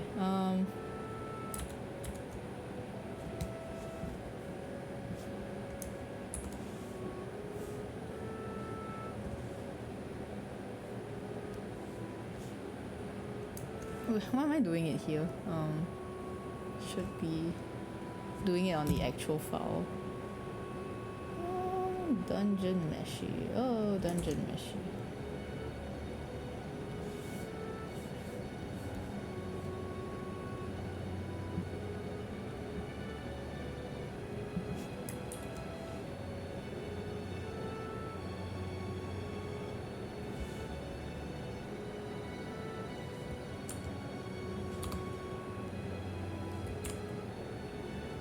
Okay, it's a bit bigger, but whatever, huh?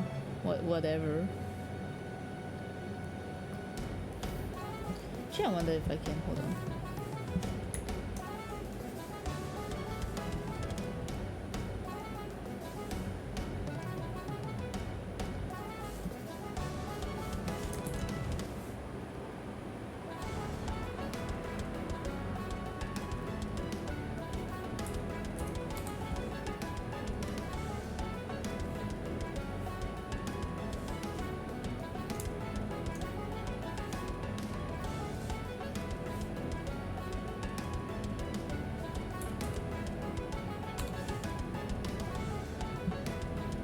Yeah, it looks good. Okay. Okay.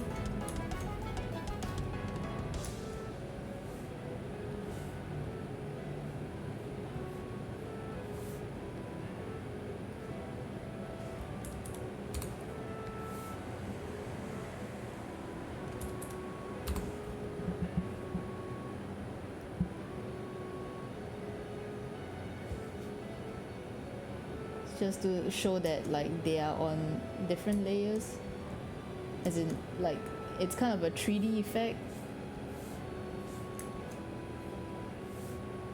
I wonder if I can blur.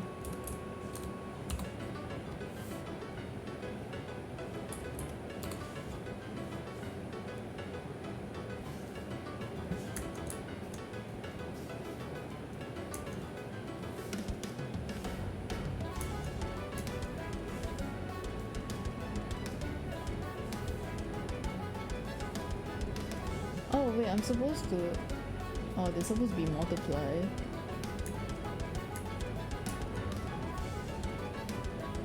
Dummy.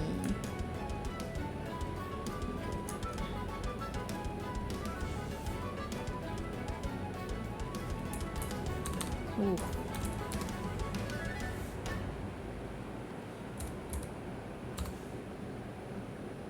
Okay, yay. Yeah, that makes them stand out more. Okay, export.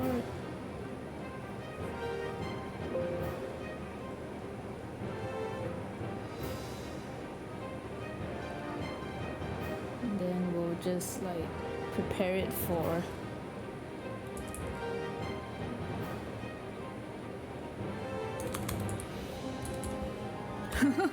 I love that emote.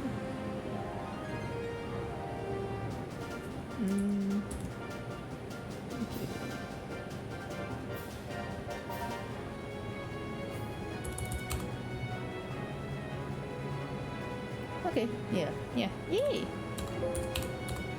We're done, yay! Okay, thank you guys for coming. I have to sleep. I'm freaking, oh my god, it's so late. Thank you guys for dropping by, and please have a good day. If it's nighttime for you, then please have a good rest. Thank you so much for coming. Bye! I'm so sorry, this is such a quick ending, but I need to sleep. Bye bye!